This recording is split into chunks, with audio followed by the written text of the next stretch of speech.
going to have our consolation rounds. Il y a trois équipes féminines et trois équipes masculines qui vont compétitionner dans un round robin pour identifier qui va être placé de 9 à 11. We will have 3 teams from the men, 3 teams from the women who are going to be competing today to decide who is seeded 9 to 11. Our first matchup coming up soon is the Yukon women and your home crowd, Newfoundland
Well, ladies and gentlemen, we've made it to day 3 of Rugby Sevens live from the Swilers Rugby Club.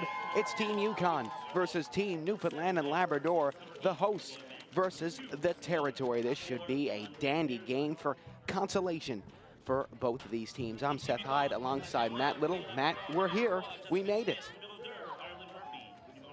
We did. We're here. It's another toasty one. Very, very warm once again in St. John's. But the athletes aren't complaining.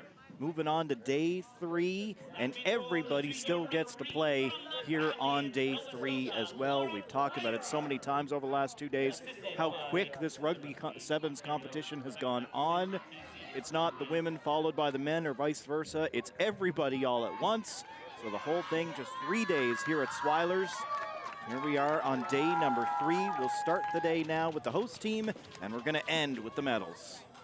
So if I am correct, this game is for 10th and 11th place. So whoever wins this game will get 10th place in this Canada Summer Games as we are underway. Team NL with 1 try in this tournament, Yukon with 0. So this should be a good game between both teams, and hopefully they can get some points on the board. As we are underway here at Swilers, it's Isabel Quinton getting moving, and now Team NL is off to the races already. Can they get on the board again? It's Haley Smith all alone. She might get caught here, going up through the middle, and she's in. And Team NL is on the board for just the 2nd time in this tournament. That's what you like to see for the home side. Get the crowd into this thing early, make some noise. 30 seconds in, be able to get in and get the try. This is where Team NL wants to put some points on the board, show what they can do. They haven't had things go their way here at the Canada Games thus far. And there we go, the kick is good. Statement. 7-0 for Team NL to get things started in a great way to start off their day 3 here, and here's the try. There's the pass right there and just opens up that lane for Haley Smith. She takes it all the way home and lays it down for the try to give Team NL the lead.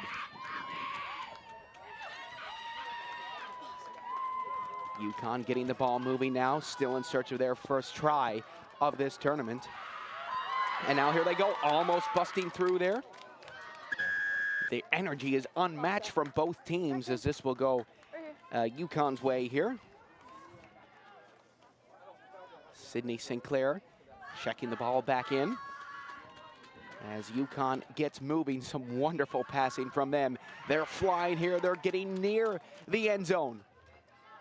Yukon doing an excellent job of working the ball up the pitch. NL will get possession back once again here. Wonderful defending from them. And some beautiful passing here as they make their way down the field. They're playing for their number 7, Sarah Baker, who went out with injury yesterday. She's here today, and away goes Ajayi. Ajayi's all alone. She's gonna touch it down. Team NL have another try. The first time this tournament, they've scored 2 tries in 1 game. Great rush for Newfoundland and Labrador.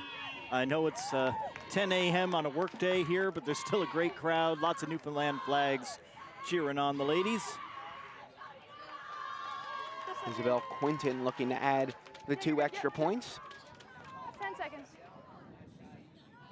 It's up, and just wide, but Team NL up 12-0 against Yukon to start off the morning. Now, I believe there is still one more consolation game that goes on a little bit later today as well for the women's. PEI going to be involved in this as well. Things just don't work out perfectly because we have 11 teams instead of 10. So one of these teams is still going to have the chance to move on and have to play one more time to try to keep themselves out of the basement. Yeah, so that's coming up. PEI versus Quebec and New Brunswick versus Saskatchewan at 10:44 and 11:06. And we have the men's consolation, Manitoba versus Yukon at 10:22. That's our next game of the day. A large day of Rugby Sevens here. And I believe by the end of this, we would have called 78 Rugby Sevens games. Matt, I don't think I've called that many hockey games in 5 years of broadcasting, and we've done it here in 3 days. But it's been absolutely fantastic as Yukon gaining possession. Yukon still holding on I know that we're here for Team Newfoundland and Labrador, but we'd love to see Yukon get on the board here before this tournament is over.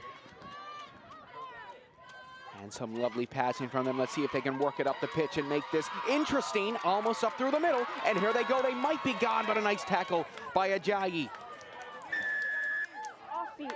And this will go to Yukon once again here.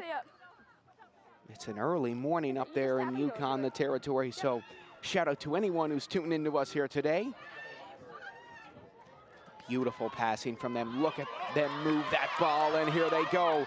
Yukon flying down the side. They might be through. Team Yukon might be on the board for the very first time at these Canada Summer Games. Yukon has found the end zone. It's Mary London. I swear the roar for Team Yukon was louder than it was for Newfoundland and Labrador. Well, great job from them. Fantastic to see them finally get on the board here. They've worked so hard for that, and really, really well done from them. Great work to work that ball out around the wing. Look what it means to those ladies down there from Yukon.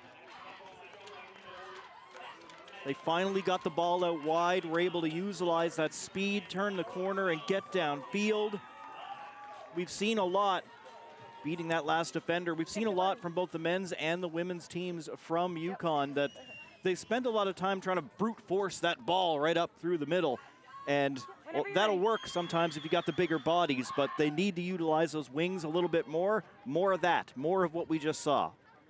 Well, Team NL dropped the ball here. Advantage to Yukon, as that's going to be a knock-on. Scrum for purple.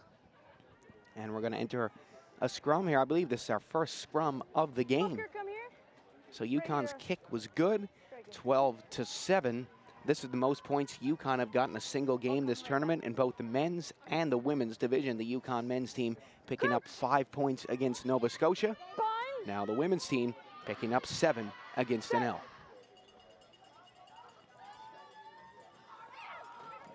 Yukon will push it through, making some nice passes here as they look to take their first lead of this tournament. The ball makes its way back into their own territories. They get moving, but Ajayi will strip it right out of the hands of Yukon, but it's going to be a knock-on against her. Tatsumi trying to go upfield for Yukon, and yeah, just that defense digging in there, getting the arms in, knocking the ball loose. Sometimes you can't make the tackle, just bring it down real hard on the ball. Well, it looks like Claire Goodyear is checking into the game here for Team NL.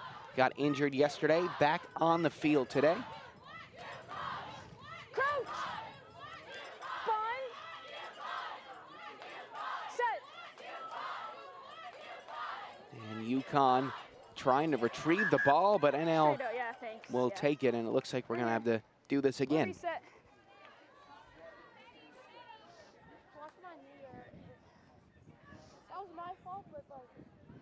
Let's get set here. So probably the last action of this first half. Crouch.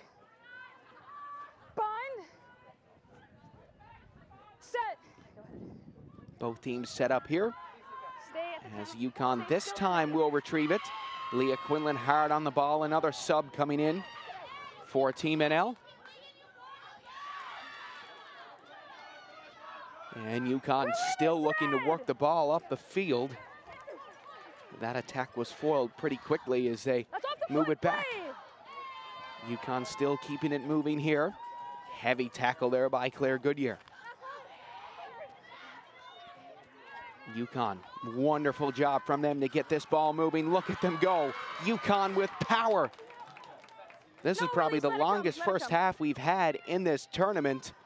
And what a way to start the morning from both of these teams here as Yukon still pushing, looking to stay inside, inbounds here as they'll come away with the ball once again. Bounces up in the air, collected by Yukon. 8:30 in this first half. We're over a minute and a half overtime here. Use it. And you got to think that the next whistle, no matter what, is going to be the last play of this first half. Here's Leah Quinlan looking to end this off nicely. She'll hand it off. And oh, a beautiful stiff arm there as Quinlan will take it back. It's Leah Quinlan with a nice fake. Team NL moving. They're still going along with the ball, making some wonderful passes. They still have possession. Leah Quinlan taking over now. Kind of caught up in that bottom left side here. They're still pushing. Bounces on the ground. No knock-on call there as they keep on moving. Team NL are almost there. Hauled down right before the end zone. We're over 9 minutes now as Quinlan is there, and Quinlan is in! Leah Quinlan putting the exclamation point on this first half. She's the first Quinlan to get on the board, beating her brother to the punch. What a way to end this first half. The goal line stand from Yukon. Everybody in on the tackles, eventually ends up not quite enough, and looks like a player comes away a little worse for wear as well. Needs some help getting off the field for Yukon. But just great never give up attitude from Newfoundland and Labrador as they squib the kick to end the half. Well, Newfoundland and Labrador off to a fantastic start here. My name is Seth Hyde alongside Matt Little here at the Swilers Rugby Club in beautiful St. John's, Newfoundland and Labrador.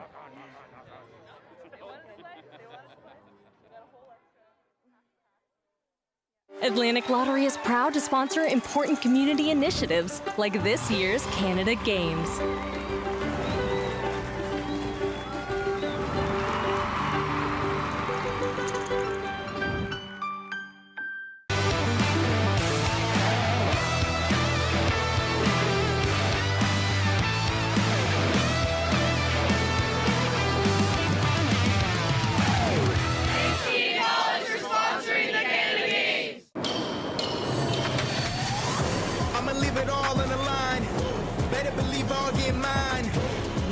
It's my time, it's my time, it's my time. I'ma leave it all on the line. Better believe I'll get mine. Now or never, it's my time, it's my time, it's my time. I'ma leave it all on the line. Better believe I'll get mine.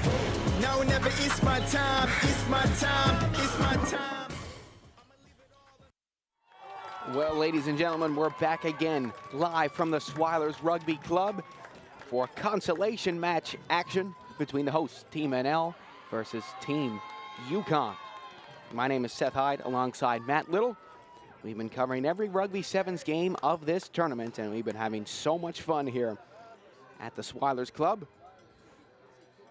Okay, Yukon, good. Newfoundland, all right? And here we go, we're back underway as that ball bounces up in the air and it looks like it'll make its way out of play. This will go to Team NL. Up here, red, on the 5, right here. Yukon here. It looks like we're gonna get set up here. No, this will go to Yukon. I was gonna say nobody from Team NL is coming to claim that ball. Just back up. You're good, you're good. What a beautiful morning here at the Swilers Rugby Club. As that goes way up in Yukon, doing a nice job here of winning that line out as they keep on moving. Yukon trying to bust up through, but Ajayi is there to lay a huge tackle. A big tackle by Ajayi. Yukon with a chance to go forward and shut down immediately. And Yukon with a double header here this morning. Their men's team is up next against Team Manitoba. So I suppose the fans will stick around for that one. Yukon looking to work it up the pitch, but once again, NL doing a nice job of defending and almost sneaking through here, but Yukon making some wonderful passes. Yukon still keeping it moving. Look at them go. They might be through. They just might.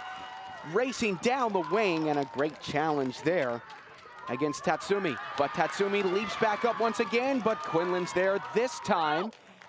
And it looks like we got a whistle coming up here, just as it looked like NL was going to come back the other way. Good tackle by Quinlan. She was the last woman back to be able to make that, or Tatsumi was gone up that far wing. Purple here. We're going to have a little more aerial action here, Seth. Keep the channel, yep. Well, this isn't it for Team NL today. Their men's team is playing at 11:50 against Saskatchewan as they look to place at least 5th place here in these Canada Summer Games.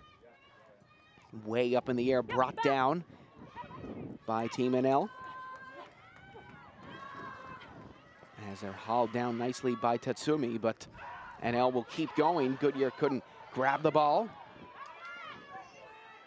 And lovely passing here. It's Quinlan who will take over.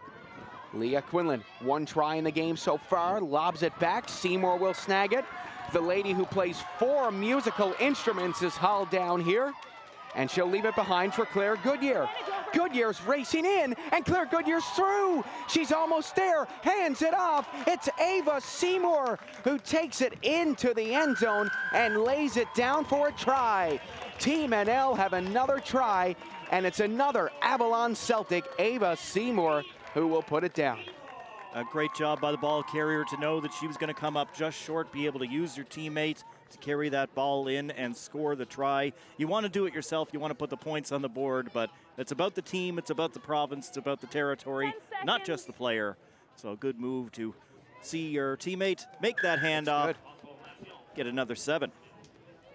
Well, we saw Ava Seymour's father, Robert, walking this morning, bumped the horn to him, and now his daughter has a try here. That's a beautiful pass by Claire Goodyear. Nice heads-up play from her. Did you see that? It was only Newfoundland and Labrador players in the frame just then when Goodyear made the pass. That's a great way to be, as Seymour will touch it down. Let's go, Newfoundland. Time's up here.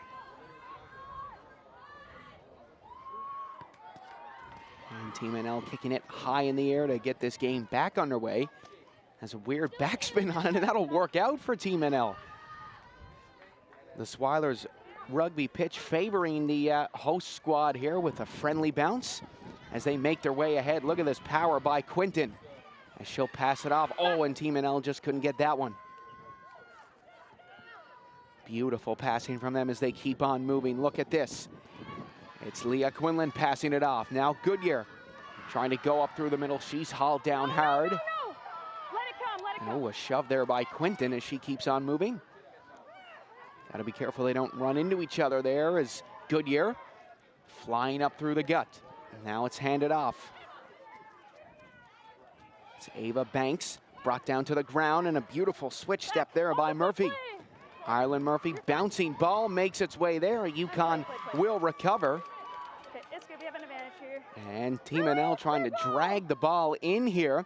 And they just might. Are they in? Knocked on by purple up here. Well, it looks like a knock-on Scrum red. by Team Yukon. On the 5. And NL going to start just outside here. They might have a bit of trauma from that call yesterday, Matt. They almost got it in to make the quarterfinals yesterday on a play just like that. Time off. Sub. And we got subs coming in here.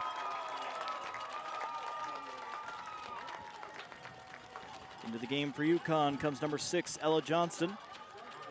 And for Newfoundland and Labrador, it's number 5 coming into the game, Amy Costello. Well, Team NL just outside the end zone here. And once again, we see the backdrop of St. John's, Newfoundland and Labrador.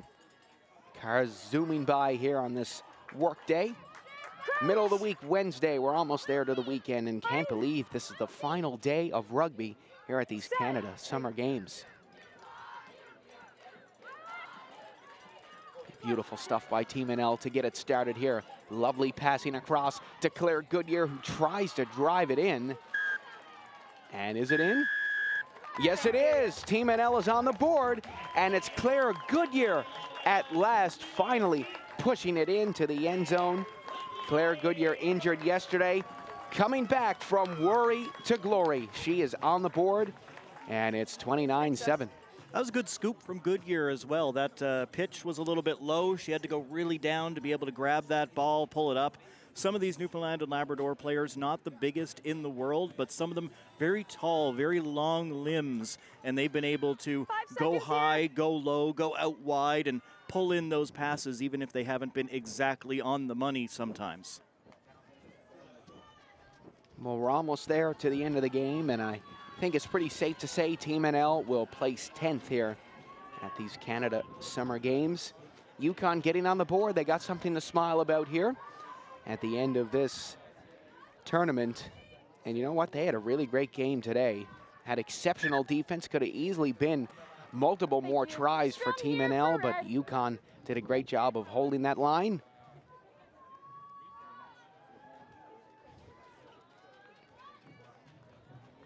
And we're going to enter probably one final scrum here of this game, and a final scrum for Team Yukon. Crouch. Bind. Set. That'll be picked up out the other side by Team NL. Still want some more points here as they make their way up. It's Sophia Sherman around the outside. Sherman is cutting in almost at the end zone. She'll hand it off, and it's Ava Seymour again. Passes it off one more time for Sherman. Sherman pushing in, and she's in. Sophia Sherman getting the try for Team NL. It's 34-7.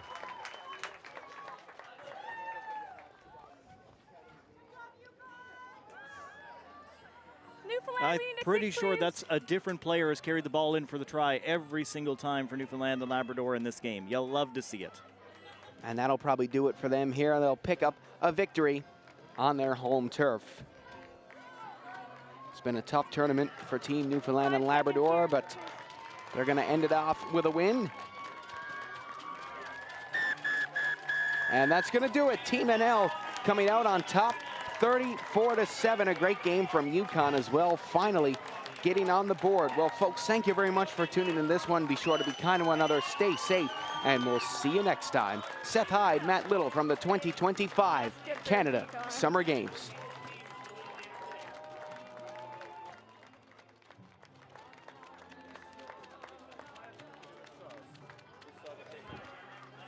Oh, there wouldn't have been enough time.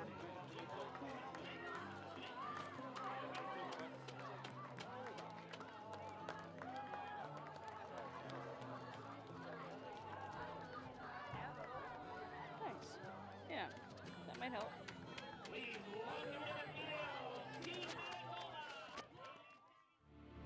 Legends aren't born. They're built. Icons don't become icons overnight. What you hear about is the achievement. What you see is the result. But greatness is built on wellness. So here's to heroes unsung, efforts unseen, and distant dreams humbly attained.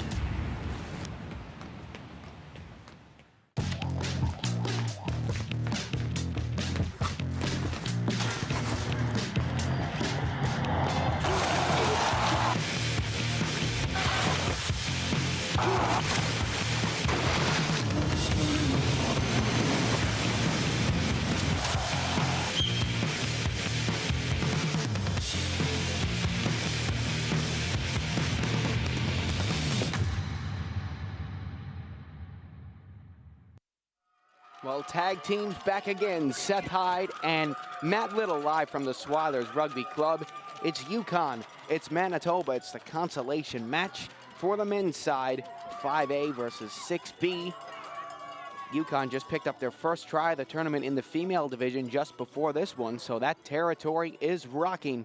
Both teams in search of their first win of this tournament. Here in this consolation match, we are underway. Yukon in the purple and Manitoba in the yellow. And look at this, a fast-paced start to this match here, Matt. Yukon getting going early here. It's Svoda who has the only try for Team Yukon. As they get the ball moving here, what a start for them.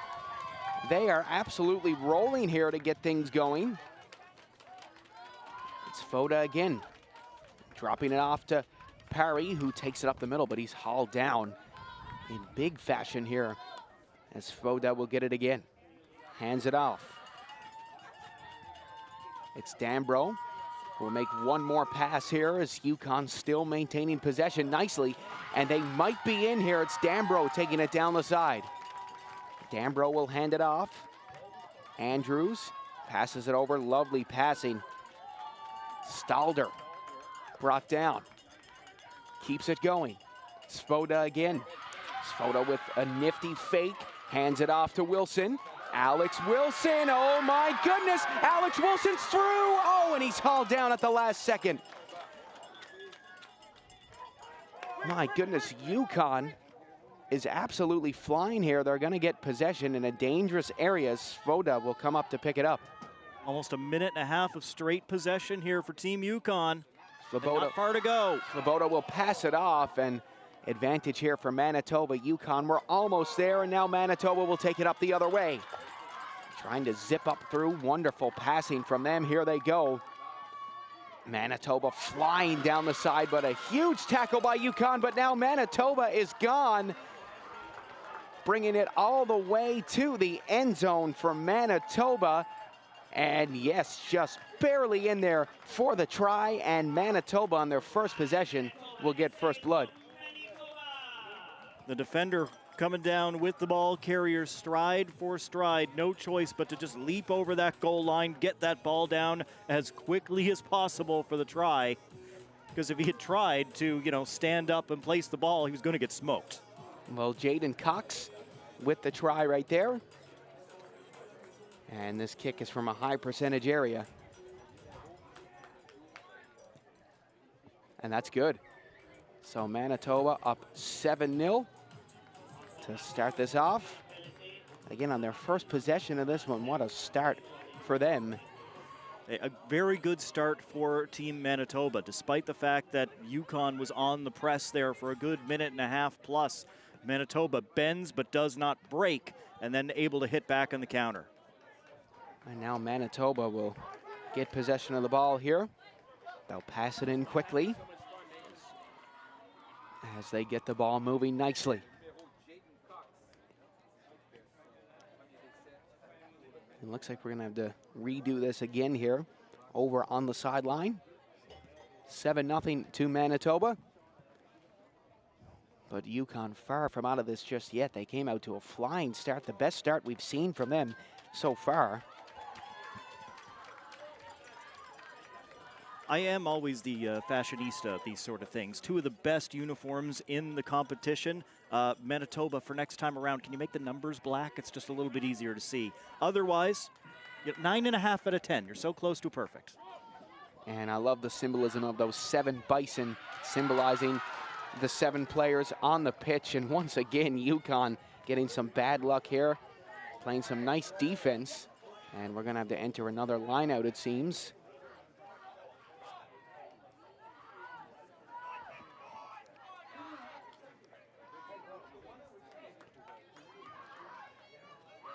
Way up in the air, pops down. Yukon will hop on it. Wonderful defense from them as they get the ball going. Svoboda hands it off for Wilson. Wilson gets moving. Svoboda there to help him. And that'll be picked up by Yukon, and they were almost up through just then. Passed off to Wilson. Wilson dancing forward. That was a great handoff back to Wilson. He's been gaining some good yards here today for Yukon. Lovely passing here by Yukon, and what a stiff arm by number 9, Caleb Parry, and Yukon will get possession here. It looked like they were. Yes, they will. Manitoba's psyching us out up here. Just friendly Manitoba helping place the ball for the referee. Dambro looked to kick it through the legs of the Manitoba defender. Didn't work out for him as Manitoba gets moving. And here they come. Oh, that's some wonderful footwork and a beautiful pass. Manitoba almost up through the middle, and now it's handed off once again. It's Cox racing away, looking for his second try of the game. Cox is in, and yes, he will lay it down. It looked like Yukon was going to get there to break it up, but it's 12-0 to Manitoba. Manitoba using that whole team very, very well. Some good tackling from Yukon, but Manitoba able to keep that ball moving, keep finding space out on the wing until they could get going and get themselves all the way downfield. And Cox has been an absolute track star early on in this game. 2 big, long racing tries. Oh, off the upright. What a powerful kick that was. That one was so hard, it scattered the Seagulls here. Another try for Cox. He has been rolling. Or I should say he has been running in this game, running wild. Well, a whoopsie kick here for Manitoba. We've coined that phrase here, Matt, as... I don't know if that's in the Rugby Canada handbook, but we're working with it.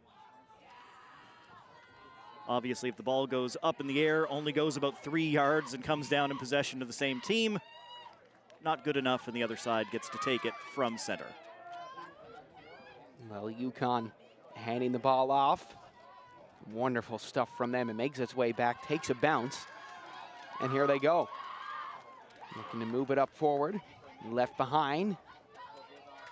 Svoboda with a wonderful punt. Look at that, he drilled that, and Svoboda might get there. Will it stay in play? Svoboda dives on it. Oh my goodness, oh, it rolled out. Svoboda was right there. What a great recovery by Manitoba. I think Yukon think they've got a try there, but they were just so close. Fantastic wheels by Misa Svoboda. Look at this. As he got all the way down there for it, but just the two bodies slamming into that ball enough to drive it out the back. Oh, and now they realize that it did go out of play. It was always going to be difficult to be able to get there, get the ball, get it up, and then back down for the try. And that's the half. So that's going to do it for our first half. Well, what a great first half from both teams. It's Team Yukon versus Team Manitoba. We'll be right back at the Swilers Rugby Club after a short break.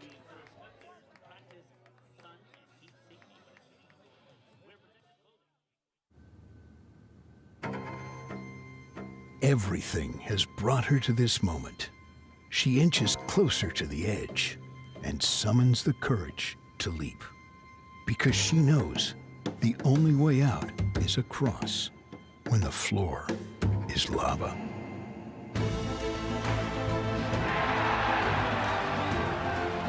Every big moment starts small. Hello. Hi, remember me? We bought your old house. Yes. We brought some mail. Oh. Hey. The diaper subscription. I forgot to cancel it. Yeah. Oh, I bet the memories are coming back now. The BMO app helps you keep an eye on where your money's going. Like how? Well, for one, it would have told you this subscription price had gone up multiple times. It's a lot of diapers. Well, extra's good. So where's the baby? Oh, he's right here. This is the baby. And that ain't no baby. BMO. All right, ladies and gentlemen, we're back here at the Swilers Rugby Club in St. John's, Newfoundland and Labrador. Seth Hyde, Matt Little, your voices of Rugby Sevens of the 2025 Canada Summer Games. Fantastic first half of rugby, Seth. A couple of counter punches, big runs from Team Manitoba to give them 12 points. And Yukon so close, not once, twice. The goal line stand off the top of the game, and then right at the end of the half as the ball went out the back of the end zone. Well, it pops up in the air. Yukon will grab it. And Yukon moving the ball beautifully. That's a hard challenge there. As that'll pop out once again. Nice passing by Yukon. Knock here. But it looks like we have a knock on, Time and off, it will time go off. to Yukon. Off. Now, was that a yellow card against Manitoba there? I think it was. So Yukon. Yeah, I thought it was just a sub, but you're right. Yukon playing with the man advantage, and they're going to do that kick play once again. And look at this hustle. Look at this hustle by Team Yukon. They've almost got it in, and they're almost there right now.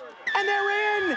Team Yukon is on the board. It's Captain Finn Bradford Andrews who gets Yukon on the board to start off this second half. Wonderful play by Team Yukon. The kick becomes an even better option when there's only 6 players out there to defend it. Yukon's got a better chance to go down and get that ball, and capitalizing on the yellow card.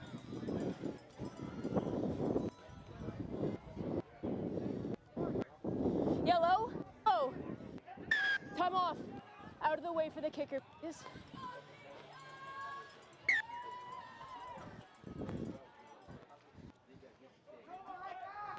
Well, the kick is up and just wide. Solid effort, so 12-5, a one-score game. Well, Yukon right back into this one, and it's that kick play that they've loved to use so far in this one. 12-5 is our score as we kick it off once again. Now Manitoba with possession, passing it back, still holding on to possession. Look at Manitoba make their way up the pitch.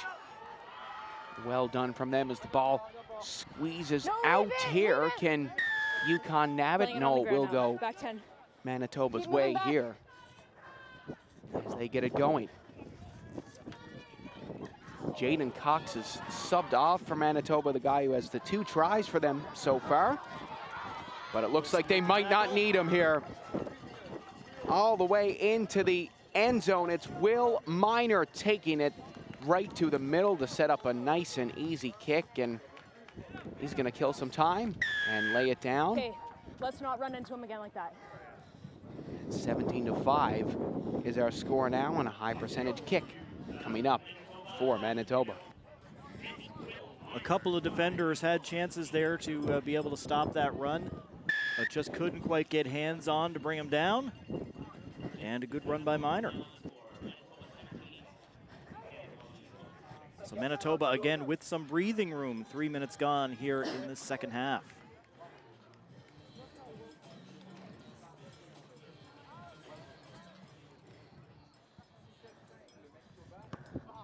Well, here we go. We're back underway as Yukon will snatch that down out of the air, and they'll drive up through the middle. Oh my goodness, another hard tackle. Looks like Yukon was looking for a high tackle there as Faboda knocks it back. Manitoba might be onto something here. It looks like they got the ball. Don't pull him in the ruck. And yes, Manitoba will come away with possession now. What a pass.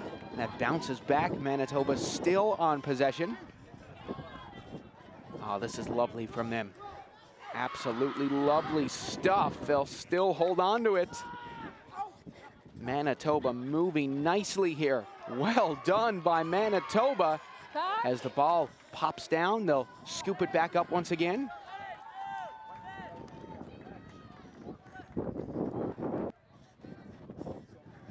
As Manitoba gets going. Manitoba moving along here beautifully. Excellent work. But Yukon looking to nip this in the bud. They got to get it down quickly if they want to have a chance at getting the comeback in this one. They can't let Manitoba score again. It's not going to be easy as they might be through here. Oh, yes, he will be. Great stuff by Manitoba, and it's number 4, Matthew Zerba, the captain. And there's an ugly stick there in the crowd. Great shot by our Universum crew. Manitoba taking on the Newfoundland way here in St. John's.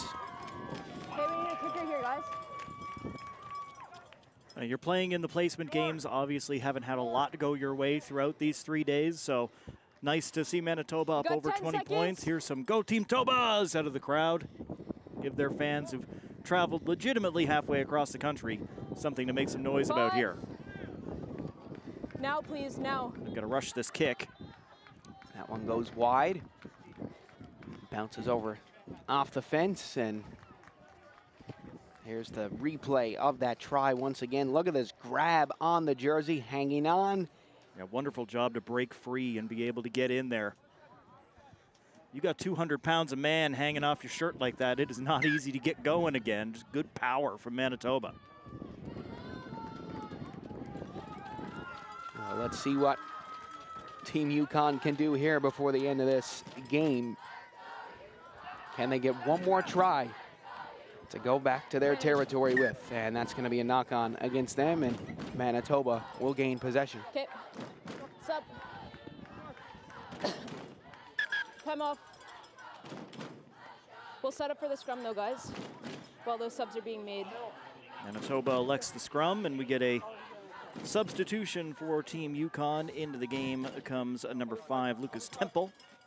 Okay, guys, here's the mark. Hope you're to the left of it. Come on over, please. Time back on. Crouch. Bind.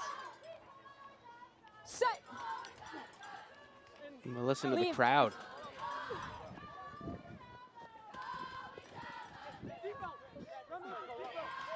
Yukon in great voice. Listen to the pride of their That's territory fine. right here. Sorry, there's an offside They're here. looking to get possession, but Yep. Manitoba will keep it. Offside Yukon. It's a beautiful pass. That'll be collected by Manitoba. That lovely black flip. Nicely done by them, but look at Yukon looking to rip the ball out here, and this is going to be a Manitoba ball. And now we're at 7 minutes, so probably the last action of this game and of this tournament for Yukon, and it looks like Manitoba is going to snag another try here to finish off this game and make it 27-5.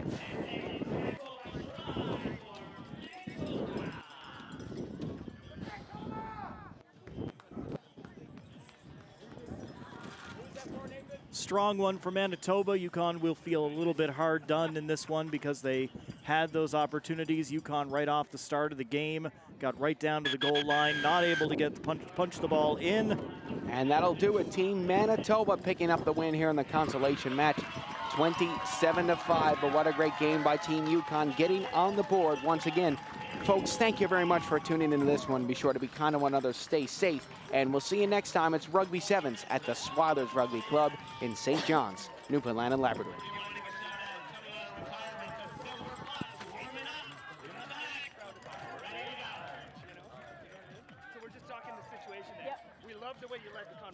For generations, we've been nurturing the communities where we live and work.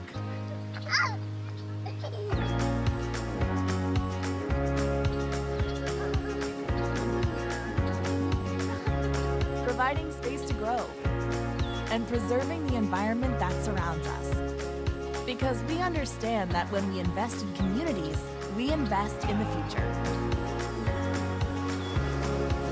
Crosby, committed to community.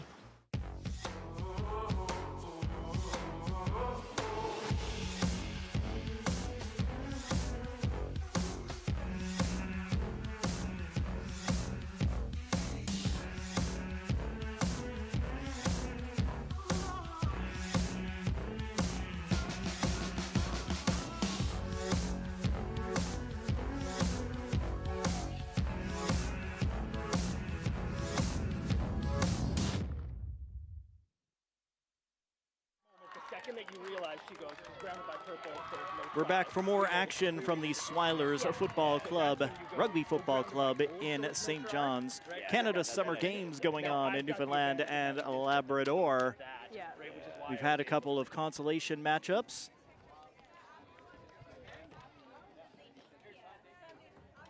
And now the women's tournament continues. It's Team Quebec versus Team Prince Edward Island coming up in a few moments. My name is Matt Little. I'm alongside Seth Hyde throughout the day here. We have been throughout the week for Rugby Sevens. It has been quite the tournament. PEI standing in the corner, ready to enter the field. We're just waiting on Quebec as we take some good looks at the crowd. Team Yukon front and center in the bleachers. They were absolutely screaming during the last two matches involving the territory, the only one of the territories to have a Rugby Sevens. They've got both men's and women's here at the tournament. It's been lovely to see. Team New Brunswick and their amazing style is here as well, as they're going to be coming up next. But first, it's PEI versus Quebec. And this should be a great game. I mean, Quebec falling just short to Nova Scotia yesterday, so they're coming out looking for redemption here against PEI. So this should be a good one. You got it exactly, Seth. I expect Quebec to be a little bit angry. It was a wonderful game yesterday between Quebec and Nova Scotia. Quebec finished second in their pool in round robin play. Nova Scotia finished third in their pool, so a slight upset as Nova Scotia got past Quebec. And Quebec now with something to prove as they match up against Team Prince Edward Island in this game. PEI has looked solid all throughout this tournament. Quebec has looked very dangerous as well. Just the two losses.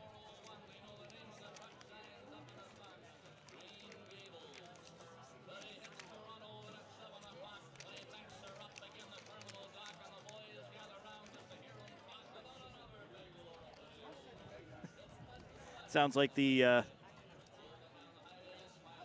our in-house DJ here might be favoring PEI a little bit. A little stompin' Tom going on.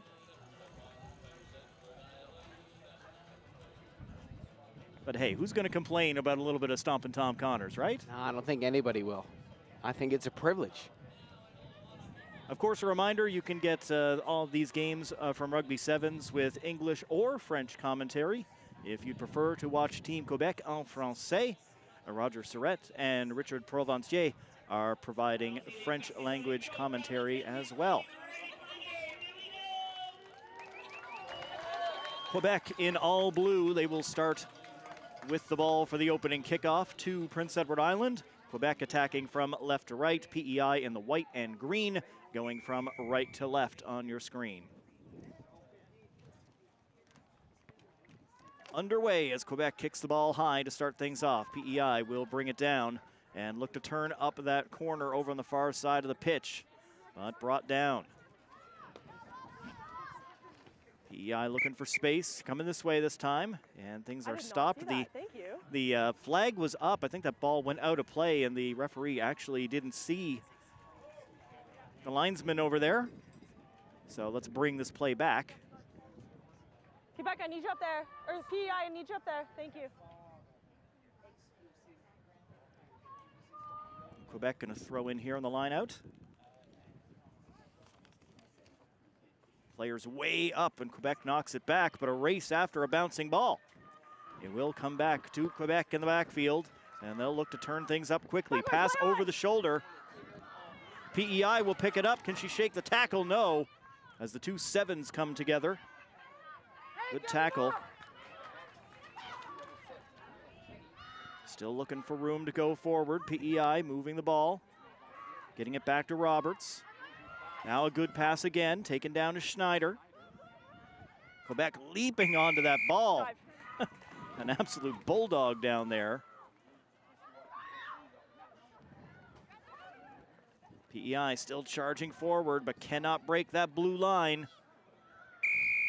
Extra roll.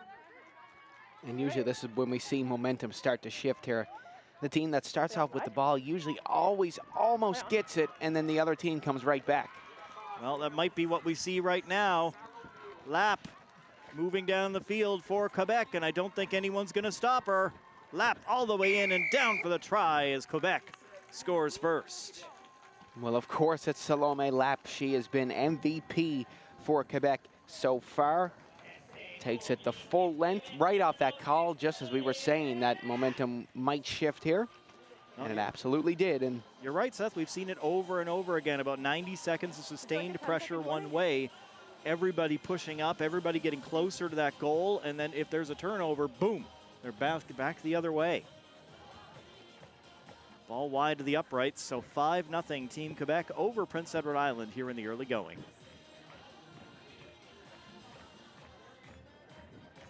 Lots of action all day today in both women's and men's rugby sevens. We'll decide all the placements from 11 all the way to 1. Of course, finishing with the bronze and gold medal matches this evening for both the women and the men. Here's Prince Edward Island. Good pitch off to the left. PEI trying to break that line. They'll put the ball down, move it back, and look for a way forward. Come back here, never onside, never onside.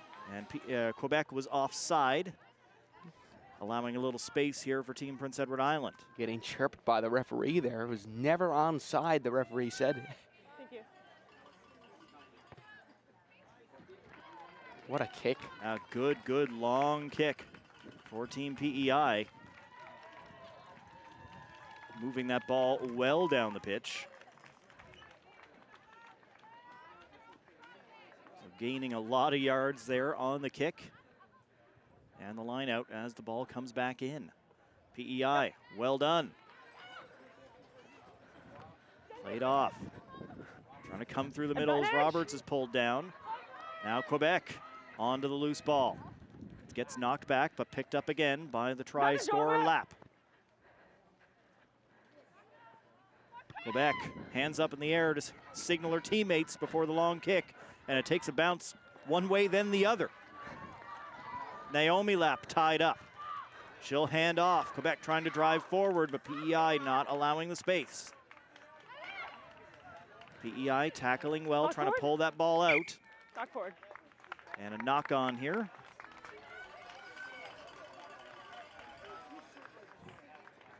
And we will elect to go for the scrum for Prince Edward Island. Okay, ladies, pushing. 4.5 gone, 5-0 Quebec here in the opening half. PEI have absolutely hung in here in this one. They got shut out yesterday, but I mean, they are coming back and coming back hard here in this one, and I think we could see another upset here, Matt. Both of these PEI teams, women's and men's, are probably better than their records show. And another good tackle. Failure to roll. Quebec gets it moving again quickly, trying to come through that white and green line.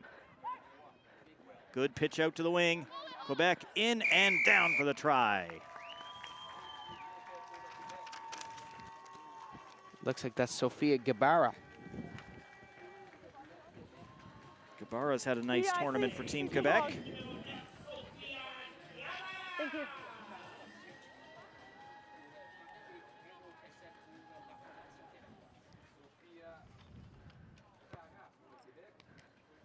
Kick is no good. So, I mean, one try plus the 2 points, and PEI is right back in it. Yep, missing those conversions in a game that ends up going 42-0, not a big deal, but a low-scoring matchup, it can make a big difference. That's why you see those players, they get over the goal line, they don't just slam that ball down wherever they are. They take great pains to take those extra strides and sometimes take a hit, getting that ball back into the middle of the field to try to make that conversion kick easier. Of course, sometimes when you're diving over the line to score the try, you don't have that luxury of where you'd like to place the ball. PEI can't turn the corner, they'll throw it back. Still fighting for space along that left side, now working it back into the middle. Quebec, some vicious tackling in there, not giving PEI any space. Another good tackle for Quebec. As Prince Edward Island can't find any room up the middle. Passed off again, that comes out of the arms, and Quebec will pick up the loose ball off the turf. Drop back, can they get there? What a great show of speed for Team Quebec, and she'll place the ball down for another try. Number 7, Telja getting the try for Quebec. She's been involved in quite a few plays already in this game. And the speed from her there, what a comfortable lead to have going into halftime. Let's see if they can pick up their first conversion kick of the game from an awkward angle. Yeah, another very tough angle for Naomi Lapp here. Look out at Timms. Half time. Doesn't quite have the legs to go that far, so 3 tries, no conversions. 15-0 to Quebec over Prince Edward Island. We've still got the second half to come. Stay with us from the 2025 Canada Games.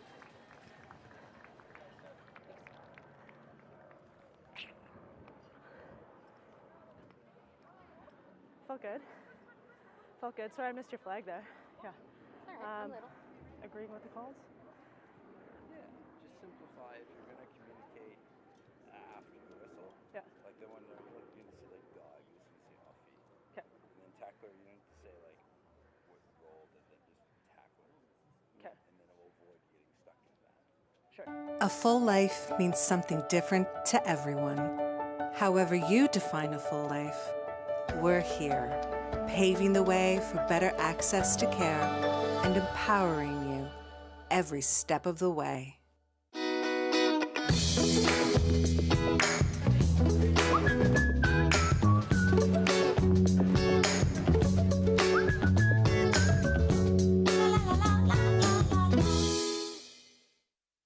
So what makes Quinlan different? Quality. The quality of our products and the quality of the relationships that we have developed with the people who harvest, process, transport, and ultimately buy that product.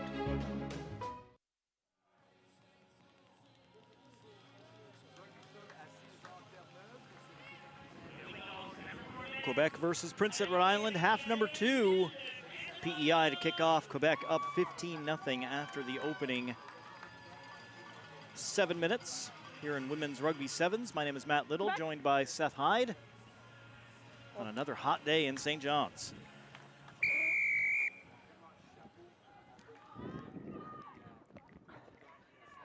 Quebec will field the high kick, and a high pass goes over some heads, but it is picked up. Backwards.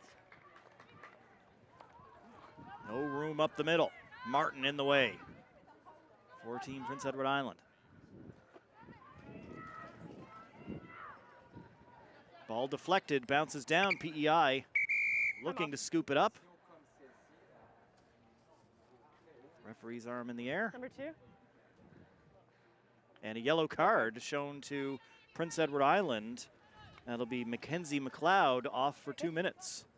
Time back on. Wow. Well, that's huge for Team Quebec here.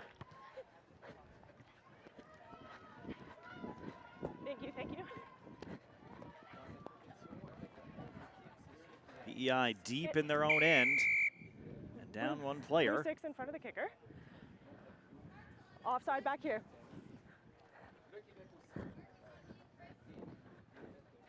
Offside call, gonna bring this one way back. Offside.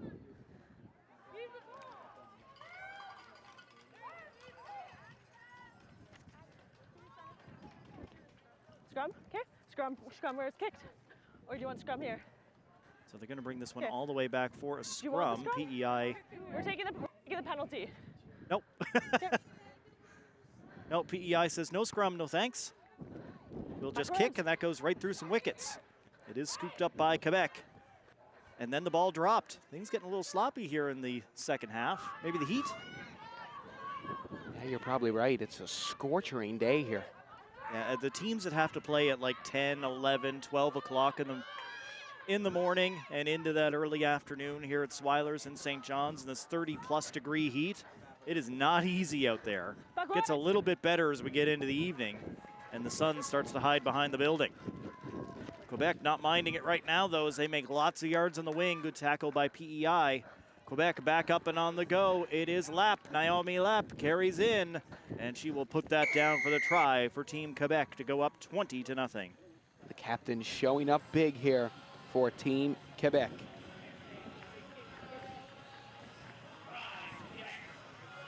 I think this field was designed very nicely here. We got this big clubhouse behind us, which kind of blocks the wind from the field. So, I mean, although we have lots of sunlight here, we don't have very much wind, and that's because of this huge clubhouse that keeps it away from us. This is our first qualification game in women's sevens of the day. We have one immediately to follow this off the upright. New Brunswick will be in action coming up against Saskatchewan, and then it's qualification for the men.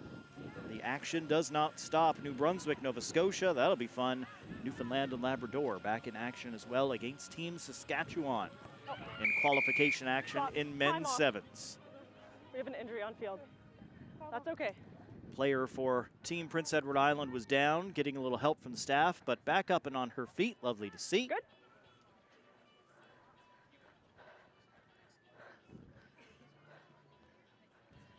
She's coming off. That was an injury. So PEI will make a sub Time here is still off. after the injury stopping the clock. All right. Time back on.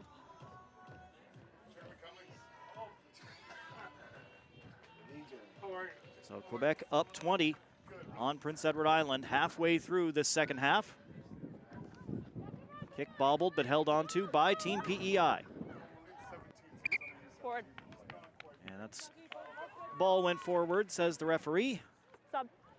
She will mark the spot, and we'll get another substitution, this time from Team Quebec. McCullough entering the game, number 11. Run off 4. Where's the scrum half? It's okay. Quebec changing up players just a little bit after that substitution as McCullough Crouch. goes out wide in the backfield. Bind. Head. Set. Players set. And the ball live again for Team Quebec. Oh, some good nifty passing around the back for Quebec as they go out wide, try to turn that corner around the defender. Martin says no. Still working hard on the far side of the pitch, picked up by Team Quebec. Can they find some open space here on the wing? Passed out well, beat the defender, and in, down for the try.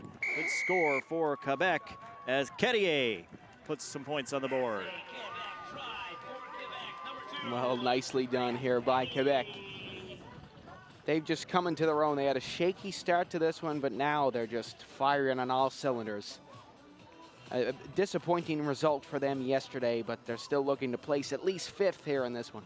Yeah, it took over 5 minutes for Team Quebec to get to double-digit points in this one, but they have not looked back since that spot.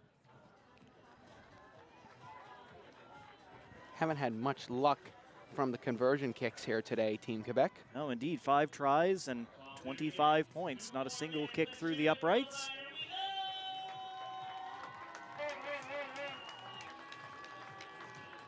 About 2 minutes to play here in the second half. And then we'll be on to our next match. New Brunswick already taking up all the prime spots along the rail, getting ready to watch their team perform in the next match.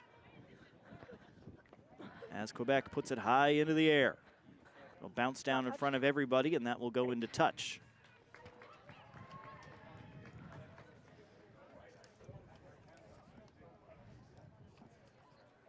Appreciate the good hustle from the ball boys and girls over there as well. Not an easy game for them as they're stuck out there in the heat and directly in the sun, trying to find some shade under the scoreboard out there.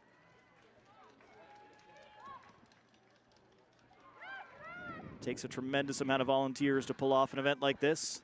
As Gibara looking for more for Team Quebec. Pass back goes off an arm. Quebec will pick it back up. Try to find some space going forward again. Good tackle as PEI took it away. Nice step up. I believe it was Schneider that changed possession. I tackle. Quebec backs up after the high tackle, and PEI will take control again. 30 seconds away from 7 minutes in this second half. Prince Edward Island just trying to put something onto the board. Let's go for it. And they will launch this one.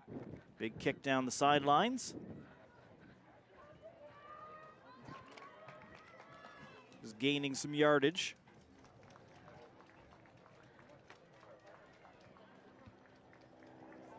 And PEI will throw it in here from the touchline.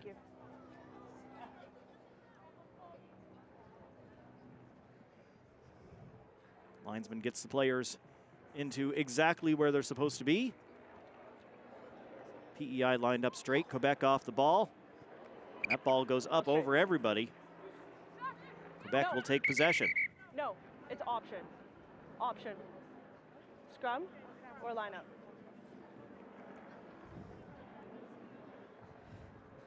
Quebec had the option, either a line out or a scrum. They're going to take the scrum here.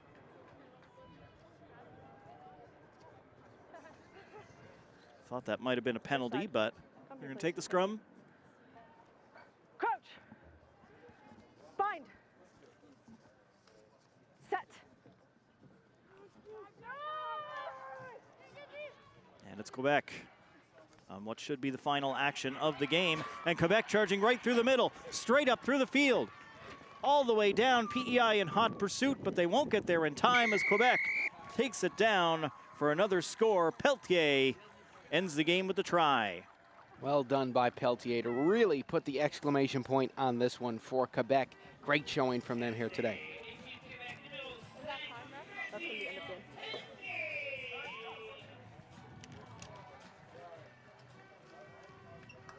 Quebec in a good position to make their first conversion kick of the game. Haynes sends that one through. Add 2 more to make the final score 32 for Quebec. No score for Prince Edward Island as Quebec wins this one right now in qualification action. Their final spots not yet determined. We've got more action through the day for that. In the meantime, we'll take a break, get ready for our next matchup, Saskatchewan, New Brunswick, coming up at the 2025 Canada Games.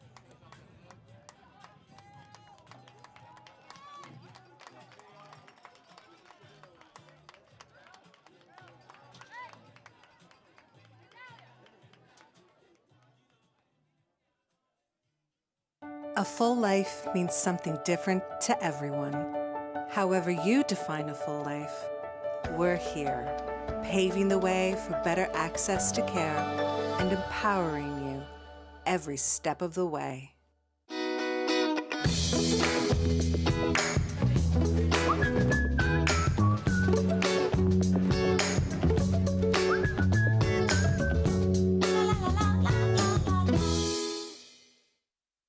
So what makes Quinlan different? Quality. The quality of our products and the quality of the relationships that we have developed with the people who harvest, process, transport, and ultimately buy that product.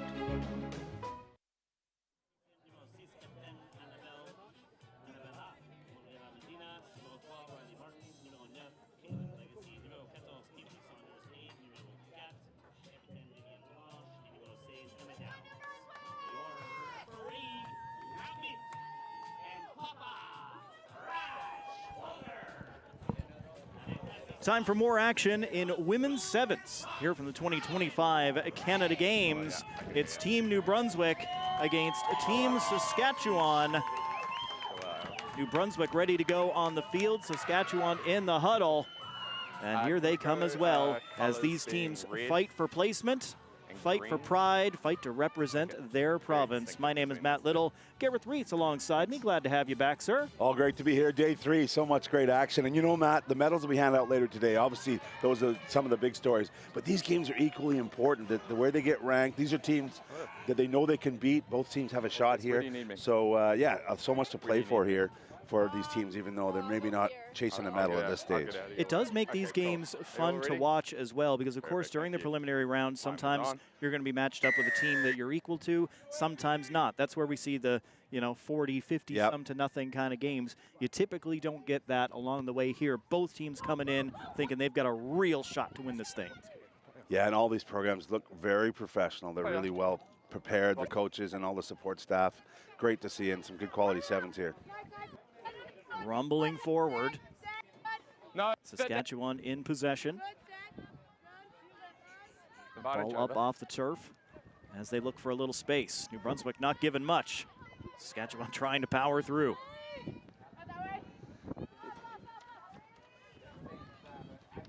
Backwards.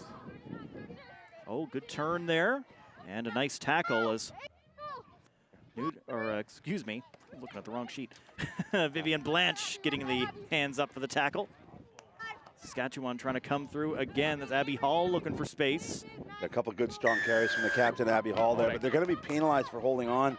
The support from the Saski players in the green and white was just too slow to arrive.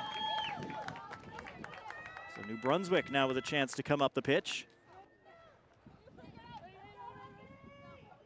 Lots and lots of support here for New Brunswick. They have traveled super well. And amazing style out of the crowd here for New Brunswick. Very colorful.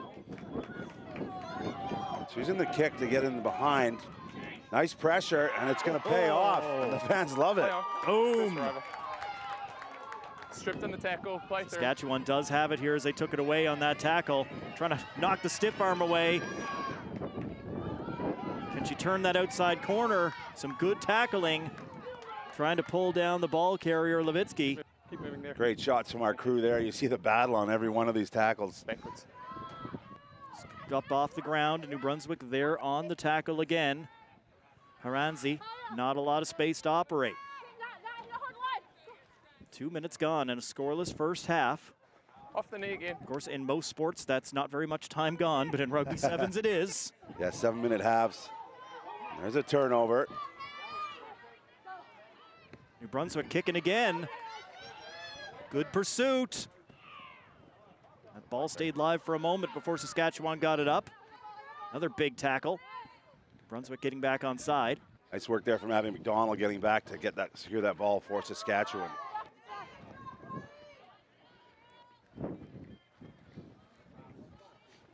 Saskatchewan trying to go. Looked like out wide on the wing, then back toward the center of the field. Now release. Matt, I'm going to take a chance here because some people have been asking this question. The player there was tackled. She gets back to her feet and releases the ball. She can then pick it up again. I'll give it back to you, but that's one of the things that's clarified as Abby McDonald hits it at pace now.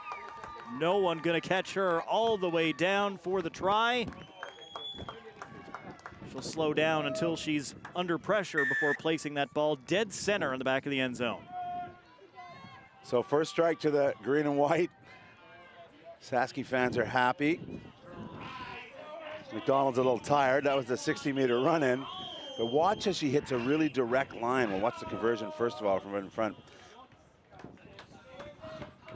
It's good position for the kick. Everything in our last game, every kick was from way outside, nearly impossible to make those. This one a little kinder as it goes over the bar. Just enough there as McDonald gets a well-deserved drink. But watch her line from way back. She hits it hard and at pace. Direct running, finds that hole in the New Brunswick defense. She looks around, but she knows she's clear at this stage. Nice finish from her. So approaching 4 minutes gone here in the first half as we get our first points on the board. 7-0 Saskatchewan over New Brunswick. And I do appreciate some of the rules clarifications along the way. Of course, once you're tackled, you go down. You can't just get back up and start running, but if you release, then you can. You can get back to your feet and play the ball, yeah. There you go. Pretty fine line in sevens. You know, this is obviously 7-a-side rugby, the game that's played in the Olympics, but 15-a-side is the full version, and there's another 8 bodies out there, Matt, for you to figure out, lying all over the place. That's why sevens is such a great game to introduce new people, new families to the game. Not much of that here, it's got to be said, at the Canada Games here. It's been awesome. The spirit's been great. Substitution, Saskatchewan, number 10, Kate Martin coming into the game. Team New Brunswick making some noise again, trying to encourage their ladies. Sit. We should say, of course, the Olympics last summer, Canada, incredible silver medal in Paris. And Canada has its own version, the Vancouver Sevens. Out in Vancouver, the women and the men as invitational side. Great play with the foot. Battle in the end zone, and nobody able to get it there. Yeah, just to finish that out in Vancouver, BC plays 70,000 over a weekend. The whole world comes there, and it's a great chance. It's the place where these women look ahead and can see where they could possibly go after their Canada Games experience. 22 drop out, their ball. So difficult when that ball is rolling into the end zone to be able to get in there, get clean control of it, and get it placed down. So the call is, Matt, it was kicked in by Sask, touchdown by New Brunswick, so it will be a 22-meter drop kick. So they'll come out 22 meters and then kick it long, probably, or maybe you can kick it short. She could kick it straight to herself right now, but they do kick it long. The field position is important out there. Good haul down by New Brunswick. 1 minute to go here in half number 1. Saskatchewan looking for more, trying to build on that 7-0 advantage. New Brunswick all over, but breaking free for a couple more yards. Saskatchewan with it again here, looking for some support and a big gap up the middle. Can New Brunswick close? They will. Unable to power all the way through, but a good, oh, no. Looked like that was a pass that was gonna make it, but no, referee says not indeed. That's not gonna count. Yeah, Daryl Levitsky with the strong run there. She took the kind of short ball and found a hole in New Brunswick again, but couldn't get all the way to the line just in the dying seconds here of the first half. Of course, it is so difficult. Everything's got to go lateral or behind. We can't go forward. Crouch. Bind. Sit. Players set. New Brunswick will send it back into the scrum. New Brunswick so deep in their own end here, need to make something happen. And the kick's a good option again to create some space, but can they win the track meet to it? This could go the other way as it's cleaned up by Kate Martin. She is tackled. And it's running time in sevens rugby, right? So even though we're past 7 minutes, until there's another stoppage, we'll keep playing. Sometimes this can go a minute or 2 minutes. Oh, big dump tackle there. Yeah, that is one of the fun things about this sport, that until you get that whistle, it's all to play for here. Here's another rule for you. Because it's a penalty, see the ref's arm up there, there's infringement by New Brunswick, so the half can't end on that either. So we're going to keep playing here. Some tired lungs out there. We're already 7:40 showing on our clock. Oh yeah, so warm out here. I know all these players could use a rest and a drink. Well, there you go. They'll get it now.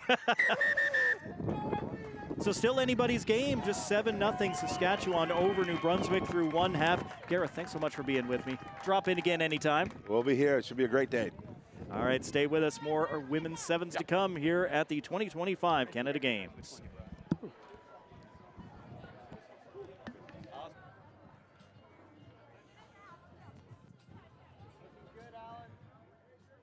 One of the things to me about the Canada Games is it's truly integrated. We have athletes with an intellectual disability, with a physical disability. Puis juste être inclus. Je pense que souvent, on est mis un petit peu de côté quand on est un peu plus jeune, puis qu'on est différent, puis qu'on a un handicap. Puis là, être à ces Jeux-là, c'était comme toute une grosse équipe. It's important to have representation and to acknowledge their different perspectives of life. When the opportunity is there, show up. The older you is gonna say thank you. If you believe in yourself, you can make anything happen. That's the Canada Games.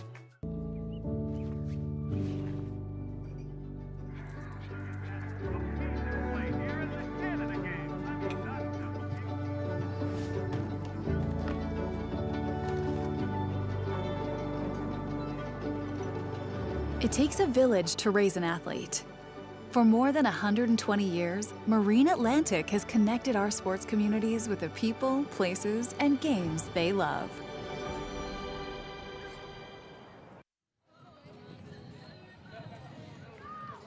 Ready for the second half here between New Brunswick and Saskatchewan women's rugby sevens. And I know everybody's here for rugby sevens, but Seth, you want to update me real quick on what was going on over at men's soccer, because it was a very unique situation. I will happily update you. So yesterday it came down to a tiebreaker between Manitoba and Team Newfoundland and Labrador. Okay, it went all the way down to penalty kicks to decide who gets second place. And Team NL just won penalty kicks 4-1 at the Fortis Canada Games complex. They finished second place and will do placement from 5 to 8. And that was a thrilling game over there. Huge result for Team Newfoundland and Labrador in men's soccer. Congratulations to them. In the meantime, what a pick by New Brunswick. Read that pass perfectly to take it away. And you know what? I think that New Brunswick is the story of the day today. They've had such a rough tournament, but against Saskatchewan, they're playing so well right now. Saskatchewan doing some good work in the tackle here, driving New Brunswick back. New Brunswick will get it out wide. That'll be picked up. And just trying to charge forward, making some good yards. Ball was down, back up. She could get going again, but instantly tackled. And the flag up over on the far side of the pitch. Get him on the line. You can be on the line. It's your spot. Cool. Team New Brunswick in good voice here. Lots of support. Absolutely. The sharpest dressed fans of this tournament so far. I think we can all agree on that one. Oh, it's not even close. That ball knocked down and ends up going out again. And New Brunswick loves it. Green, you're here. I know there's good support for Saskatchewan here as well. Every time Saskatchewan's been around, we've seen plenty of green. We've seen Riders gear. We know they're here. As the players go up one more time. Saskatchewan coming down with it. New Brunswick throws the ball carrier down. Move! Still in action over on the far side of the field as Saskatchewan fights for yards. Getting it now into the backfield. Ball takes a bounce. Saskatchewan will hold on. Good recovery. New Brunswick, 3 players in the tackle there. Still pushing forward. Saskatchewan tries to play through, but no space for Neudorf.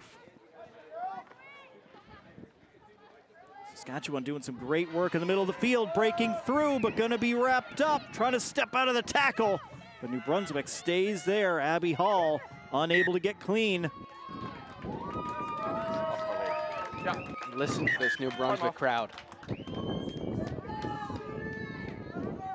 Sub for Saskatchewan coming in, number 12, Heidi Bedwell. It is still just a 1-score game. 2.5 minutes just about gone here in the second half. Just 7-0 to Saskatchewan. Crouch. Time on. Bind. Sit. Players are set as New Brunswick plays it in.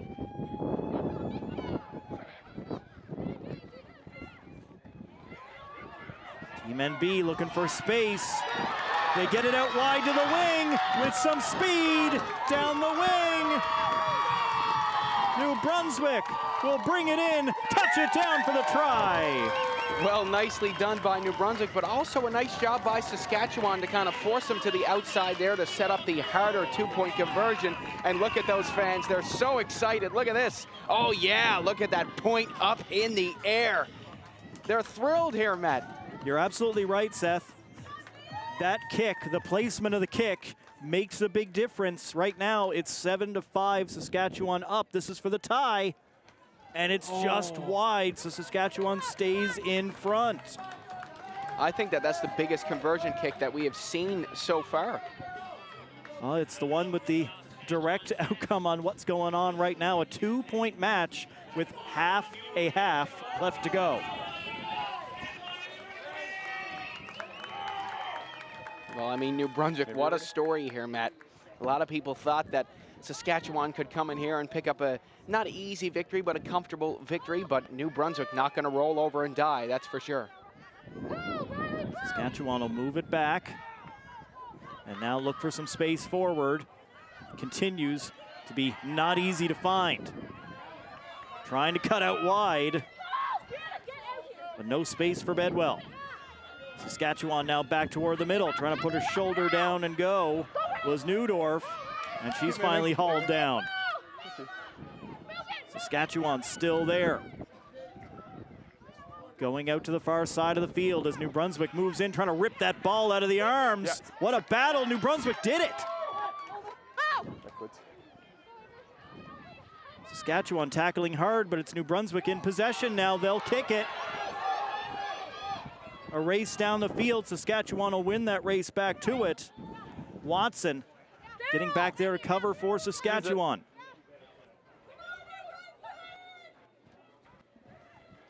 New Brunswick stripping the ball once. Can they do it again? They're down on the right end of the field. They just don't have possession. And worst case scenario, if New Brunswick get close enough, they could try to kick it up through those uprights. That'd be enough to get them to win. That would be. That's a 3-point kick from open play. And Saskatchewan way back on their own goal line here, looking for space forward. New Brunswick all over that ball. Oh, Matt, what a call. New Brunswick gets it going quick. The pass is high over the head. That's a few yards Saskatchewan's way, but New Brunswick still with it. Trying to cut wide. Yes! Corner. New Brunswick is Downs with her second try of the half. New Brunswick in front. Emma Downs, you're a New Brunswick hero. You've got 2 in this game. And it looks like a New Brunswick player getting some medical attention there in the end zone. What a turnaround, Matt, and what a Cinderella story. All right, we're gonna go. 1 minute to go. New Brunswick up 3. Still have the kick to go. It's just from downtown. It's up. It looks good. Oh, couldn't just get it over the bar. It had the legs, just not the angle. So can I restart now? Okay, cool. So Saskatchewan now down 3 with 30 seconds left in regular time. You have a player on, yeah. Let's go. Yes. I mean, what a comeback this would be for Saskatchewan to get it down the field this quickly. We've seen crazier things.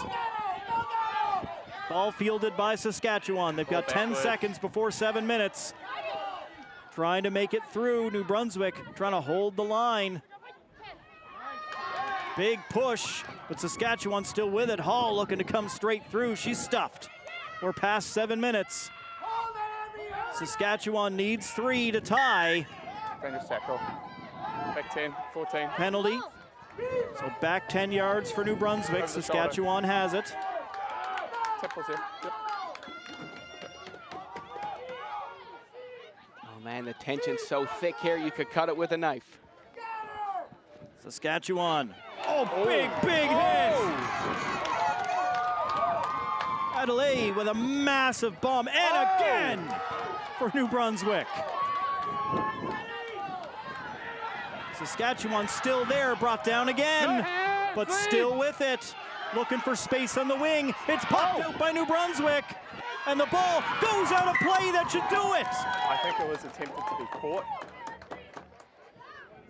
Wait, was So this in my view, she attempted to catch it. Was this a knock on here? No, it's So not lost over forward into yet. touch. Yes, it is. Yes! Yes, it is. Now New Brunswick can celebrate. New Brunswick with the come-from-behind 10-7 win over Saskatchewan in a fantastic matchup. In my view, she attempted to catch that ball. I mean, Matt, that Went was out of unbelievable. And the suspense when that ball went out, the whole place went silent. The ref made the call, and then the place went up. Unbelievable stuff. Action amazing here at the Canada Games 2025. More sevens rugby action on the way.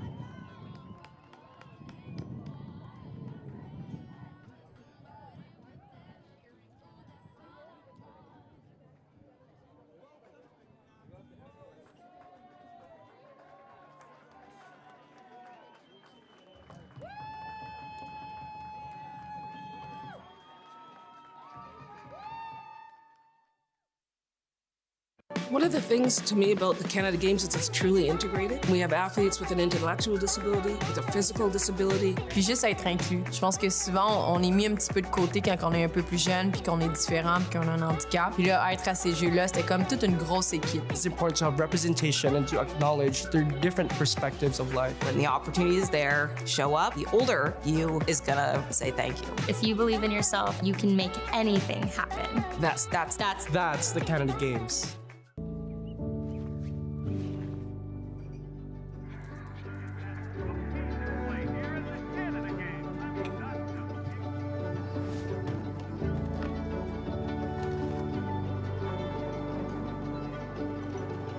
It takes a village to raise an athlete. For more than 120 years, Marine Atlantic has connected our sports communities with the people, places, and games they love.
We switch from the women to the men here at Rugby Sevens at the 2025 Canada Games. More qualification matchups, and this one, Maritime Derby. Team New Brunswick in the all-whites, Team Nova Scotia in the two-tone blue. My name is Matt Little, Seth Hyde alongside me. Still trying to catch our breath out that last game in women's sevens. New Brunswick holding off Saskatchewan 10-7, and the fans for New Brunswick back-to-back matches. And we've already seen them going, oh, my heart, from the last one. I hope they make it through this one.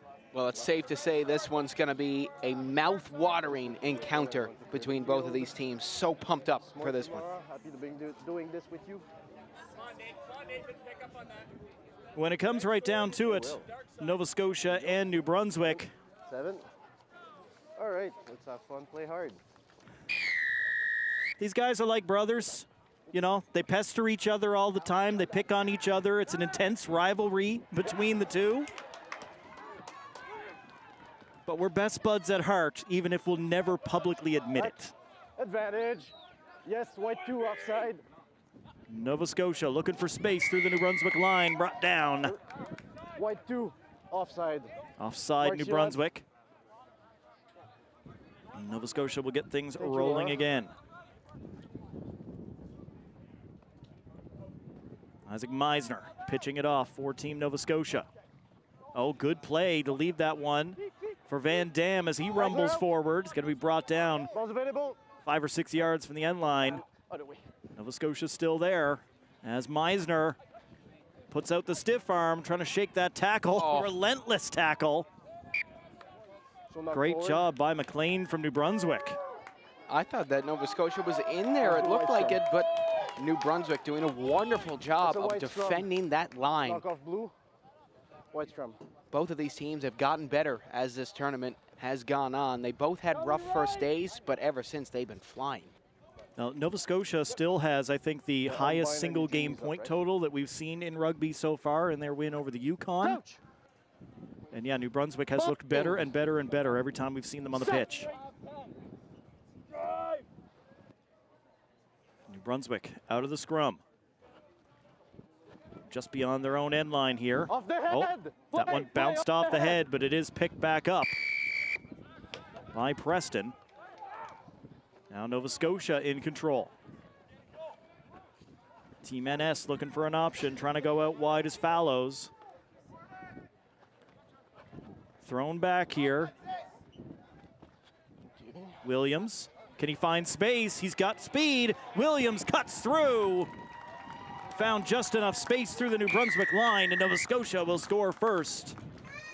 Owen Williams, great stuff from him to get it through the middle right there, and this will set up a nice opportunity for Nova Scotia to add the +2.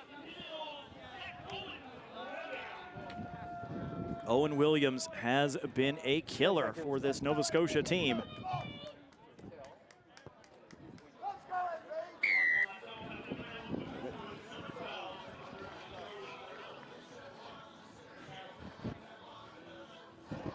Two more points for Team Nova Scotia as Thurtell puts it through the uprights. And a 7-0 lead for the Blue Nosers.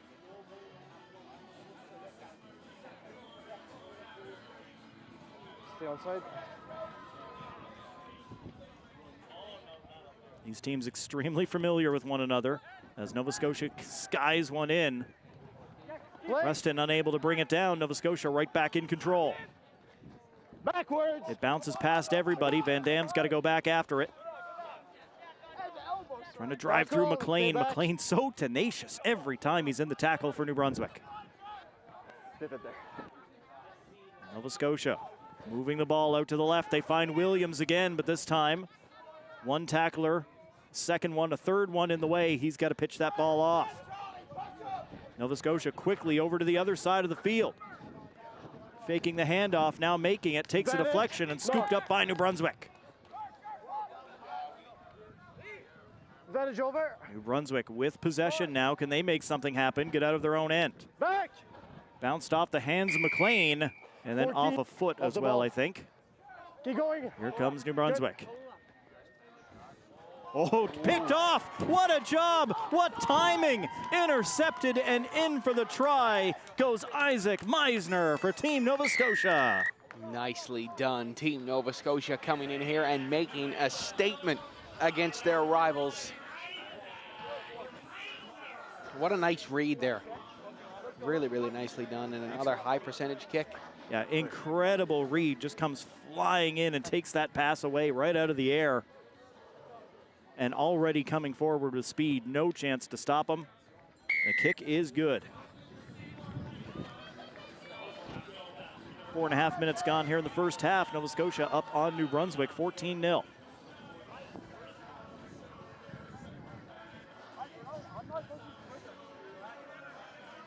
Sports, let's get up right away. There might be contest in the air if you want to move up.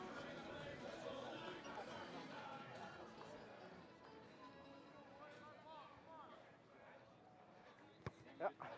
Another very high kick from Nova Scotia over the head of Preston. Team New Brunswick trying to run forward, but spun backwards. Stay back. Was Giddings. Off the foot, play. We're good. We're good, trap him. Leave him. All went through one player, but picked up by Preston. Preston through the middle of the field. He's pulled down for Team New Brunswick.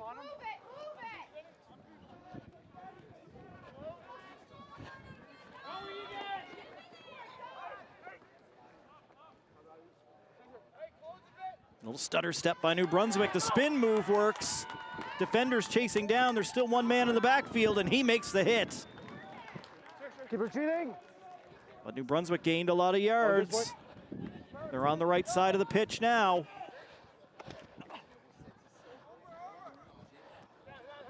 Out.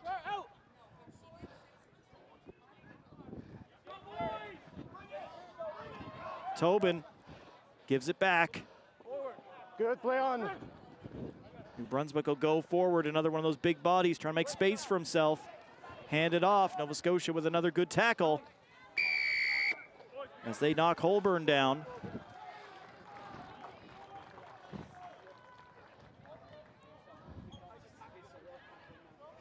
Offside, Nova Scotia will take control here. 6.5 gone here in the first half.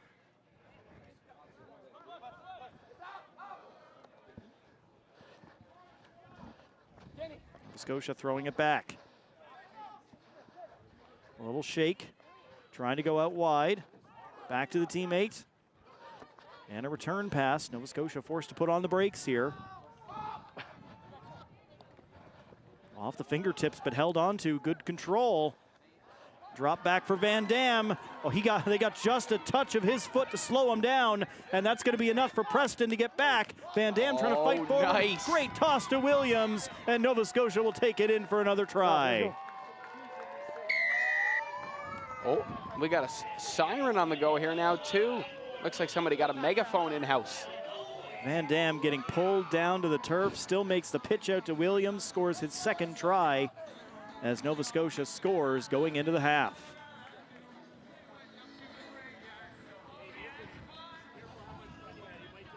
Everybody into the half. We're still waiting for the kick. 10 seconds. Hertel puts it up, and it's good. Nova Scotia perfect so far.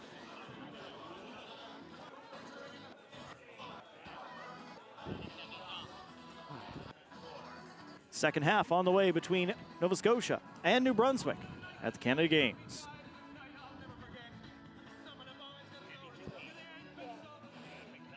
Wow. Water? Bring water? Yeah.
Good enough. Okay. Time for the second half. New Brunswick and Nova Scotia. Qualification games in men's rugby sevens.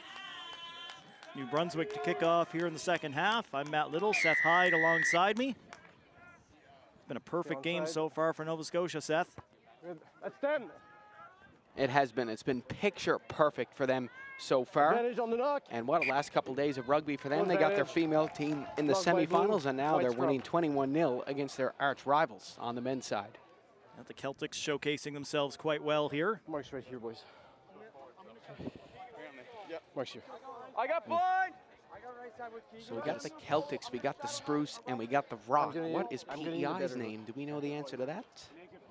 We'll have to find out. That's a good question. We will have to find out. I'm sure it wouldn't be too hard. Set. Ready? No hook. Hook. The hook. Okay, I need to see a hook. Players were not set up just right in the scrum. Referee's looking for a hook. I think he's in the wrong place if he wants a hook. You might have to go to the harbor front to find one of them. Lots of fishermen and women down there. I'm sorry, everyone. I'll mute my mic for that one, Matt. Boom.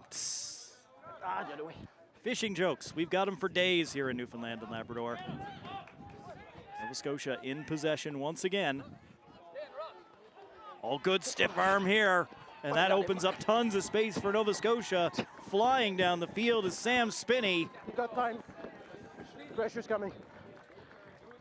All the way in there. Spinney will put it down. A little contact as he places the ball, but that's all fine. It's another 5 for Team Nova Scotia. Yes. They're buzzing here. They're absolutely rolling in this game. We didn't expect this. No, I expected this to be more like our last game with teams going punch for punch.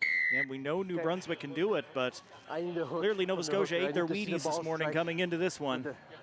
These guys have been ready to go right from the opening kick. They've exploited the space. They've used their skill. They've been smart, good vision. Vinny, you connect. I'll chase.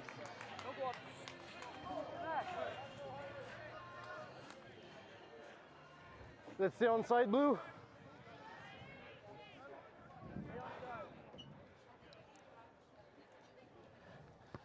Ball is up. Yep.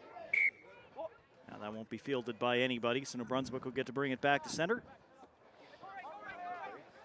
And here they come, starting it off. Tobin makes the pitch. Oh, and some good speed. Preston accelerates, scores for Team New Brunswick. Charlie Preston answering back. And just out of nowhere, New Brunswick, just like that, able to put points on the board. That is what's been so fun about Rugby Sevens all the way through this tournament, is something can happen in an absolute eye blink. It really makes it feel like these games are never truly over. Team Nova Scotia still leads New Brunswick 28-5 after the missed conversion. But that's a little momentum for New Brunswick. That's a little something. A very quick try, exactly what they needed. Let's see if we can do it again. New Brunswick will send it deep. Nova Scotia will take that. Team Nova Scotia throwing it back. Good handoff. Nova Scotia working it well along the wing. Carrying it forward, puts down the shoulder, shakes off the defender. Still chasing down, he's there. Is he gonna catch him? Is he gonna stop him? No. Nova Scotia down, did he get in? Yes, got that ball down. What a great response by Nova Scotia here to come right back down the other way and answer that from New Brunswick. White, let's move. White, let's clear the way. Liam Saunders, number 3. Getting it down the pitch for Nova Scotia. Of course, out on the wing, so the kick is going to be from way outside. These guys are certainly capable of hitting these kicks, but it's harder than it looks. 33-5, Team Nova Scotia now in front of New Brunswick as Nova Scotia reestablishes that 28-point advantage.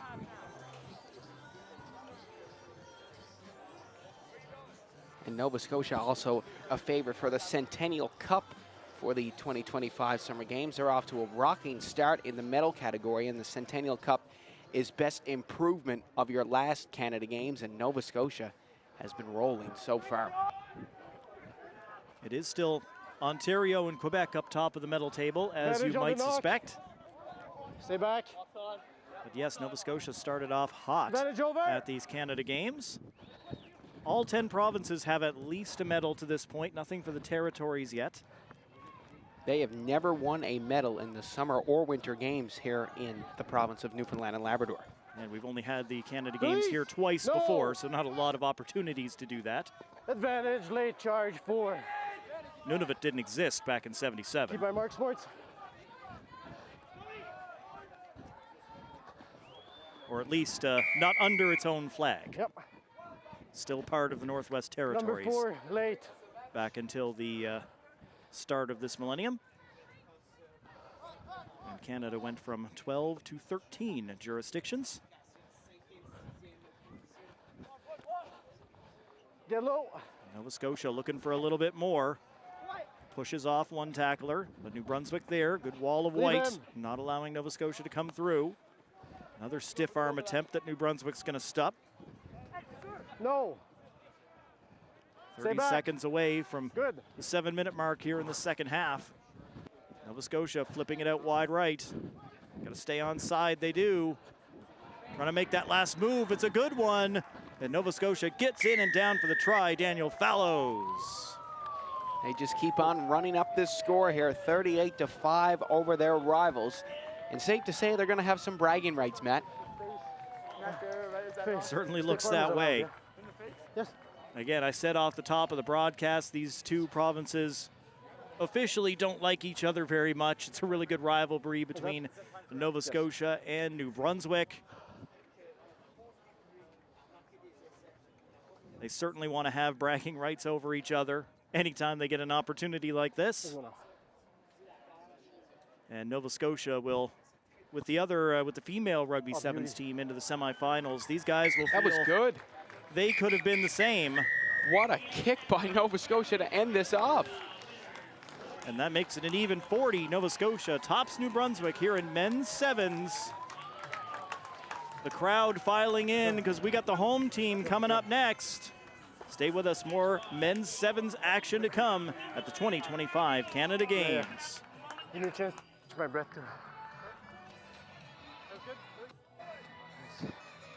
There's just one pivot. Atlantic Lottery is proud to sponsor important community initiatives like this year's Canada Games.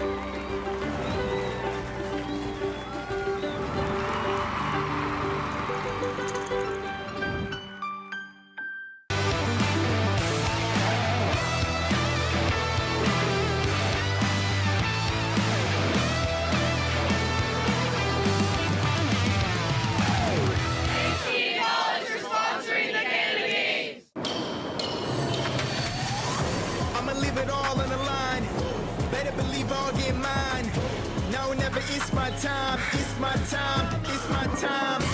I'ma leave it all on the line. Better believe I'll get mine. Now or never, it's my time, it's my time, it's my time. I'ma leave it all on the line. Better believe I'll get mine. Now or never, it's my time, it's my time, it's my time.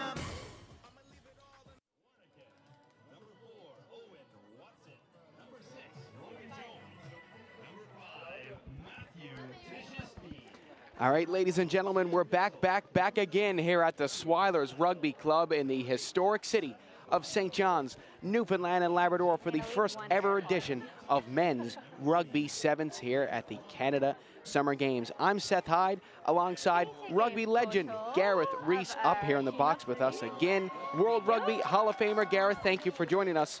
Oh, great to be here. And Seth, listen to this. This local crowd's going to give these boys a big ovation here. A little bit on this very famous rugby field, home of the Swilers Rugby Club. That's Newfoundland in the purple jerseys, the Rock. Newfoundland and Labrador, sorry. And Saskatchewan are the This should be a great matchup. A few of the dads and the coaches last night were having a quiet cold drink, and there was some good banter. They thought it would be a good matchup here today. This is going to be a dandy. Both these teams have something to prove. Both had heartbreaking losses yesterday in the quarterfinal round, and they both want to place 5th or 6th here. That'd be like a win for them.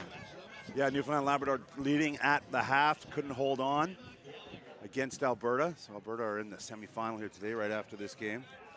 And yeah, Saskatchewan as well with a tough quarterfinal loss. This is going to be a mouth-watering encounter between both of these squads, and a good crowd here on a work day here in our provincial capital.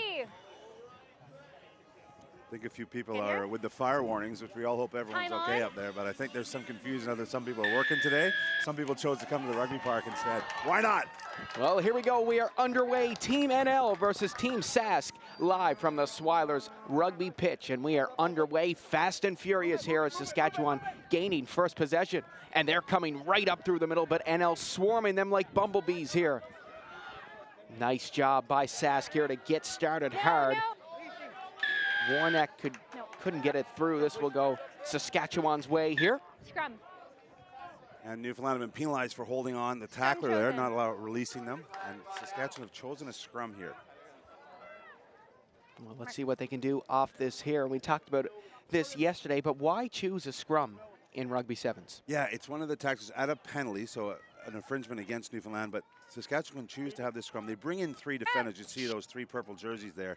So that creates space out wide when they get the ball away from the scrum, and because they're putting it in, they're going to have 95% chance of maintaining possession, as they do here, and they can ship it out wide with those 3 men still scrummaging. Well, nicely done by Saskatchewan. Smooth as butter here as they make their way up the other side. NL nipping that in the bud. Saskatchewan maintaining possession here for over a minute in to this first half. Beautiful fake from them as they look to move forward, and they might be through here. They have some room. Saskatchewan is through. It's their captain, Cameron Newdorf, but he's hauled down by my second cousin, Eric Haas. And now Saskatchewan keeping the ball moving. NL looking to stop this attack. A heavy tackle, but Saskatchewan might be in here. They're in the end zone, and they will lay it down for the opening try of this game. Yeah, great backing up for the men in green and white. The initial break from Newdorf, but then they got lots of bodies there, nice hands, and stretched this Newfoundland defense out to the far left sideline. Well, this is going to be a tough conversion for Saskatchewan. 15. Yeah, and that's the final stage, is just drawing the defender, flipping it out, getting it. Sam Pitzel with the try there. Wide, yeah. And that kick is up, and it's just wide. It's from such a hard angle, especially with the Newfoundland and Labrador wind as well. That certainly doesn't help. Yep. The clock counting up here, unusual for rugby, but still just 4.5 minutes to play here. Newfoundland want to get on the board here in the first half. Well, Saskatchewan with first possession advantage, if you will, in this game. And a deep kick here. Well done by Saskatchewan, as NL is going to have to reset deep if they can get possession, and they will. It's Reese Sexton handing it off of the Munn Seahawks. Now NL moving it along nicely, just avoiding the knock on there as Eric Haas takes it away. And it's Haas busting up through the middle. Will give one more pass. Great vision here as NL looks to cross half, and they will. For the first time this game, they've moved it past the halfway line. Newhook will hand it off. It's Tyson Snow wriggling away. Snow tied up. NL looking to get going here. This place is absolutely rocking as NL has possession.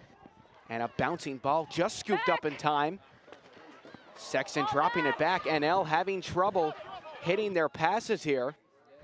Saskatchewan flying into defense, using the body, but Newfoundland just holding on. Beautiful stuff here by Team NL. Look at that open wing. Oh, what a grab. And it's left behind, and Saskatchewan will scoop it up and gain possession. NL looking to get it. They almost had it just then. Hold it. As Saskatchewan keeps it moving, it's Denecker, the South African-born player, as Saskatchewan keeps going. They have just shut everything down for Team NL so far. And Denecker will collect once again. Looking to come up the middle. NL trying to pry it out of their hands. The ball's loose, but Saskatchewan will calmly regain possession. Beautiful stuff from them so far, looking to crash the Newfoundland and Labrador party here early in the morning. And Scrum chosen. Newfoundland not rolling away at the tackle, so another scrum for Saskatchewan. They're really managing the game right now, keeping the Newfoundland players out of the game and the crowd out of the game significantly. That's a tough thing to do. I'd say this crowd has probably been one of the more intimidating crowds to play against for this men's squad. Logan Jones, the first receiver here, another player with South African heritage, but currently out at Shawnee Lake School, really strong program. He's at boarding school, but originally from Saskatchewan. So 17-year-old stepping up here. He'll get first receiver, and there he is on the ball. Let's see if he can make something happen. He goes wide. Well, nicely done by Saskatchewan. We've said that a lot here so far. They're just playing so well right now, and that ball pops out, but Saskatchewan going to get possession. It's still loose, but once again, calmly playing it back. Man, what a first half for this Saskatchewan team. Yeah, Sam Pitzel doing the dirty work on the ground, diving on the ball. Knew he might take a kick to the back, but he's got his team possession, and they are controlling things right now. Bit of a bobbled ball there, nicely collected as Logan Jones keeps it going. Oh, that's a glorious pass. Saskatchewan might be in again as they make their way deeper into NL territory. It's Newdorf. Newdorf. Oh, good steal. Oh, look at this from Team NL. Snow's got right over the ball and won it back. Great stuff. Almost like a jump ball there in basketball, coming away with it. And Team NL with possession. Bounces back. They'll pick it up, and they might be through with some space.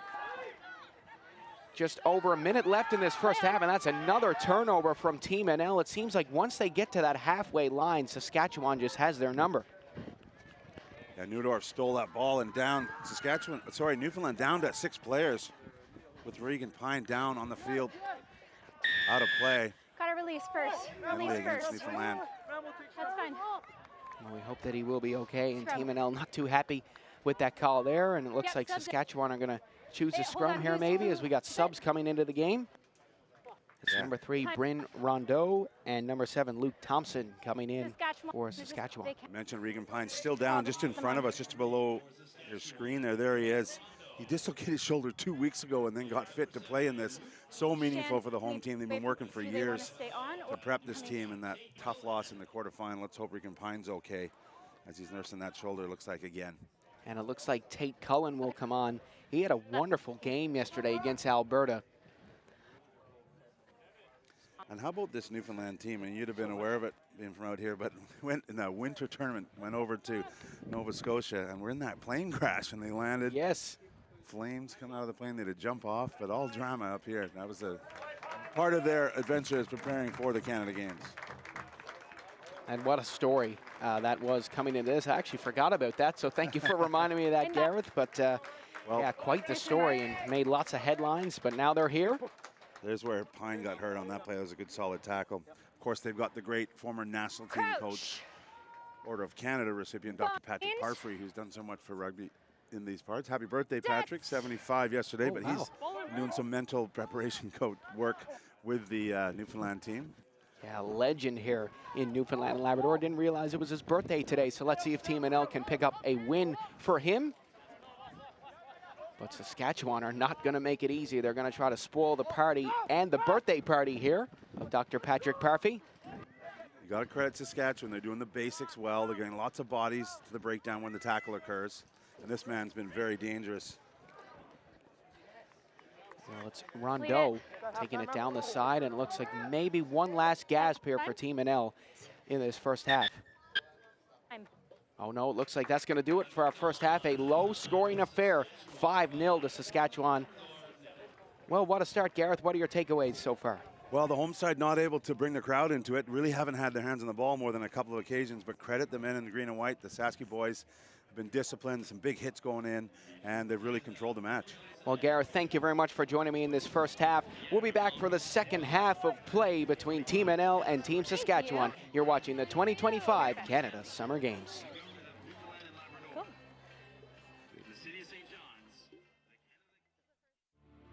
Legends aren't born. They're built. Icons don't become icons overnight. What you hear about is the achievement.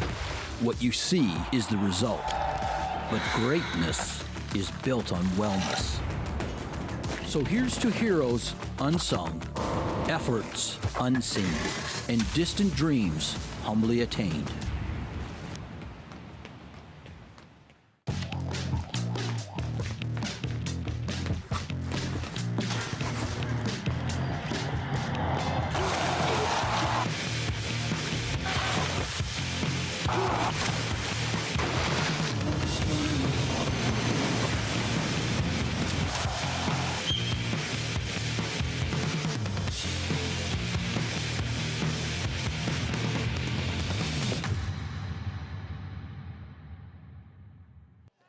Well, welcome back to the Swilers Rugby Club in the capital city of Newfoundland and Labrador. It's St. John's. It's Team NL versus Team Saskatchewan in consolation match number 3 on the men's side.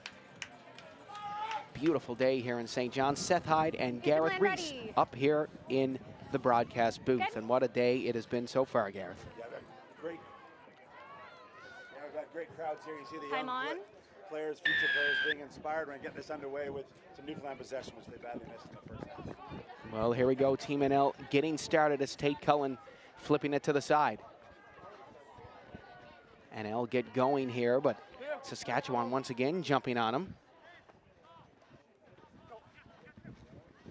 And now here they go. Tyson Snow, who's been unbelievable for NL in this tournament. Over for Reese Sexton. Sexton will drop it off. Oh, Cullen goes to ground here. As Newhook doing a nice job by himself here, making his way ahead. As Team NL keeping possession nicely, and they're through. It's Tate Cullen, the super sub, going all the way. Team NL are on the board for the first time, and the home fans are alive. Cullen gonna take it to the middle, and Gareth, this place has come to life. Tate Cullen literally pinned his ears back. He was staring straight downfield right in front of this hostile crowd. Emma, can you call I thought he was going to maybe score out wide to make this conversion hard, but he then realized he had some space. A crucial conversion here. Keep an eye on this. Well, let's see what they can do here. Take the lead for the first time this game, and what a huge start to this second half. It's up. It's good. NL with the lead and heads up Tim Hortons as it's 7-5 for Newfoundland and Labrador. Look at the clean out right there. That's what secured the possession, the work around the ball, and then just that straight hard running. Watch, he's just going as fast as he can. And now he realizes, oh, maybe I can get in under the post, make that kick a bit easier. Well, great awareness from him. He said he was a super sub yesterday and even super sub today. Well, here we go. That's up high in the St. John's sun and is brought down by Saskatchewan. Again, they got to stay calm here. This crowd has come alive. And yeah, this will go NL's way. Well, what a dream start to the second half. I mean, what have you noticed differently here in this second half, Gareth? It's like a completely different game. Well, they got their hands on the ball off that kickoff. Terry Chater, the head coach, would have had some pretty stern words. They were aside this Newfoundland Labrador team that were really organized yesterday. It's hard to be organized when you're defending the whole time. So they took their chance there. Now another great opportunity. A scrum 22 meters out. They got options both sides. Bind. I wonder if they're looking at that short side. That's the right of your shot here. There's no defenders there for Saski. No, they're going to go with the flow. Oh, nice. Well done from them. Newhook will whip it out, and it's Snow who gives it back to Newhook. A bit of a juggling act there. Oh, and it's going to make its way even farther back. Number 12. So this is off a green hand, and it's very little tolerance for an intentional knock-on. I mean, that was hush. He was just going in to make a play. But it will be 2 minutes in the sin bin if a Saskatchewan player. So, again, more advantage for Newfoundland here. 7-on-6 for the next 2 minutes. And so that yellow card was for the knock-on that play there? Yeah, as he was coming in to make the tackle, it's really tough on the player because you have to wrap your arms, but it went off his hand. And in sevens, they deemed that to be, I guess, preventing the opportunity. So here we go, Newfoundland in possession. Well, it looked like a bit of a fire drill at the start, but now they're starting to hit their passes here nicely as Tate Cullen will swing it over, and I think we might have jinxed him up here as that ball rolls to the side, and now Saskatchewan playing shorthanded will grab possession. It's Newdorf, the captain, up through the middle, and he was almost through there. Oh my goodness, what a heavy challenge by Team NL, but Saskatchewan maintaining possession here halfway through the second half. Well, Logan Burke putting the big shot in. Wow. Well done. Team NL here with the home crowd on their side. And what kind of boost does that give you, Gareth? Well, the hit can obviously give you an emotional boost. I think there's some tired bodies out there, but the crowd will also going to lift. Watch this as the loop pass. That man's been awesome. Look at this. Too long in the air and bang, big hit going in. Logan Burke getting the job done. That's a spine buster right there. Saskatchewan doing a nice job playing shorthanded so far in this game. And a tough time to take that yellow card, but there's not very much you can do on a play like that. So Seth, here's the big opportunity. They have to put 3 in the scrum. They have to have a scrum half there. There are 3 Newfoundland backs against 2 for Saski. Can they find the space? Oh, once again, a pass that'll just get away from Tyson Snow here as he looks to find the space, and he might have found it right here, but down he goes, leaps back to his feet as Reese Sexton taking it up. Oh, just stumbles a bit, leaves it back for Hedges. Owen Hedges keeping it going, and Team NL looking to move quickly here with some encouragement from their fans. Go, go, go. It's a penalty. They can go quickly, and they want to try and stretch the Saskatchewan players. Interesting decision to come back in tight when Saskatchewan are one short at the moment. They really want to stretch them. Well, it's Reese Sexton on the corner side, just barely staying in play with a nice pass. It's Tate Cullen now, giving one more feed to Owen Hedges as he's hauled down just before the end zone. And NL stalling some time here. Scanning his options as it's passed along. Beautiful stuff from them, but Saskatchewan holding the line like Toto here. And our NL in, they're right there. No try. Oh, it's a knock-on, and that's devastating for Team NL this late in the game. That could have put this game to bed. No question. A little bit of white line fever as we talk about it. Looking for that line. I thought they were in earlier. See the tackle being held by the leg, then finally gets out, reaches for the line. As he picks up here, he goes for it and just gets it knocked out as he's stretching for the line. Unlucky. Back on. So Saskatchewan deep in their own territory here. And they're back to full strength. So 7 men in green and white trying to ruin the party here in St. John's at Swilers Rugby Park as Newfoundland lead by a narrow 2 points. Well, this has been the lowest scoring affair we have seen so far in this tournament. Every game has had at least 17 points so far. And I think you've been our good luck charm so far, Gareth. Every game you've done so far today has been an absolute showstopper. Yeah, this is great. This is all about under 20 athletes, part of the Rugby Canada pathway. All the national coaches here, Hubert Biden's from the Pacific Pride. That's fine, ball's out. All these games going out, being recorded, so a chance for all these provincial athletes to impress the national team coaches. Well, Team NL just got to try to keep it down as deep as they can, but Saskatchewan gaining some yardage, and this will go their way here. Yeah, that tackle's too high over the shoulder. Not allowed in rugby anymore. Still Saskatchewan playing, looking to steal it. Well, lots of pressure on Team NL here as Saskatchewan looking to do it at the death. As they make their way down the pitch, a beautiful fake pass. Oh, they might be through. They might be through. They are through. Oh my goodness, Newfoundland heads in Newfoundland hands. Saskatchewan take a late lead in this Rugby Sevens game. Oh my. Wow. Upsetting the scene here. They've scored with 20 seconds left to go, and I'm wondering, I think the referees just said that we're gonna have a restart. So Newfoundland will still have a chance. Yes. Yep, to restart and get their hands on the ball and try and steal this one back. So for the conversion to come, we are gonna have a kickoff, a restart. Well, it's up, and it's good. No, oh, that's game. Well, Saskatchewan coming up and silencing the home crowd, taking home the victory at the death, and they will move on to play for 5th or 6th place later today. Well, a great game from both teams. Gareth, what are your final thoughts on this one? Oh, intense. Both of them showing real provincial pride. You see the body language on the Newfoundland players and the joy of the Saskatchewan players. That's what it means to these athletes to be here at Canada Games. This was the final act, the in and out. Nice footwork there, just enough to get around from Denaker. Saskatchewan sealing at the death, but yeah, both sides giving their all. Well, NL not done yet. They will be playing for 7th or 8th later today as well. Well, that's going to do it here from the Swilers Rugby Club. Seth Hyde, Gareth Reese, happy to have you joining us for this one. We'll be back for the women's semifinal, BC, Nova Scotia, coming up.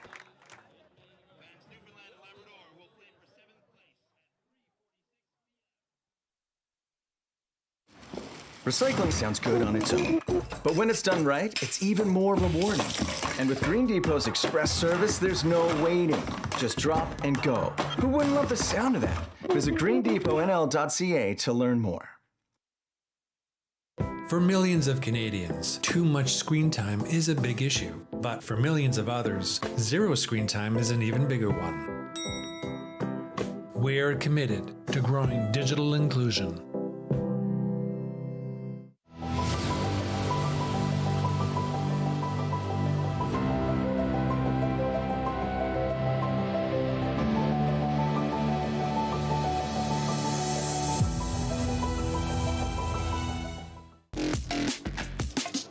seen, be heard, be remembered.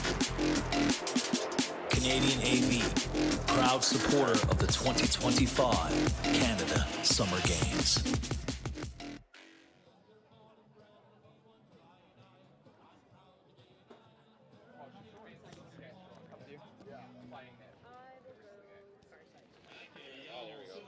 All good? You got me?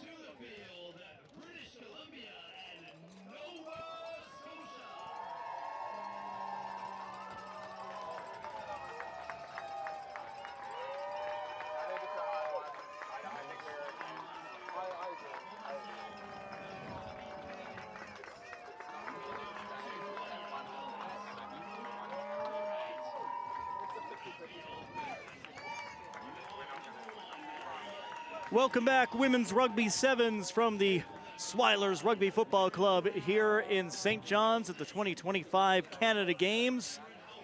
We have reached the semifinals. Teams are playing for medals. First one of the day. This will put them either into the gold or into the bronze. It's Team BC, it's Team Nova Scotia. Gonna be a fantastic game. My name is Matt Little. Gareth Reese from Rugby Canada is alongside me. Glad to have you with us. Oh, awesome to be here. So much energy in this stadium at Swilers Rugby Park. Sevens. Obviously, the women have been here in Niagara last Canada Games, but the men have joined them.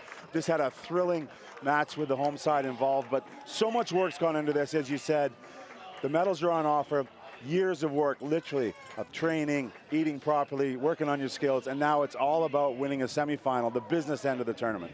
Regardless of what happens in this game, all of these teams in the semifinal, all four will play for a medal, but one of them will go home without it. You're guaranteed something if you win this game. Nova Scotia upsetting Quebec 3-2 in order to get here. BC has been a juggernaut, undefeated 5-0 thus far on their way here. It's Team Nova Scotia in those white uniforms with the two-tone blue, BC in the navy with the gold numbers. As Nova Scotia works it out wide, they've got room. McLean on the run. She's going to be brought down.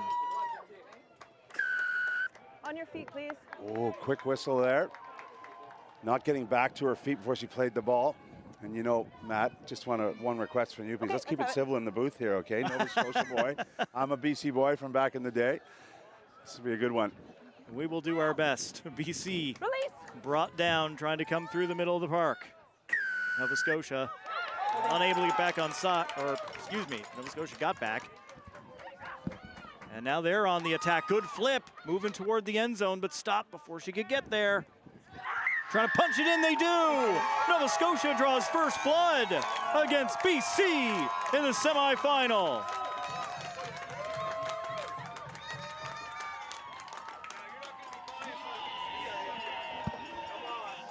I'm Nova Scotia.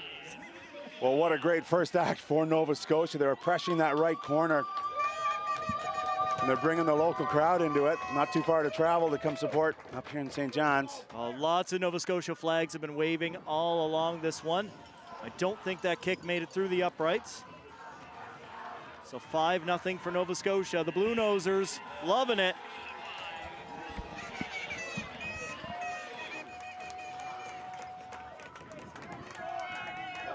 Great pressure from Nova Scotia, pounding that line, and BC just running out of defenders. Back to live action. BC got their hands on it. Bit of a shock start. They would be favored in this match. Very little has slowed down BC, either men or women, so far over these 3 days. And BC has been so fast. Every time they've been able to get the ball, they've been able to just charge down the field. But that one off the fingertips and forward. A turnover possession. Yeah, the crowd letting her know as well.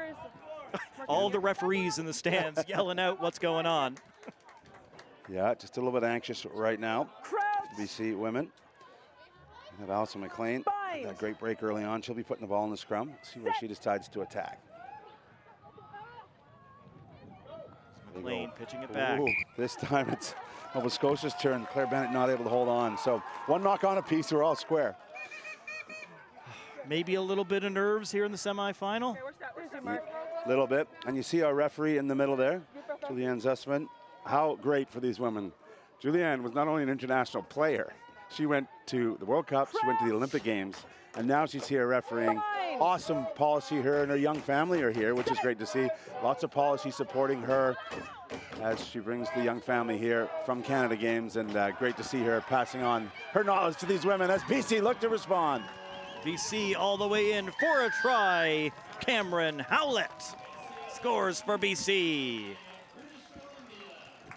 Yeah, it was an arcing run off the first phase, off the scrum. Silencing that crowd for a few seconds here. There's definitely folks here cheering on Team BC, but there's more from Nova Scotia, as you well know. That trip's a little bit easier coming from Nova Scotia than it is from the West Coast. I did it yesterday, and you know, barring our Canada disasters, I'm going to try to do it again tomorrow to get back home. But best look of at luck. this. Good around the corner, straightening, and then the short ball. Good timing, a well-timed run from the back. Well-deserved try for BC to take the lead through that conversion. 10 seconds. Those all-important extra points on the conversion, putting BC in front of Nova Scotia. Deep kick, sails over the head. McLean picking it up deep in her own territory. Ball spills out. BC in possession. Well, this is one thing Nova Scotia can't afford, to give this powerful BC team possession. They've got to hold on to it when they've got it. Right now, 15 meters out, BC looking to attack the far side. Going for the corner, looks like they're there. She got it, she got it. BC extends the lead. And it's so often the case, Matt, when you turn the ball over, you're not set up to defend, and BC just jumped on it. 2 quick passes, and they're in. Yeah, you got it. I believe it was just McLean that was over there on the far side for Team Nova Scotia. Nice strike from the sideline. Whew, just falling short. Here it is after a quick ball. 1, 2, around the end. Too much ground for Scotia to cover.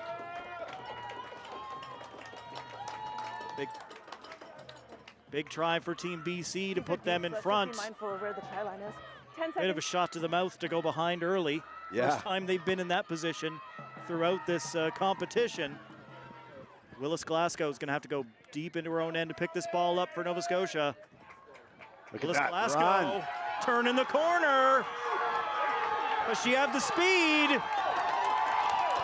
What a run. Does. What a run. Literally putting this Nova Scotia team on her back. Willis Glasgow. Incredible stuff.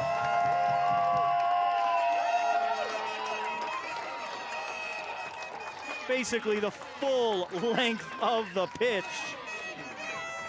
And still able to bring that ball into the middle of the end zone to put it down for the try and make this kick a little easier and try to tie this game.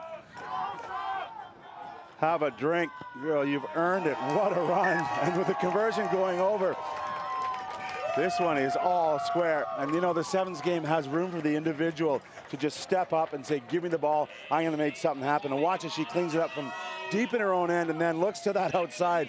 And you asked the question, does she have the pace? Yes, she did. Those long, long legs of Willis Glasgow pumping for everything they were worth as Nova Scotia ties the match.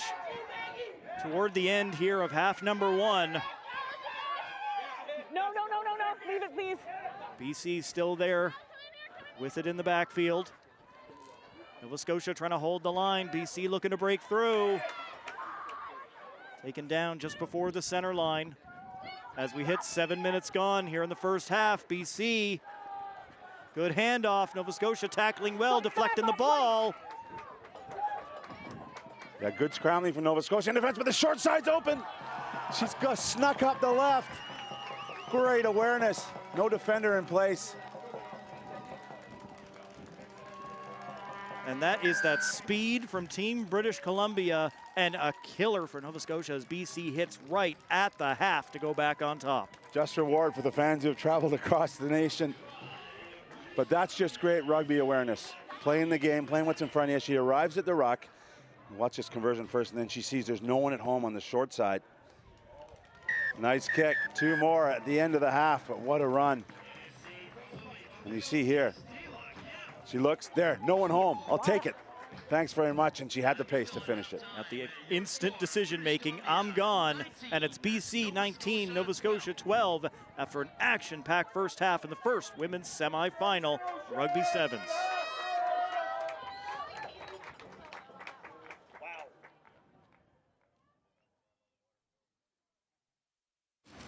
Recycling sounds good on its own, but when it's done right, it's even more rewarding.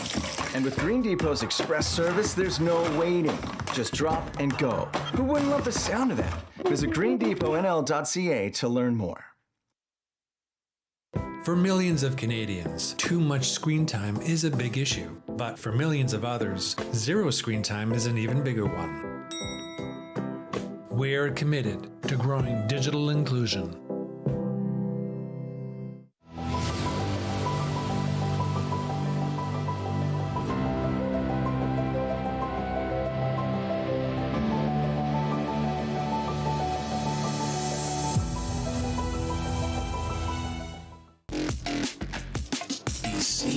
Be heard, be remembered. Canadian AV, proud supporter of the 2025 Canada Summer Games. If this second half is anything like that first half in the women's semifinal, it's going to be fun. BC up on Nova Scotia, 19-12. Gareth Reese and myself, Matthew Little, in the booth. What a show these ladies are putting on. No question, pride in their provincial jerseys. Medals up for grabs. This is semifinal. A trip to the gold medal final later today. The bronze medal match coming later today as well, as we will give out all the hardware before the day is done. And women's rugby sevens will be complete. A little daylight for Nova Scotia, but great tackle by BC. Number 2, Claudia Valance, bringing down her charge. Oh, there's a hit, drawing the ball loose, but it goes into a Nova Scotia hand. Oh, pass right, yeah, right into the breadbasket of the wrong team. Oh, but scooped up, no. Not going in the tackle. Not going in the tackle. Thanks, James, that's great. McLean certainly thought she had some daylight there. Here we are. And you know, the warm-up field is on the lower field, just behind your shot here. We've got Alberta and Ontario getting ready for their next semifinal. I wonder if they're keeping one eye on this match. See who might be in that final. I mean, you got to be prepped, but I'm a little surprised there aren't more teams along the fence. Yeah. Into the scrum, BC going puts short it down. side. Yeah, they're looking for that short side again. Why not? That's how they got the lead at the end of the first half. Yeah, they have been deadly on the wings. Nova Scotia says no this time around. BC quickly back up.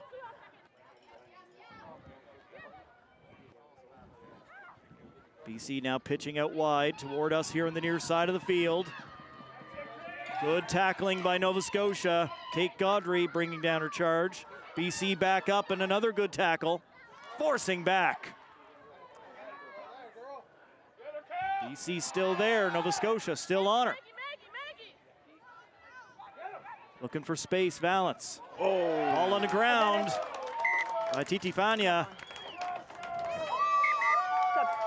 And some subs being made here. Into the game, Stella Feeney, number 1 for Team Nova Scotia. And number 3, Poppy Elcock coming on for Team BC. Yeah, Amber Valance with a couple of good touches in the play there for BC, but just the nerves creeping in here, just a spilled ball there. Keep in mind, this is these women's 4th game. More than that, 5 in 3 days. Keep 6 going. days. 6, yeah, you got it. 6 Sorry. game. So that's a lot of rugby in a short space of time. The third day of action here. I know these games are only 15 minutes long, but I don't know if any athletes are expending as much energy per moment as the rugby athletes are at the Canada Games. It's been hugely popular. The basketball athletes coming over there in the gym right beside us. Everyone coming to check it all out. Ooh, penalty against Nova Scotia for holding on. Credit the BC players being on their feet, trying to steal that ball. BC still up 7 here. 2.5 minutes gone in the second half. And they're going to elect the scrum. Let's not waste time. Bit of sledging of our Olympic World Cup referee from the Nova Scotia Barons. There you can see the carry now. So once she goes to ground and he's on the ground, BC has to release, and then they can try and steal. And this with support there was just a little slow to arrive for Nova Scotia.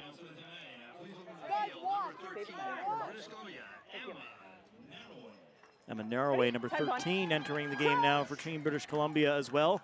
Got to keep fresh legs out there in this heat. Oh, almost a steal for Nova Scotia, but BC get it away. Out wide right, where BC's had that success. Oh, the fan, the big left hand. One tackler back. Can McLean get there? She won't. And BC will put it down for the try. Well, for the second time today, she's gone right to the sideline. Team BC will be happy with that. Nova Scotia. What set it up was the big left hand. Okay, thank you. That guarded the space, and then she had the pace to finish it. Conversion could be important here. She pulls it in front.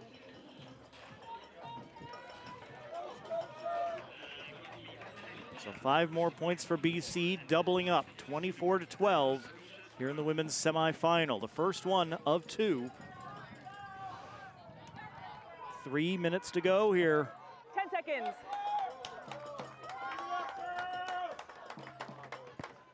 Another great look at the action from our production team here at Universum Media, providing the pictures all over these Canada games. Big tackle. Lifting Hellier right off her feet. Oh, wow. Looking for the hat trick. Just grabbed from the jersey. On your feet, please, 6. BC playing that ball while they're on the ground, not on their feet. So a chance for Nova Scotia. Still time for Nova Scotia. No room up the gut here for Feeney. Still in possession. Nova Scotia will toss it back to McLean.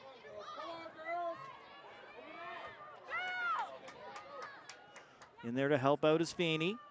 Nova Scotia will dig it out, throw it back. Start to work it across. Willis Glasgow taken down. Survivor, she's got the ball. Play it, please. Holding. Nova Scotia holding on, and BC decided to go quickly with this 12-point lead. Less than 2 minutes to play. As they have just about every time. Thank you. When it's time to go, it's time to go, and BC making the most of it. Through the defenders and in for the score. Well, that blonde ponytail is in full flight again. That one was easier than the last 2, but it's a Hattie. Amber Valance getting the score for BC. 14. I don't want you getting hit. Can you move up? Making it 25-12. They'll go for the kick. And BC just about putting this game out of reach. They've got 1 foot in that final. Yeah, she's done her work there. She gets a rest. Watch as this ball is scooped up.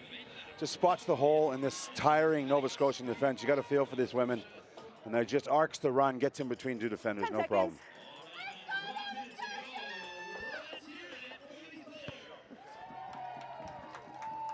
Ball kicked off by Howlett. Nova Scotia will look to bring it back.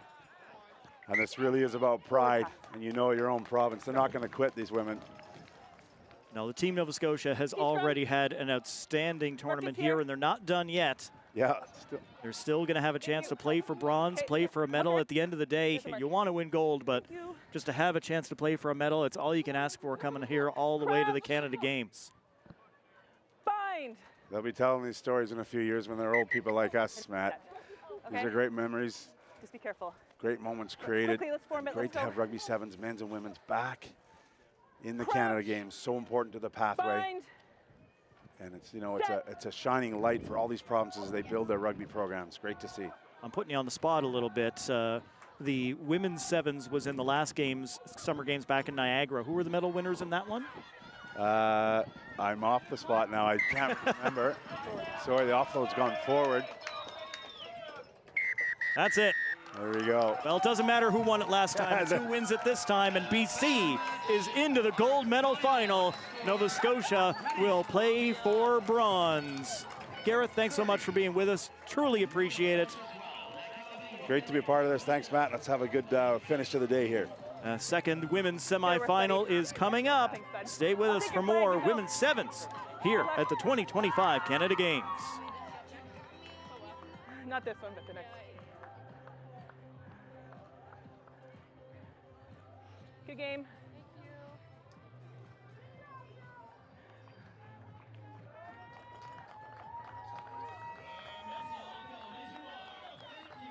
For generations, we've been nurturing the communities where we live and work.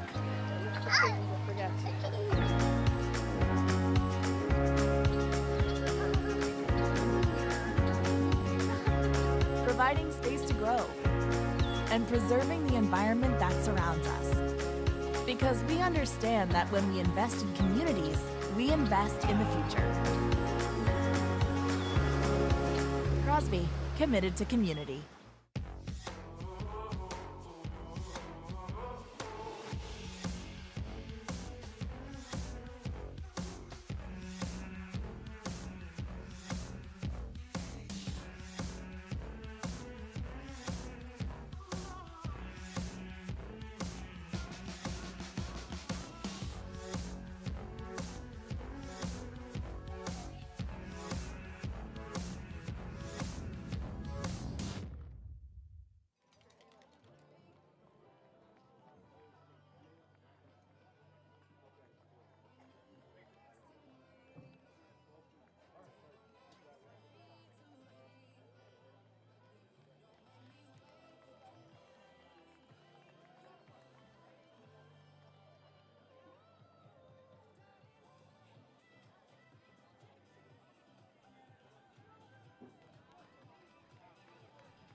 We are back at Swilers. It's the second semifinal. Women's Rugby Sevens, Ontario, Alberta, looking for a spot in the final. We know the winner of this will play BC. The loser of this will play Nova Scotia for the bronze. My name is Matt Little, Seth Hyde alongside me. Seth, you psyched for this one? This is going to be a dandy between two big provinces here in our great country. I'm so pumped for this one. And we got spoiled. Let me just point out, we got spoiled the last two games with Gareth Reese here. You got to listen to us again, me and Matt. I mean, we've come a long way. We came in pretty nervous to do rugby, but now we're here on the final day in the semifinals as BC awaits the winner of this one to see who they'll play in the gold medal game later today. Matt, over to you. Ontario ready to kick off. And it's deep for Alberta. Alberta in the white and blue uniforms. Ontario in the all red and showing some strength early on in this one. Alberta in possession. Can they find a way through that intimidating red wall? Dingwall on the tackle, forcing the ball carrier down. Ontario ball. And right through comes Dingwall. They do bring her down. Good tackle by McLean. Ontario pitching it out wide now. Looking for space through the middle. Thrown across. Oh, my!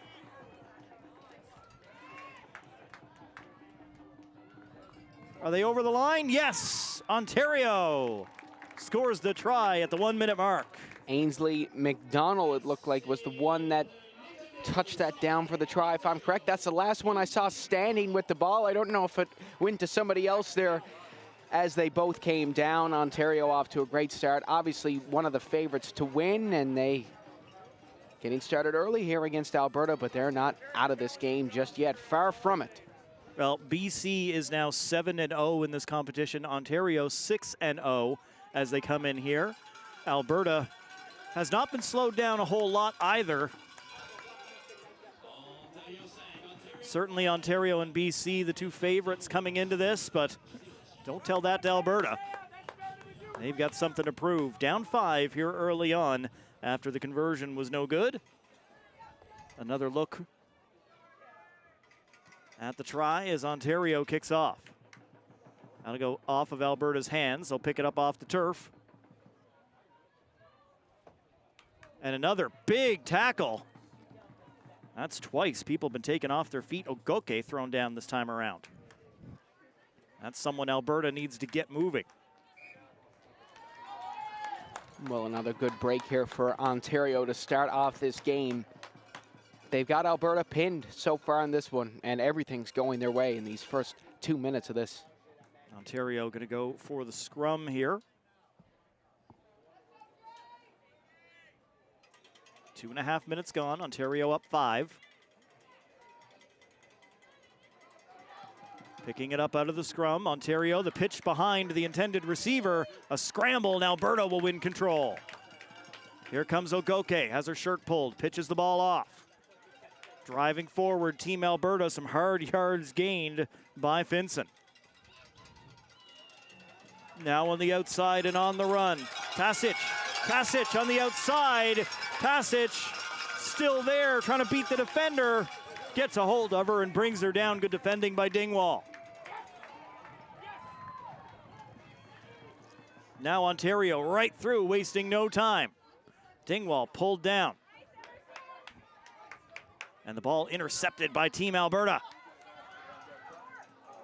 Pass behind the receiver. Alberta will get back to it. Can she turn the corner, trying to use the stiff arm, but brought down is McLean. Needs some help, they'll get it. Alberta up and on the ball. Alberta moving forward. Taken down by Mpolu. Here's Ogoke for Alberta. She's tackled. Tosses off, nicely done. Alberta in, McLean on the ball. McLean will bring it over the line and touch it down for the try for Alberta to tie the game. Well, they'll be set up nicely for a high percentage conversion kick here. Should they make this conversion kick, this will only be the second time this tournament Ontario has trailed. And let's see if they can do it here. Nice job by Alberta, not letting that shaky start get them down, and the fighting spirit of those Albertans coming out right now as they'll take the lead. And again, the second time this tournament, Ontario has trailed. And could we see an upset here, Matt? I know it's only early. DJ hitting some Journey, Don't Stop Believing right now in the building. Love it. Well, I always say you got to have two things in life, belief and courage. And if you have both of those, it'll take you all the way. Ontario fielding the bouncing ball. Shakes one tackle, a second. The third one sticks, and the fourth one brings her all the way down. Ontario still in possession as they toss it to Mpolu. And right on through, look at the speed. Or excuse me, that's not 12, that's number 2 on the attack, all the way down the field. We don't have a number 2 on the roster sheet we were given, so I guess we'll give that to Tenola Mpolu, I suppose. Either way, Ontario back on top as we go back and forth here in this first half. The second women's semifinal in Rugby Sevens. Kick is over the bar and good. And it's Ontario 12, Alberta 7. And by the time we get back underway, about 1 minute to go here in the first half.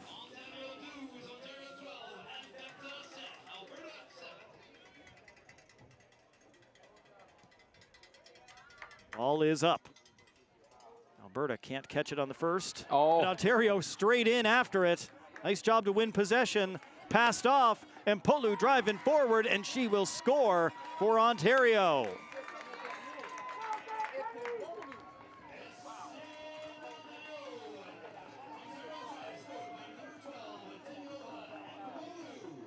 So it looks like we were right to assume that number 2 was Polo, as we got the announcement here from our field announcer. Well, Ontario's completely turned this around.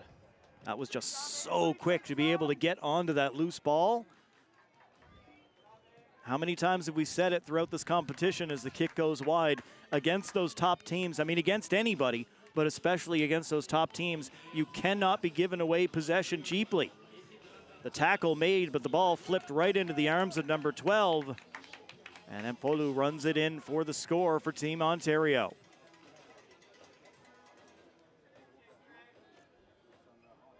(17-7) now, a 10-point lead. Oh. Got nothing on the kick, so Alberta will take this one from center. And past 7 minutes, they're hustling. Here comes Team Alberta looking to put some more points on the board before the half. It would be huge if they can do it.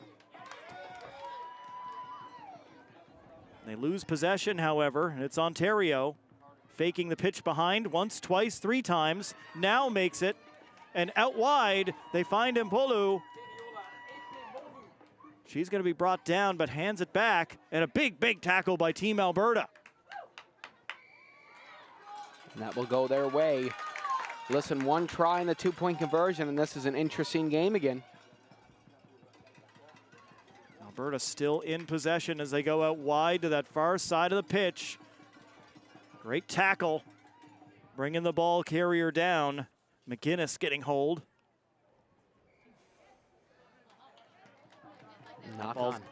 Knocked on, and that's the half. So it's Ontario 17, Alberta 7. It's the second women's semifinals in rugby sevens at the 2025 Canada Games.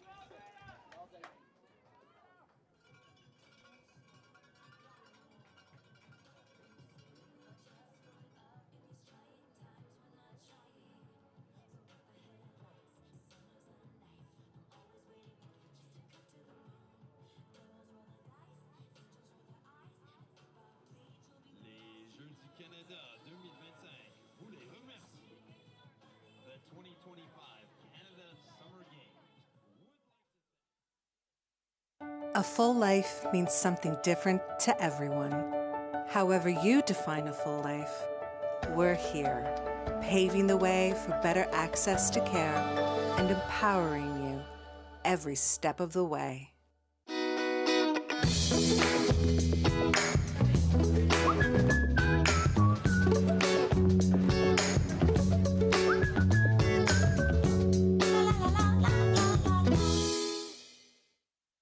So what makes Quinlan different?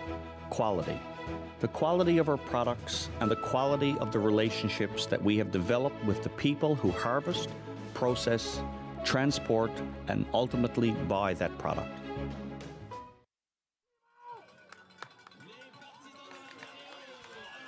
Women's Rugby Sevens. We've had one semifinal, British Columbia getting by Nova Scotia. Those teams went back and forth before BC pulled away in the second half. Here it's Ontario and Alberta.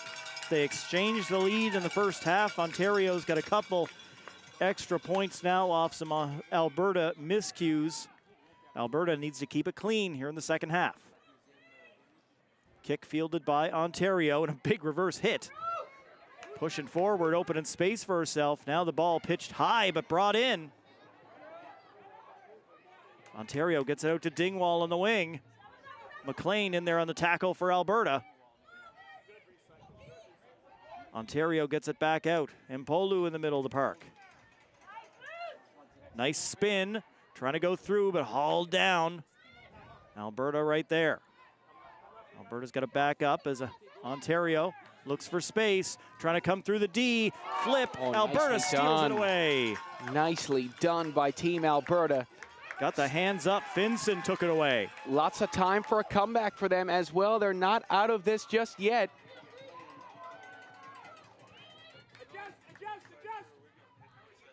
Alberta still here, looking for space. Ontario not giving an inch. They'll bring it down. And Alberta looks for a way forward again. Dingwall in the tackle for Ontario with a little support from Smith, but the referee says high tackle. And that'll be Alberta ball once again. A minute 20 gone here in the second half. Alberta down 10.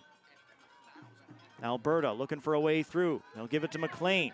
Looks like she's going to kick, but then intends to keep. McLean turns up, puts the shoulder down. Ontario surrounds her and brings her down. Some good yards gained by Alberta. Just a hold, that ball not moved in time. And Ontario elects the scrum.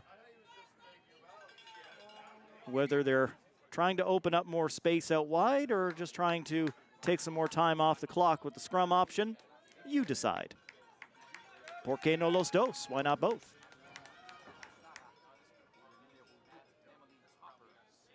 Couple of subs made into the game for Ontario. Number 8, Emily Hopper.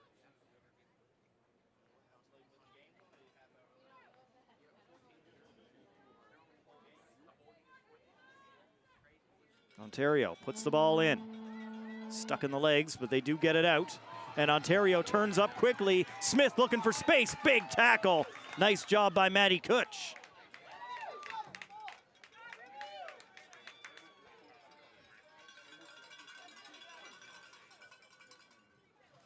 Scrum once again between the two teams. As players will come in and link together.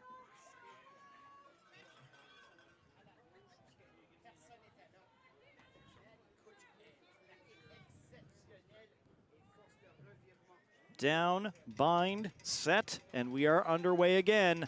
Alberta out of the scrum. Looking for space, good turn back as they put it into the hands of Kutch. Kutch out wide, a little space to run. Alberta going down the wing, but Ontario makes the tackle, and then that'll go off the hand, and Ontario just kicking it back. McLean kicks it back, or picks it back up for Alberta. Alberta now right through the middle and a big, big tackle. Man, I'm not sure who got the worst of it, actually, as Masala stepped into it for Ontario. Still there, ball knocked loose, but the referee's arm up in the air. Ontario gets moving immediately. Scooped up by the ladies in red, they'll get a few yards. Now into the backfield again. Ontario, good back pass, but dropped and then picked up again. Good recovery, but that'll be a knock on against Ontario. And some more subs. Coming into the game, Team Alberta, number 12, Maya North, entering the fray. 3 minutes, 40 seconds gone in the second half. We've had no scoring in the second half so far, Seth. 17-7, Ontario still in front. Alberta showing lots of life. Alberta definitely turned it around for sure here in the second half. They have to find the end zone. They have to. Defense is not good enough when you're down 17-7 right now. Start pushing on that offense, and they'll get back in the game. Bouncing ball picked up by Alberta. It's Finson getting some hard yards. Now back to McLean. She'll pitch out to the left side. Alberta still looking for space along the ground, so okay. Let's kick it forward and rush on. The ball goes into the end zone, but the Alberta chaser goes down, and the ball goes right out the back. And I just wanted to give a quick shout out here. My apologies for stepping away for a second, but we had provincial MHA Jeff Dwyer of Placentia West / Bellevue come up and wanted me to pass along to you, Matt. He said we've been doing a fantastic job, and he's been absolutely loving the commentary here today. So a huge shout out to him, and came up in the broadcast booth and said some kind words to us, and that's what we love to hear. Always appreciated, always appreciated. So still 17-7 Ontario. Ontario in possession. Here's the kick, and it's a good one. Back over half. Alberta will let it bounce out. Or no, it didn't go out. Alberta now protecting the ball. Less than 2 minutes to go in regular time here in the second half. Alberta will take it again. Kicked forward by Alberta. Rushing onto it, but Ontario is there first. Ontario's pass takes a bounce off the turf, but still going. Room up the middle. Here goes Ontario. Smarden right up the middle, over the line, takes it in for the try. Well, great job from Ontario, finally cracking Alberta's defense here. Huge try for them, and I think it's safe to say it's BC and Ontario in the gold medal game, but not to take away from Alberta. Great second half from them so far, and still some time for them to put some points on the board. Oh, it's been a very solid second half, but with 1 minute to go, 22-7 up, it probably is a little bit out of range right now. Ontario will line up for the kick. It's Masala to take. She'll put that one wide of the uprights, and we'll stay at 22-7.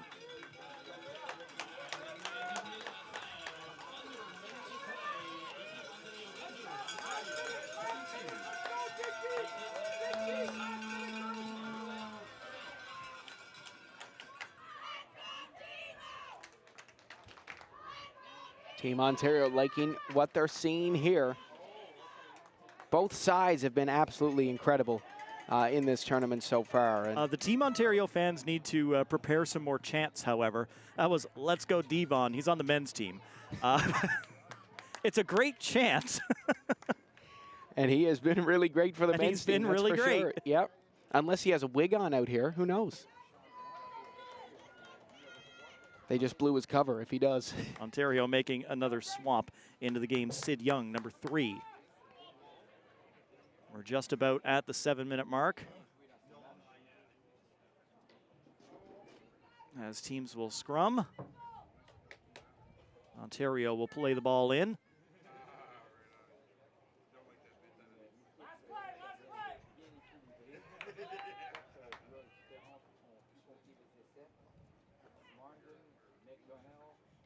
Ontario will take it out of the scrum. We're past 7 minutes, and Ontario immediately will kick that one out of play, and that does it. Ontario 22-7 over Alberta, and we know what the women's medal matches will be.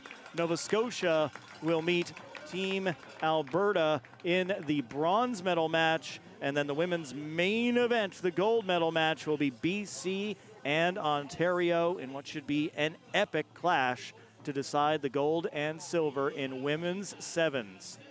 I'm Matt Little, he's Seth Hyde. Thanks so much for being with us. There's lots more to come. We've still got men's semifinals. Don't go anywhere. Stay with us at the Swilers Rugby Club at the 2025 Canada Games.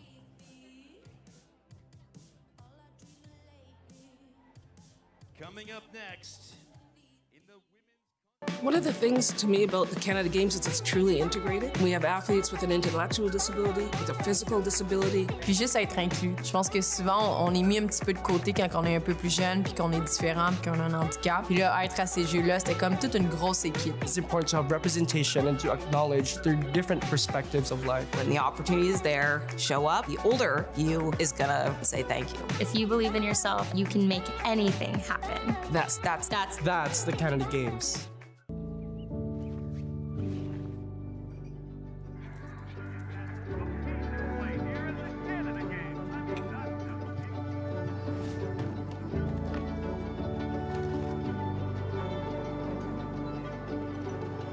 It takes a village to raise an athlete. For more than 120 years, Marine Atlantic has connected our sports communities with the people, places, and games they love.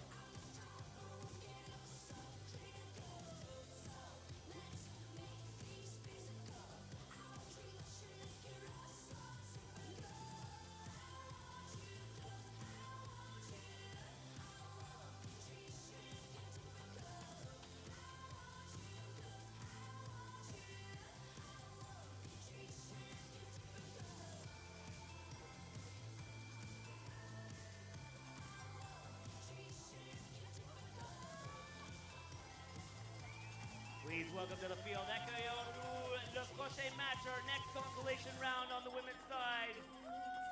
L'équipe de la territoire de Yukon et Manitoba.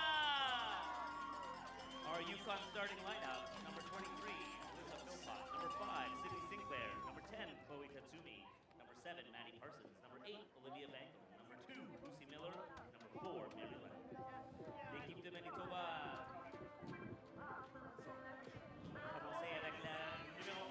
Welcome back to Swilers RFC. We are in the heart of St. John's, Newfoundland. Another hot day here at Rugby Sevens. The action has been hot. We just finished the women's semifinals.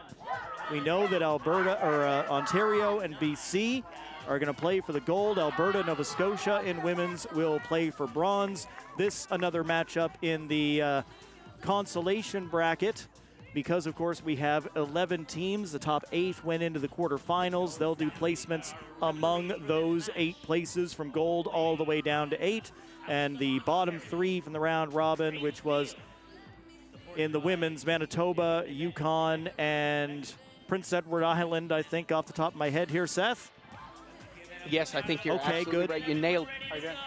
So they are playing a 3-team round robin to determine 9, 10, and 11. We've already had one of those games a little bit earlier today. Or, sorry, getting myself mixed up.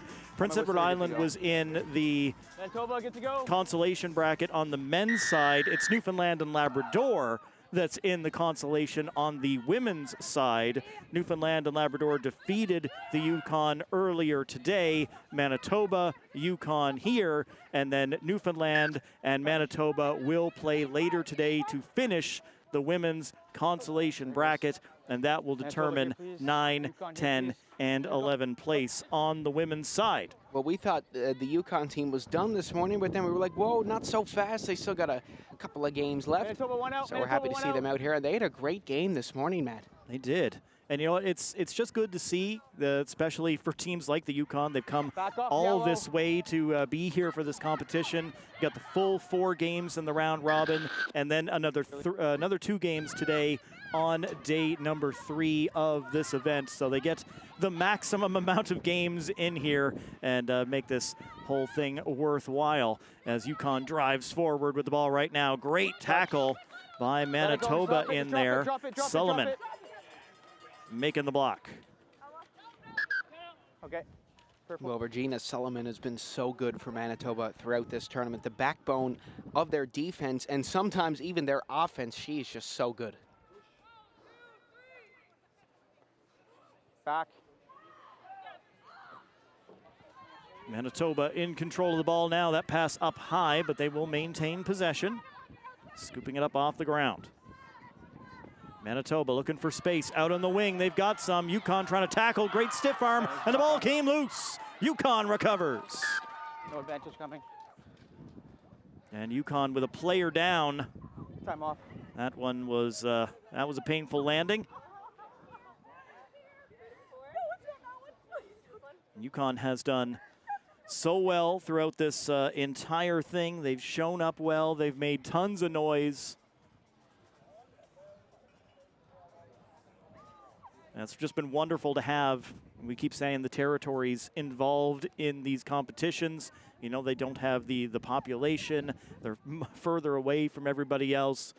But more places that are more than capable of punching above their weight. And Yukon's been a lot of fun to watch on the men's and the women's side throughout this event. And anytime I get a chance to see those purple jerseys in action again, no complaints out of me. Well, they're also starting to pump out some talent as well. I mean, Gavin McKenna from Yukon, if I'm correct, as well as Dylan Cousins. I think he's also from Yukon too. So, I mean, I know that's winter sports, but they're starting to pump out some high-end talent. I mean, Gavin McKenna, he's looking like he's going to be a stellar NHL prospect. One of my favorite hockey memes I've ever seen once upon a time. It's like a map of Canada and the United States, and every province, every state was, you know, in the color of the team that is the one that the majority of the people support there. And every state, every province, every territory had a team, except Yukon was just a face. Just the one guy. This is our guy. Well, I always thought about this. Can you imagine how cool it would be? I suppose it'll be two faces once McKenna. That's right, yes, yeah. Gavin McKenna comes in. Well, could you imagine how cool it would be if we had like a provincial, championship for NHL players? Like Ontario had like McDavid, and we all divvied up. We had like Quebec, Ontario, and we'd have like Atlantic Canada and the territories together. That'd be a super team. We'd have McKenna, Cousins, Crosby, McKinnon. I mean, that team would be unstoppable. I'm just going to say, if there's anybody from the NHL PA watching, we want to see that tournament. We divvy up all our provinces and territories, and then we'd have to combine the Atlantics and the territories. That would be sick. A little bit of help with the injured player to get her up off the pitch, and a good round of applause. Thank you very much to the volunteers, the training staff, the medical professionals that have given their time to be here and make sure everybody's in good shape.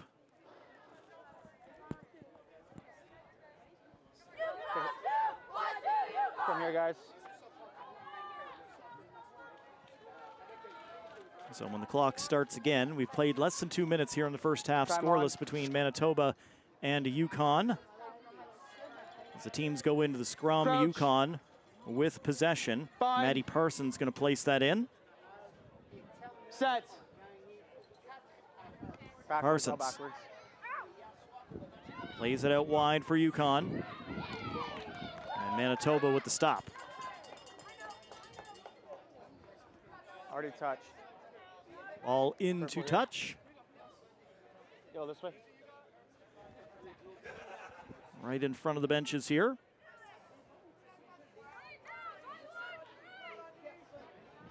Play on. Thiessen makes the pass for Manitoba.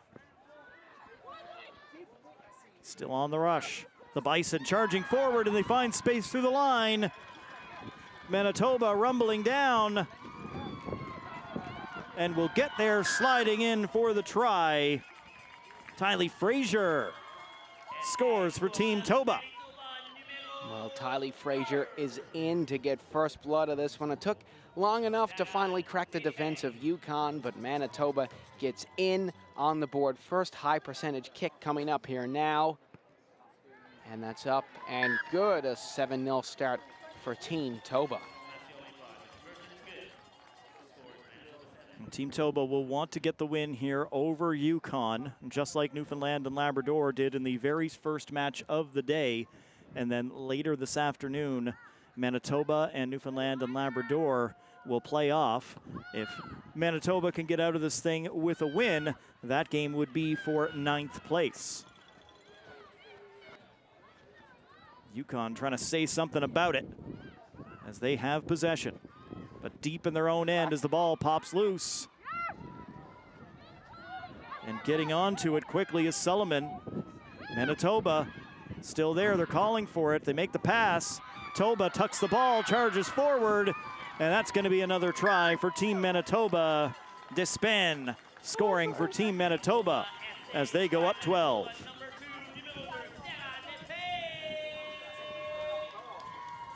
Well, Manitoba have now broken open the dam, and they are flying here.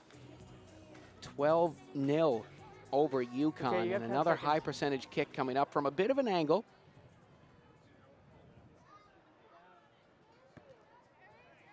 And that'll go just wide. So 5 points added for Manitoba, 12-0. Manitoba leads the Yukon 4.5 minutes into the game. And this is the second of 3 women's consolation games. Men's consolation action coming up after this one, and then it's the men's semifinals. As action continues here from Swilers Rugby Club on another blazing hot day in St. John's. Purple. For the record, we are good here. A few more events have been moved into St. John's. We can just about see through the houses and trees from where we are right now, Seth, over at DF Barnes Arena. Box lacrosse was moved over to that venue. I was just going to bring that up. That's a place we've spent lots of time in, for sure. My home barn for my hockey team now transformed into lacrosse. They went from a turf surface to now a hard court, kind of like ball hockey. So I wonder if there was any changes in play in that. Now that is what's normally going on at this time of the year at DF Barnes, is ball hockey. So yeah, it would be the concrete surface that the guys would normally be chasing the orange ball during. But right now, box lacrosse going on at that venue. Just a wonderful job by the Canada Games committee to be able to pivot and keep things rolling as much as possible. They've done a very good job so far. Ball loose in the backfield. Manitoba will find it. Yukon trying to tackle and hold up. Referee says the pass forward. And going into a scrum again. Just a minute to go here in the first half. Manitoba up 12-0. It'll be Yukon to place the ball back into play. Crouch. Bind.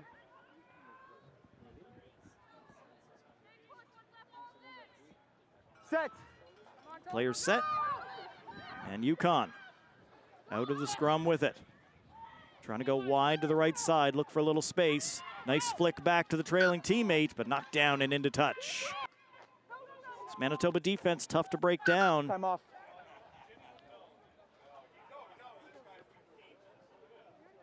Well, this has been a pretty lengthy first half of play, it seems here. Well, we had the one injury to Yukon, and another player is down as well.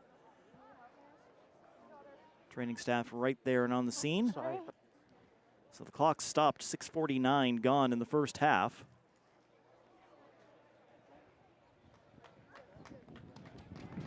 Got this player up relatively quickly, so that's good news for the Yukon.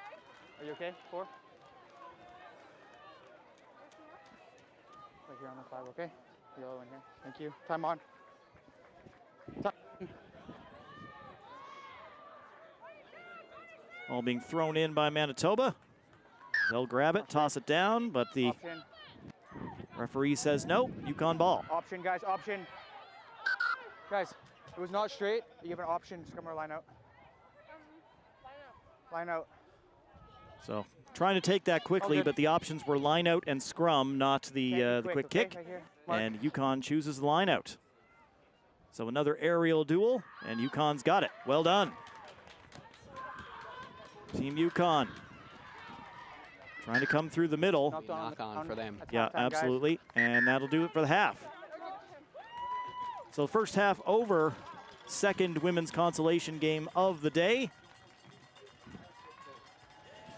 Yukon looking to put a win on the board, but trailing Manitoba 12-0 after the opening half. Stay with us. Second half on the way from the 2025 Canada Games.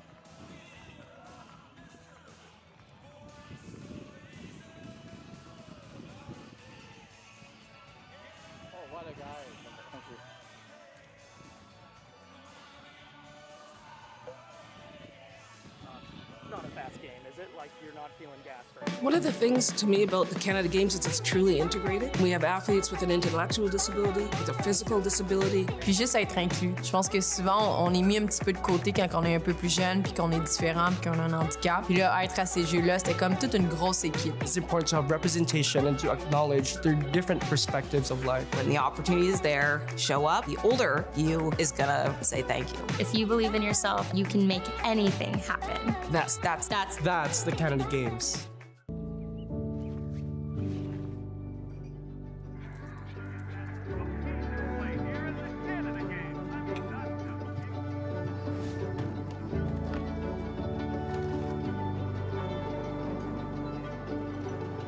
It takes a village to raise an athlete.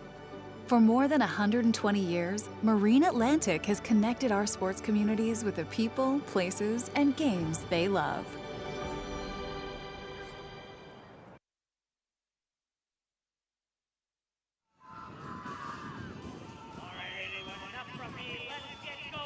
Second game of the women's consolation bracket here in Rugby Sevens at the 2025 Canada Games. Manitoba leads the Yukon 12-0 through the opening half.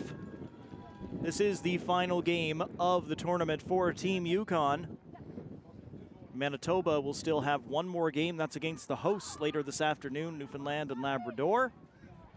And if Manitoba can hold on in this one, that will be a direct battle for 9th place between Newfoundland and Labrador and Manitoba. Yukon, good to go. Well, before we kick off this second half here, Time's let's on. take a trip back to 1977 at the Summer Games here in St. John's, Newfoundland and Labrador, and let's meet the flag bearers for both of these provinces and Mark that half. territories here. We'll start off with Yukon. Warren Bork shooting was the flag bearer for Yukon at those ceremonies. For Manitoba, Jane Randalls of field hockey, and the person that did the invocation of the 77 games was the Archbishop P.J. Skinner.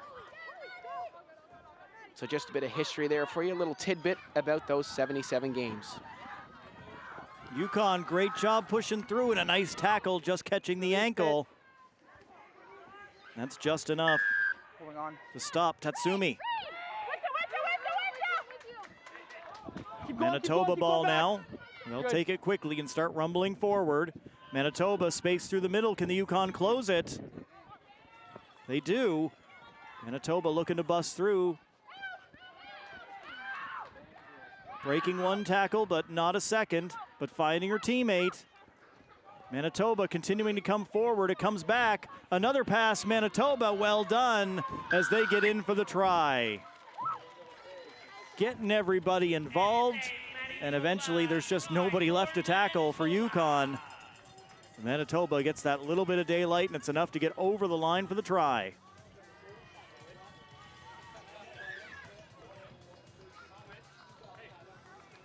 Well, Team Toba, good start to the second half. See how they do on this kick attempt here, and that's going to be good. Nice read by the ball boy there. He was running towards us like he knew where it was going to go. Team Toba, the wonderful passing play as they get all the way in.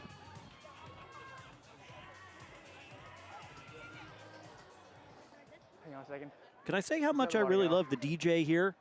I don't know if I've ever heard any other person in Canada hit Murder on the Dance Floor by Sophie Ellis-Bextor. Excellent choice. Time's off. Really, really good choice. And a lot of other solid picks as well. Couldn't agree more with you, Matt. I mean, we could make this, I mean, this Swilers Rugby Club got everything, but I think we could definitely add a dance floor. Well, Manitoba. Okay, time's back on. Kicking off. Up 19-0 over the Yukon. Tatsumi will take it off the one hop. Tatsumi trying to beat some defenders. Some good hustle. She's brought down, looks for her teammates to help. Manitoba in there in the battle.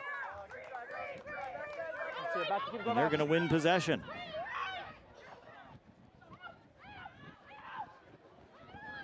That ball a little bit low, trying to scoop it up off the pitch. That's knocked on by Manitoba.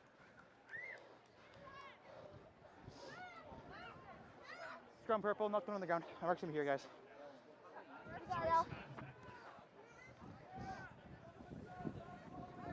Okay, time on.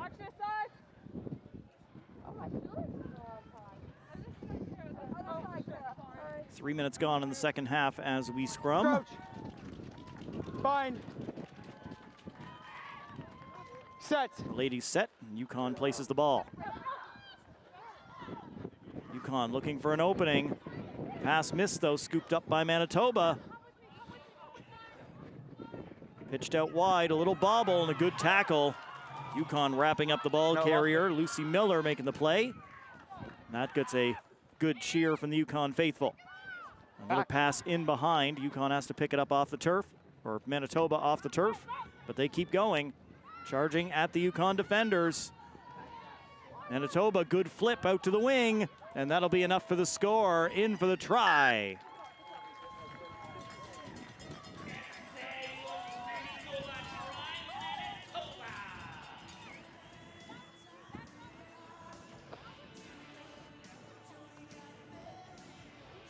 So Team Yukon on the field, and just behind them, waiting in the corner, the Yukon men's team, as they've got their own consolation game coming up right after this one. I imagine the ladies will stick around to cheer the men's team on.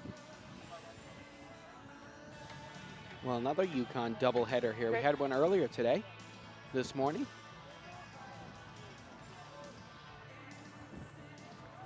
Subs in, good to go.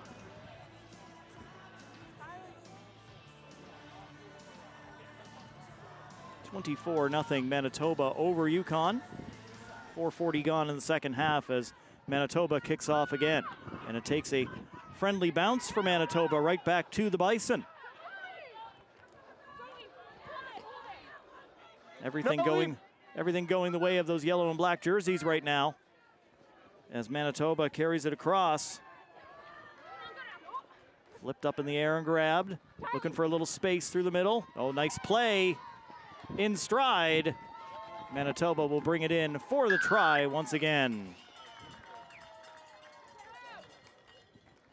Is that Bardell, number 5, that scored that one? That's what it looked like for me. Let's wait and see here. There's some great looks by our production team, but I'm just using my own eyeballs.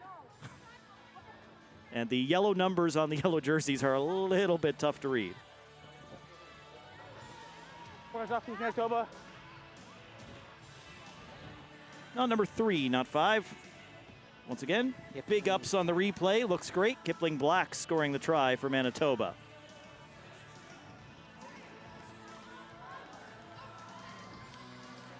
Let's go, please.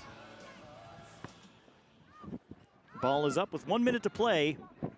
29-0 Manitoba over Yukon. Yukon trying to get on the board before this is done and end this final game on a high. Ball spilled. Yukon will pick it back up. The referee says that's moved forward by Yukon. And we're going to end up with a scrum. Yeah, let's go. Last play, girls. Crouch. Guys, Bigfoot's up, please. Crouch. They're making friends down here. Do you see that? Both teams smiling and laughing with each other. Which is kind of funny in such a physical sport, everybody getting along here. Things might be a little more intense in the gold medal game here, everybody. Just looking for a good showing, trying to end this thing on a high. And that's a good one for Manitoba. In for another 5 points.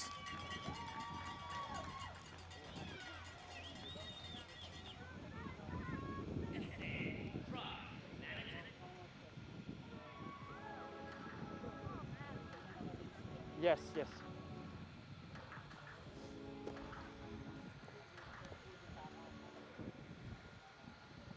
The Yukon players just have to get out of the way for the kick. The kick is low, and that does it.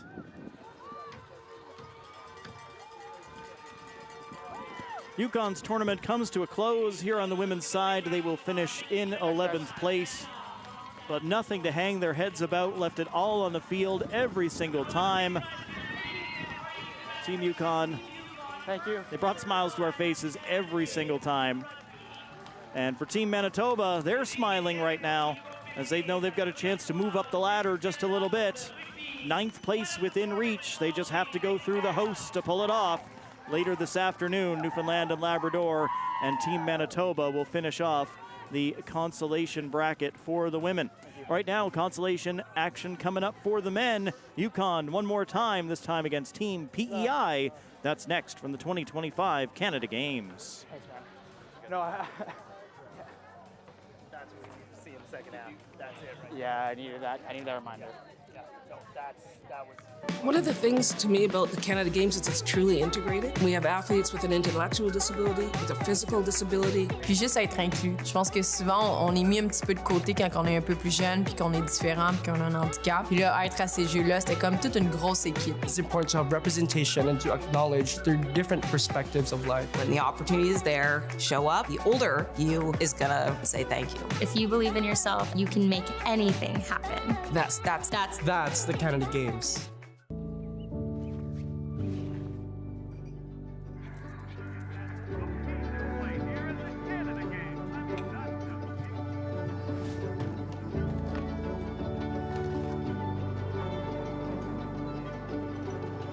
It takes a village to raise an athlete.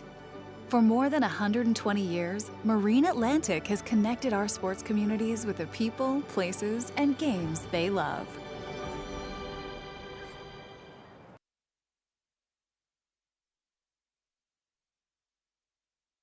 Back to Swilers Rugby Field.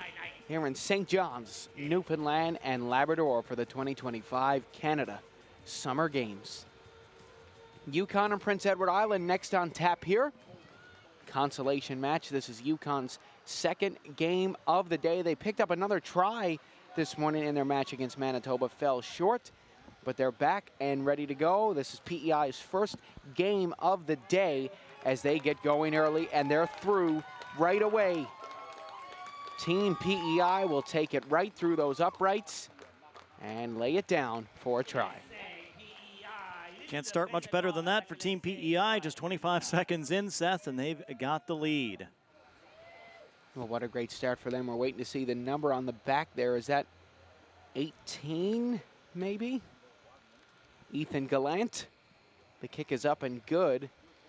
I think that might have been Ethan Gallant there. Good eye, Seth. Believe you got that right, number 18. Well, great hustle from him. Look at him. The only guy in the frame, and like you said yesterday, that's what you like to see. He's in for 7 points for PEI. And here we go, back underway as Yukon looks to make their way down the pitch once again. A quick little bobble of the ball right there, but jumping right back on it. And look, he's up in the air. Look at this strength by PEI. Picking him up right in the air like he's trying to see over the fence there. And that's passed along. PEI will kick it ahead. What a great play. Oh, one more kick right there and right in. That is some great stuff by Team Prince Edward Island. Cole Atkinson with 2 kicks and then dives on it to make this a 12-0 game.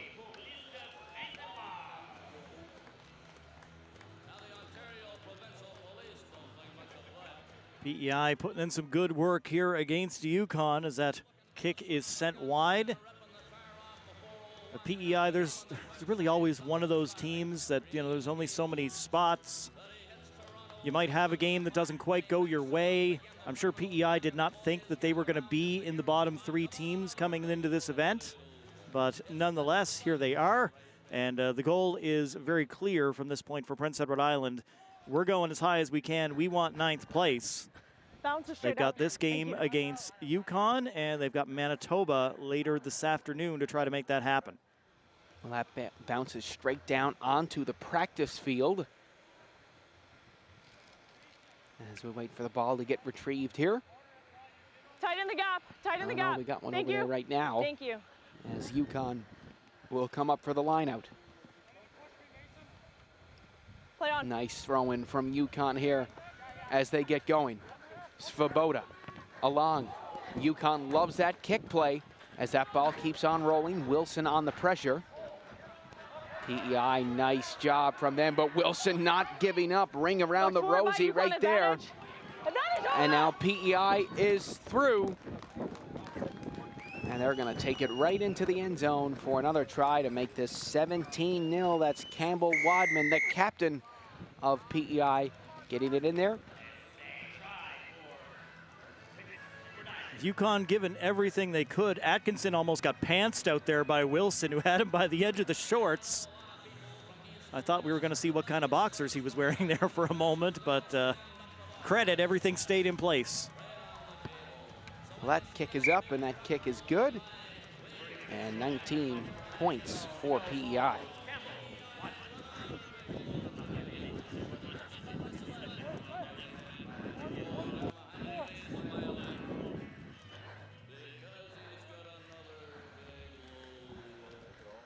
All right, well, 19-0 for PEI. Comes up way in the air, brought down here as Yukon gets going and trying to work their way down the pitch here. Some great brute strength from them like they have had all tournament. Some beautiful passing from them. Look at them go.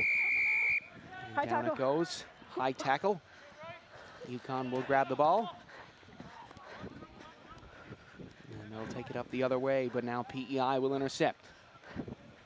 PEI coming back, and there's another great play by Yukon. They almost have possession there. That one goes down once again, looking to rip it out of the hands of PEI, and it looks like Yukon has possession of the ball. Good stuff from them. Yukon's been looking good in the tackle. They just need to get the offense going. And now PEI almost intercepting that. That's a knock-on, and it will go Yukon's way. It's good anticipation by PEI to read that pass, just not able to hold on to it cleanly.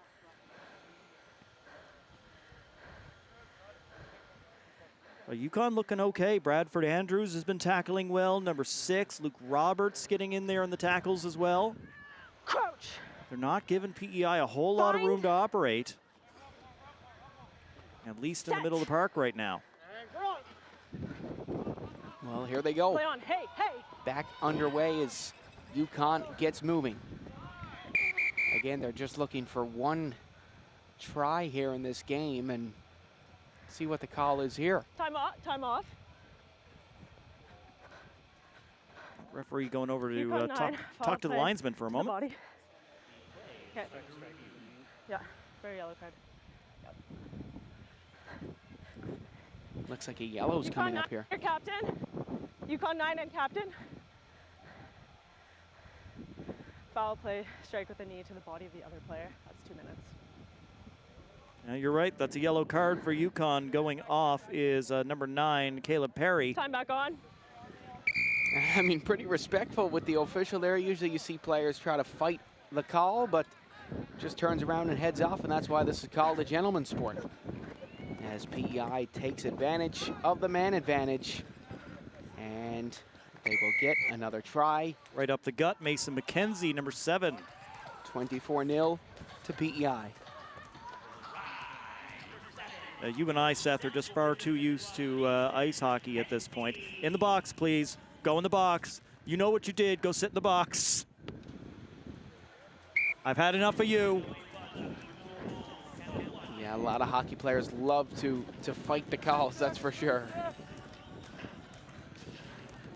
But not in rugby, as it's 24-0 for PEI right now over Yukon. As we're back underway, and looks like Yukon will get to start at center with the ball. Still enough time for one more action here in this first half. See if Yukon can get something on the board.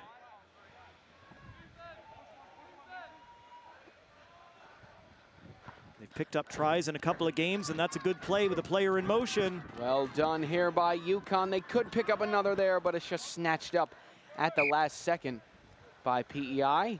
Now the ball took a friendly bounce for the Islanders, and that gets us to the half.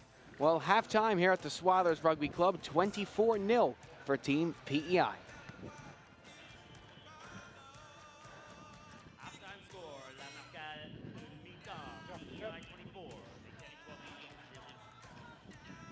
Thanks for calling that in.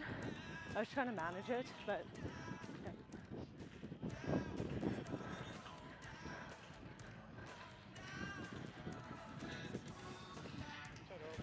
One of the things to me about the Canada Games is it's truly integrated. We have athletes with an intellectual disability, with a physical disability. Puis juste être inclus. Je pense que souvent, on est mis un petit peu de côté quand on est un peu plus jeune, puis qu'on est différent, puis qu'on a un handicap. Puis là, être à ces jeux-là, c'était comme toute une grosse équipe. It's important to have representation and to acknowledge their different perspectives of life. When the opportunity is there, show up. The older you is gonna say thank you. If you believe in yourself, you can make anything happen. That's the Canada Games.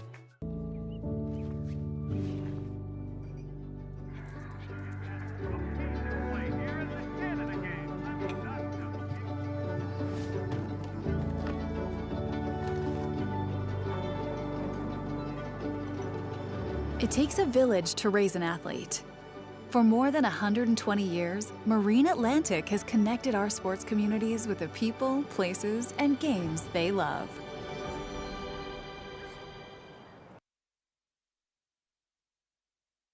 Well, ladies and gentlemen, welcome back to the Swilers Rugby pitch in St. John's, Newfoundland and Labrador, the 2025 Canada Summer Games in action. Day 3 of rugby, day 5 of the games. Seth Hyde, Matt Little on the call.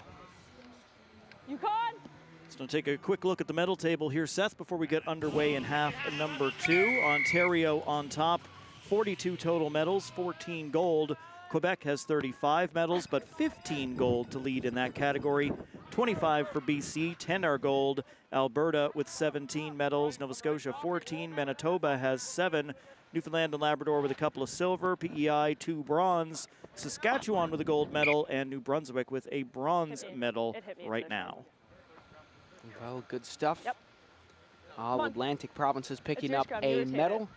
That's okay. The territory is still in search of their first ever medal in the province of Newfoundland and Labrador in the games, both summer and winter. Okay, tighten up. Crouch. Bind. Up, up, up, up. Longer binds. We got to be on the jersey, not the neck. Here we go. Crouch. Bind. Thank you. Set. Well, what a polite referee. Very Canadian referee there, Matt. Living our polite stereotype, and that's a great stereotype to have. Let me just say that as that ball goes out of play. I'm not exactly sure what the officials sound like in Tonga or in New Zealand, whether there's that many pleases and thank yous going on down on the pitch. Straight up from inside the 22, yes. But things, have been very friendly here at the Canada Games. Complete. We all want to win, of course, but it's the spirit of competition, the spirit of camaraderie, just step in celebrating the land that we love here in Canada. Okay. Time back on. As we get the line out here for PEI. Hey, Yukon with the steal. Well, great job by Yukon here to start off the second half. They're going to come back unlikely, but they can still make this interesting here as they look to get the ball down the field. Yukon's put points on the board in a couple of games here at the Canada Games. We know they're capable of it. Backwards off green. And some great stuff here by PEI to keep this moving forward. And here they go. It's takeoff right into the end zone. There's the slide. There's the try. PEI racking up some more points. David Sibic, I believe, getting the try that time around. Definitely looks like David Sibic. Right here. You got 20 seconds. We'll get our answer here once he turns around, if he will.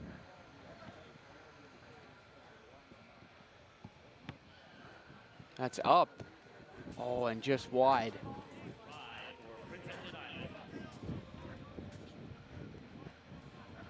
Yeah, David Sibic with the try. 29-0 to PEI over Yukon.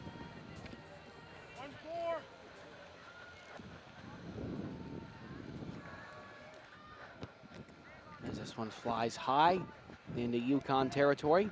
Weird bounce comes back to him. Yukon will pick it back up. Advantage. Yukon with advantage, stopping and looking around there for a second. Both teams just stopped dead for a moment. What? Oh, it's us. Let's go. Advantage was over.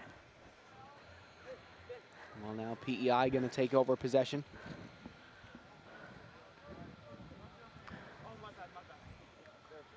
Yeah, it's good. And what can they do with it here? The knock forward advantage was over. Still trying to run up the point totals.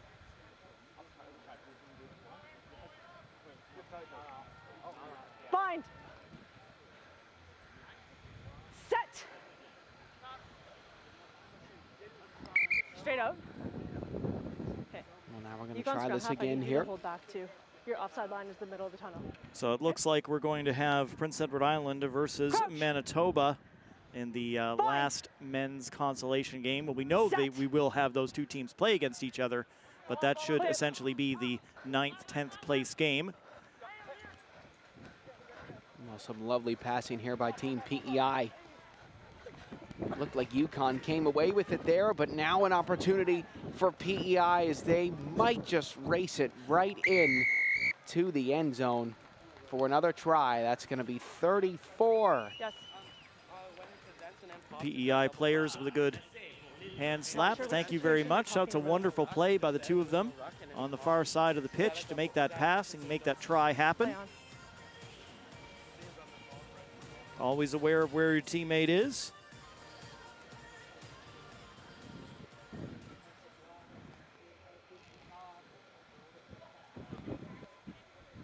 downtown. Wide and low. Wide. So just 5 points. PEI doesn't have the room, makes a little flip in, and carried in for the try and the score by Nathan Gallant. Well, as we enter our final 2 minutes of this second half and of this game, PEI will be meeting Manitoba to play for 9th/10th place. Yukon here getting going. Can they get on the board? And high tackle before. Down he goes, High and tackle this before. is going to go to Right here. Yukon. No, it's for you. High tackle before you run out. Go back. Well, there you hear the communication of Team Yukon down there. And now Yukon almost through the middle there. Almost got through that gap, and they might be gone here this second time. Team Yukon has the legs. Can they go all the way? But Svoboda's going to get slowed down, and he can only just throw it out of play. Svoboda showing some good speed out on that wide wing. Yukon playing their second match here today. Very hot conditions.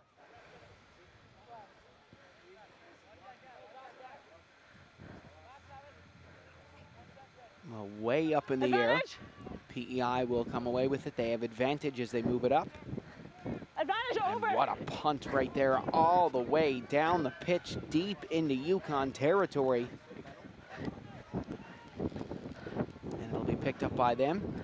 Down goes the ball, picked up once again. Oh, that's going to be picked off by PEI very nicely. But it's knocked forward. And now PEI will get possession once again. Yep, 30 seconds left. Ball just kept rolling in that direction, closer and closer to the end zone for Prince Edward Island. Okay, come on, Yukon, let's go. Yukon making a couple of subs. Into the game, 1 and 12. Dune McDowell, number 1, and Connor Henderson, number 12, entering the game for the Yukon. Bind. Set. As Svoboda puts Ball's the ball out. into play. And away we go here is Team Yukon looking to get one last try to be happy about as they head back up to their territory. This will be their last game. This will go PEI's way, and now they're looking for one more here before their game against Manitoba later. Oh, what a reverse hit. Coming back to the advantage. Right there. Colby Monroe dropping the shoulder and just going hard into the defender. Not 10. Taking a moment to get up as the trainer comes on. I think he's going to be all right. Just, whew. That's a big time shoulder by Monroe. Well, here's the replay right here, and oh yeah. Well, we hope he will be okay. So Yukon Yeah, he's going to come out of the game after that blow. A forearm to the face. Did you see that? That's The what I officials have are going to seen. talk about it. This is likely a yellow card. That's what I've seen as well. Okay. So we'll give a yellow card to the Yukon player, to the PEI player who had the ball. The ball carrier. The ball carrier. That's what I have. So it sounds like we got a yellow card coming up here. Feels like we're eavesdropping. Number is us. Captain for PEI, who was just carrying the ball in the last phase. 29, bring him over. Colby Monroe was way back by the flag. He'll We were on advantage, but there come was over foul and get play. the explanation on the Yeah, call. Forearm directly to the head of the Yukon player. It's 2 minutes. Yukon's going to start with the ball. And we're coming over here with foul No play took protest place. from Monroe as he heads off the field for PEI. And Time back Yukon on. will be 7-on-6 for just the final play here, or 6-on-6, I think, actually. That's cleared all the way down by Yukon. Can they get a try? Foot. Kicked back up by PEI. Picked up again by Yukon. Nifty passing from them. Great stuff. Oh, but that goes up in the air and it's picked off by PEI. And they're still going to try to score here. They could easily kick it out and end this game, but they're still trying to pick up some points, and it looks like they might just end it off here with another try. Pierce Saunders bringing it in for the Islanders. He will place it down for the try. This will be end of game.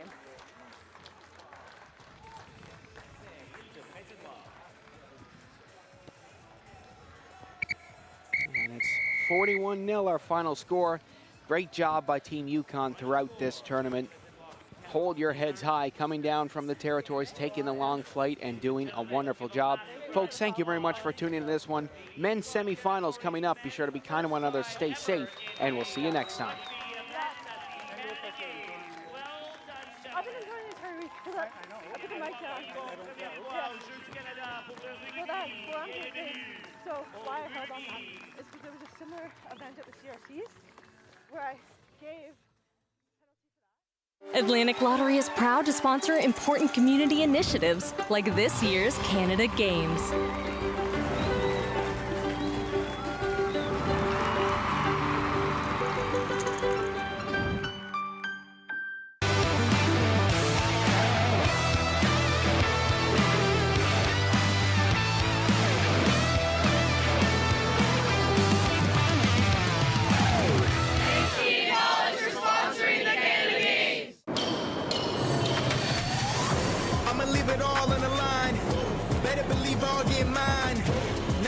It's my time, it's my time, it's my time.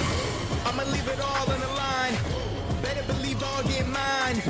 Now or never, it's my time, it's my time, it's my time. I'ma leave it all on the line. Better believe I'll get mine. Now or never, it's my time, it's my time, it's my time.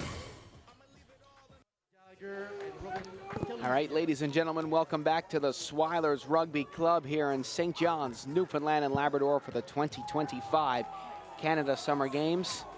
Seth Hyde up here with Gareth Reese, World Rugby Hall of Famer inductee of 2011. Gareth, happy to have you back up here with us in the broadcast booth. Well, great to be here, Seth. Thank you. One of the traditional rivalries. This man is one of the greats of Rugby Sevens. Freddie Allen, Fast Freddie. He's leading this Quebec crew. The coach, he is an inspiration. He's one of the great minds. You go anywhere in the world of sevens, and this Canadian boy is a legend. So good to see Fast Freddie. He'll be underdogs here with his Quebec team up against this powerful Ontario team that you've been watching for the last 3 days, and they've got some solid athletes in this group. Well, this is quite the rivalry match. Quebec versus Ontario, English versus French, red versus blue here as we are underway, and it looks like Ontario is going to get possession right away here. What a start for the boys in red as they get moving quickly. The favorites to win in this tournament. As they're powering forward, but Quebec getting up there quickly. Ontario player down, so they're one short for the moment. And Ontario keep on pushing here. Beautiful drop back pass. Oh, that's wonderful. Gaining some yards here for Team Ontario, and now we'll get a stoppage in play that will go Quebec's way. Quick tap, you heard the referee say we're going to play even though there's a player down for Ontario. Well, nice stuff here by Team Quebec as they come up the field fast and furious here. Knock on. And a knock on coming up, and Ontario going to gain possession. Yeah, there's the replay. Good tackle coming in nice and low. Just looked a little bit awkward on Joe Kaufman. Let's hope he's okay. Stays down on the bottom there. Boys, and he's one of Ontario's key players as well, so it looks like he's going to head off in his own power too, which is good to see. And Cohen Schroeder will come in, another heavyweight for this Ontario team. He's been great for Ontario so far. Okay, over here. Referee Chris Asmus in the green jersey, vastly experienced. Not only on the whistle in the middle, there's a lot of work from Major League Rugby down south of the border, but also as a television match official. You would have heard him in that great event up in Ottawa, our women's national team beating the USA on their way to the Rugby World Cup. Congratulations to those women as they head over there to go do something that no Canadian rugby players have ever done and win a Rugby World Cup. Well, in 2021, actually, right here at Swilers Rugby Club, the Canadian men's team defeated USA for a World Cup qualifier as well. I was at that game right behind the end zone down on the far right side of the pitch, and that was an absolutely rocking atmosphere. Well, it is great, and that's going to be a repeat fixture as the penalty goes to Quebec on entry number 8. August 22nd in Calgary. Canada-USA is the first game of the Pacific Nations Cup. That's a huge one to help Canada qualify for the next Rugby World Cup. And we got a lot of future Canada players here out on the pitch right now. This is the future we're watching of our national team, and hopefully some future World Cup champions and Olympic gold medalists here. Oh, nice hands from the Quebec team. Beautiful passing here by Team Quebec. They have really shocked the system so far in this one against an undefeated Team Ontario. Scrum. Bumped into the official there, and it looks like we have a scrum coming up. Quebec might be happy with that. They'll be able to set up midfield, and this is so dangerous. We know that Ontario have to scrummage, but they got options both sides, like half a field either side. Quebec figure out where they're going to attack here as they set the scrum down. 3-on-3 in sevens rugby. And of course, the blue player is closer to the ball being put in. That's Wyatt Carr on this side. Bishop's man, so they should win the scrum, and they do. Possession away.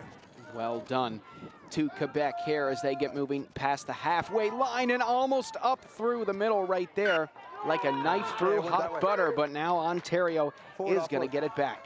Yeah, that little offload pass just a little bit forward. Great position from Rasmus there. So threatening Quebec. Look at this. He goes down, he pops it up. Please. Let's go. The referee just says that went forward, and look where the referee's standing right there. No question about it. On my call, boys.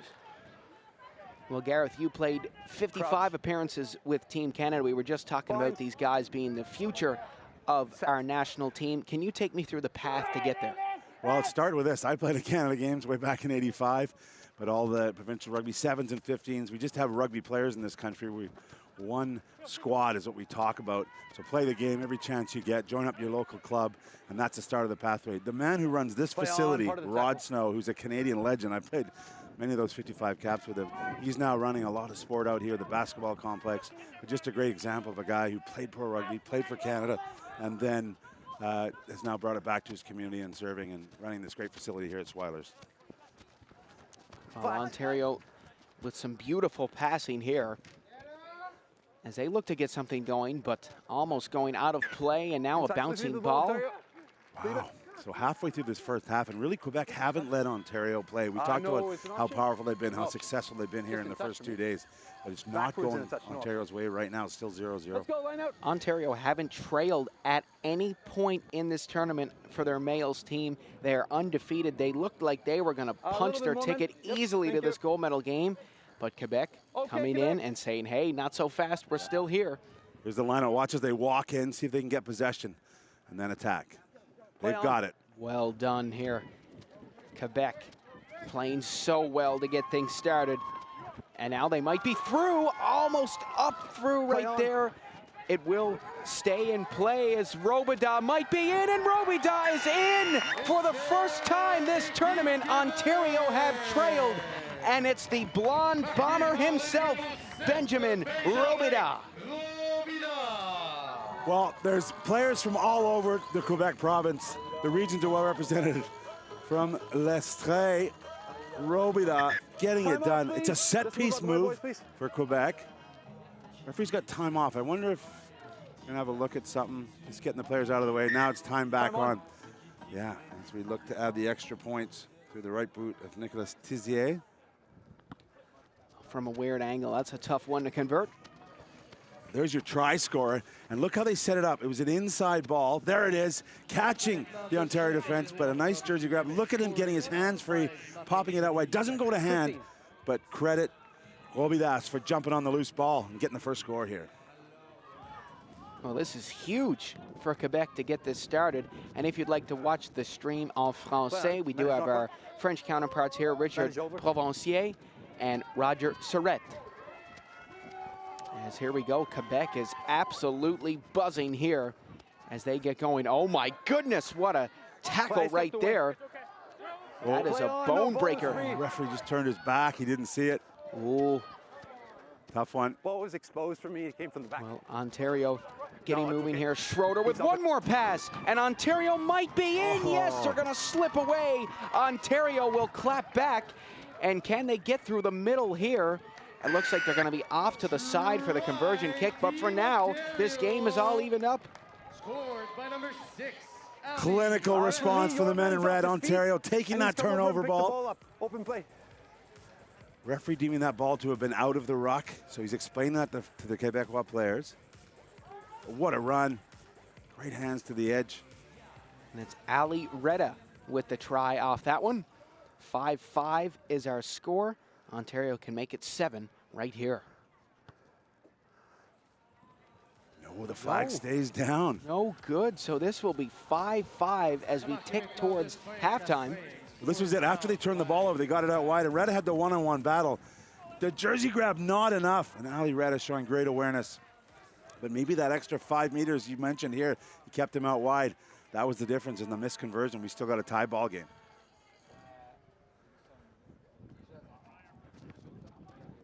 Kicking for Ontario wasn't great yesterday. It's much improved here at semifinal. And they're going to recover this ball here. Huge for them towards the end of this first half. They look to try to kick it through, and it's going to end up working out for them. Oh, wow. Great stuff from Team Ontario. Oh, my goodness. That is a show-stopping tackle by Chaz Grenier. You're on the way back. And wow, if that doesn't give your team a lift. Grenier getting it done. Watch this, textbook. Grabbed, put him down, Slafey, drove him back. That is how you do it, boys and girls. Yeah, he's pumped. Well, Emmett Rahiri getting absolutely tattooed right there, and Quebec might be through with the boost they needed. And here they go all the way, and he's in the end zone for the touchdown, the try, excuse me, right before the end of this first half. Quebec have a huge lead. Damon Sharf right through the middle. The Quebec fans elated. I tell you what, rugby's a contact game, and when you can take defense and inspire your team, things happen. And that happened for Damon Sharf there as he sliced through the Ontario defense. Conversion from the 15-meter line. A sweet strike, and it's good. That is huge for Team Quebec. A dream finish to this first half. It all started with that spine-busting tackle by Chaz Grenier, and it's been upward ever since for Team Quebec. Looked like Adam Doan almost got him before the try line, but it wasn't to be. So the Ontario captain's going to have to regroup. He stepped away over the ball. Well, that's going to do it for our first half of play. Final score after one is 12 for Quebec, 5 for Ontario. We'll be back after a short break. Away, give him an out, and then penalize Ontario, because he's never on his feet over the ball. The 2025 Canada Games would like to thank all funding partners for their ongoing support of the game. Legends aren't born. They're built. Icons don't become icons overnight. What you hear about is the achievement. What you see is the result. But greatness is built on wellness. So here's to heroes unsung, efforts unseen, and distant dreams humbly attained.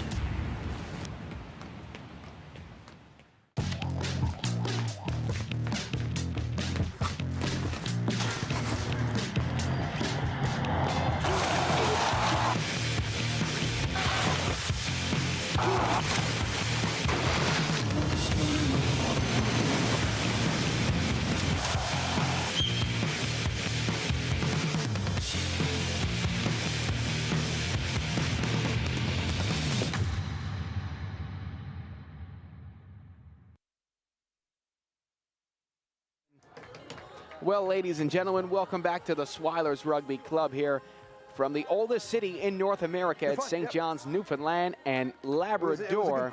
And it's the host of the 2025 Canada Summer Games. Seth Hyde and Gareth Reese up here in the broadcast booth. Gareth, what are your thoughts of the first half? Well, the man on the left of your screen there, Damon Sharf, he had the last say of the first half, giving that 7-point lead. This is very even. I'm sure there'll be some stern words in the Ontario huddle. Wanted to bring their power game. Let's see who gets it done.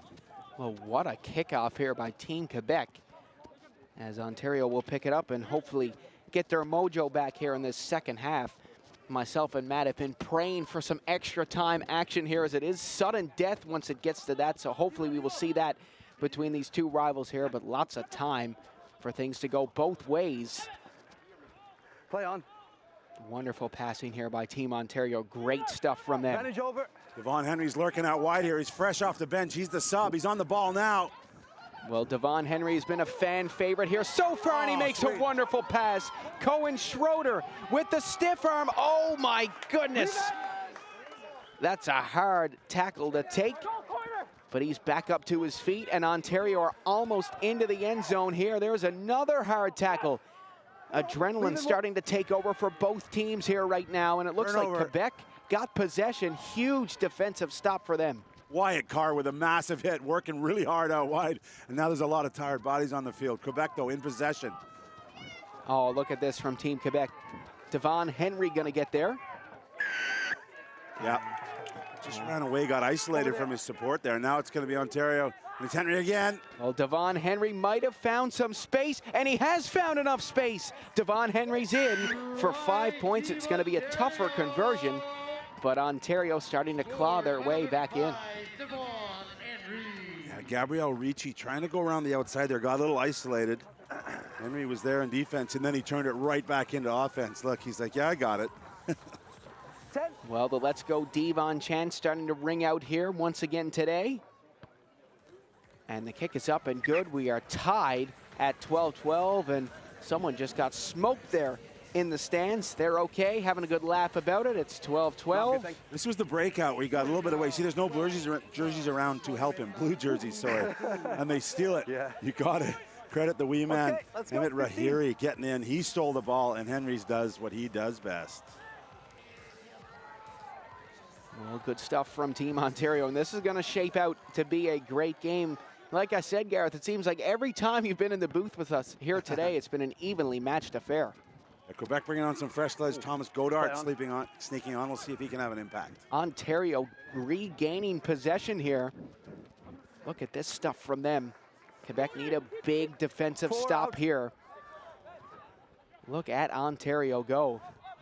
Old school sevens here backing up. Not necessarily a bad thing if you're just looking for find that opportunity.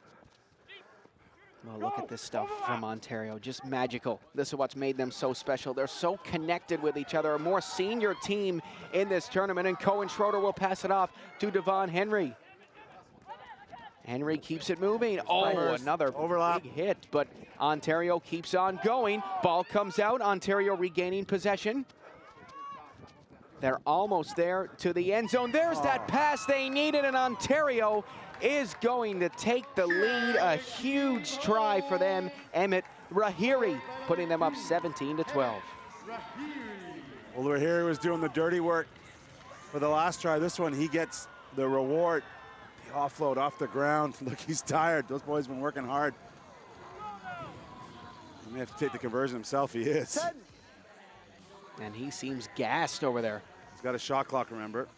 30 seconds. Referee will be talking to him there. Nice little chip. Up and good. Huge 2 points. Every point matters here in this second half for both teams.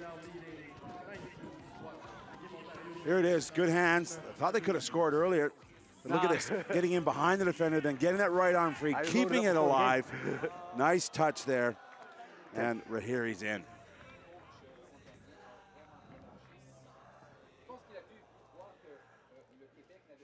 Well, Ontario showing why they were undefeated in the preliminary round as that ball goes high in the air, and they're going to recover it again. That's the second straight time that they've done that. And this is what's been going for them here in this second half. They might pick up another try here. And Devon Henry absolutely will. Ontario is rolling, and they can't be stopped. That injection of pace and power from the Ontario backs. Pushing it through the hands. Just too much for Quebec out wide, and Henry knows it. Well, Devon Henry picking up his second try of this game. He double dips in this one. And this will be a tough conversion for Ontario. Luckily, they have a comfortable lead. Yeah, some talk, Steph, that Ontario had maybe the easier pool here in day one and day two to get through, but this has been a tough semifinal. Quebec put up a good fight. And maybe run out of time here with less than 2 minutes to go. And 11 points the difference as the conversion slides wide. But look at this here. Good hands. Passing, his timing is beautiful as they're sucking in those defenders. And this man who's been a really good provider. Look at the flat, low pass. Outstanding work from Cole Schrader. Ripped the flag out too. Yeah. Wow, you got to put your body on the line sometimes to get those tries, and that's exactly what Devon Henry did there. And even a flag on the line as well. We lost that one in the sun. Not going to touch. Oh my, Ontario off those kickoffs. I don't think Quebec's touched the ball here in the second half. Oh, and it's still Ontario, still putting pressure on here. They went for a quick line out over there.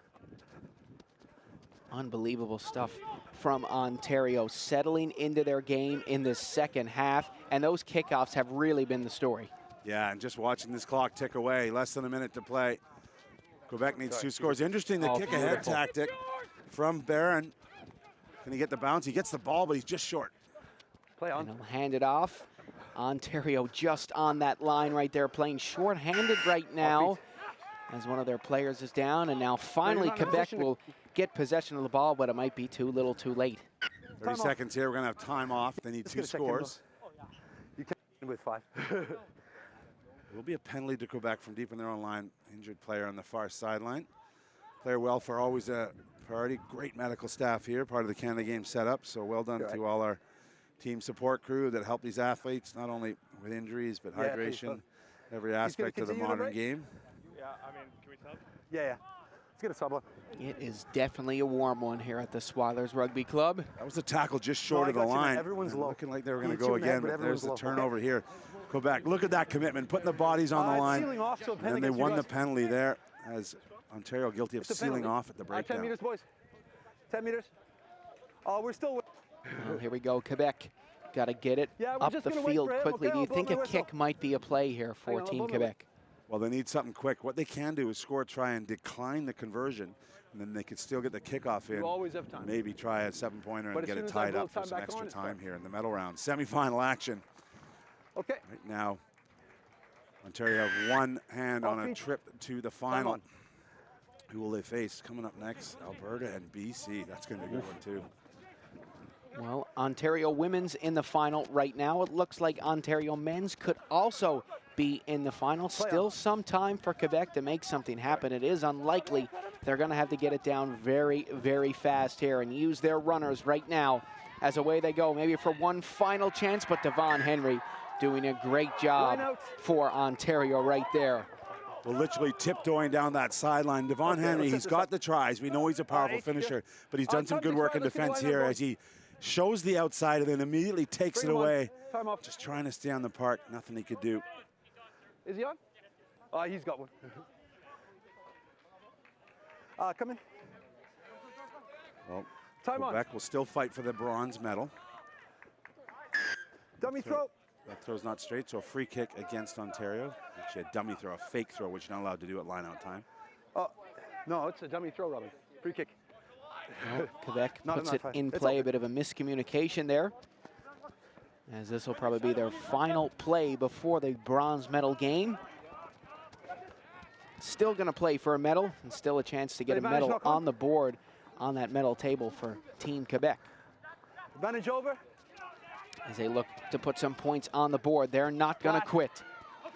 Oh, nice interplay from the Quebec players. That one's just come forward off a hand, and that'll do it here. Full time. This will go to Ontario. We hear full time from the referee. Ontario is going to the gold medal game. What a come-from-behind victory from them here in this game. What are your thoughts on this one, Gareth? Well, yeah, just celebration. I think that power is a little too much for Quebec, but what heart these guys showed in the blue jerseys. Quebec taking the lead, giving it a go, but it's all celebrations for Ontario. Well, awesome job from both teams. Folks, thank you very much for tuning in to this one. Be sure to be kind to one another, stay safe, and we'll see you next time. The second semifinal coming up, Alberta, BC, from Swilers Rugby Club. Merci. Team Ontario moving on to the finals against the winner of our second semifinal. Yeah, well done. Well done. Yeah, cheers.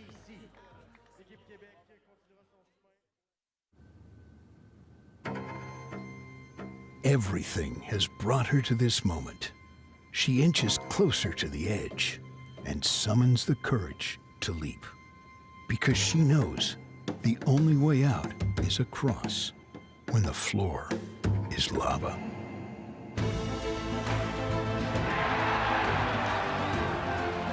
Every big moment starts small. Hello. Hi, remember me? We bought your old house. Yes. We brought some mail. Oh. Hey. The diaper subscription. I forgot to cancel it. Yeah. Oh, I bet the memories are coming back now. The BMO app helps you keep an eye on where your money's going. Like how? Well, for one, it would have told you this subscription price had gone up multiple times. It's a lot of diapers. Well, extra's good. So where's the baby? Oh, he's right here. This is the baby. And that ain't no baby.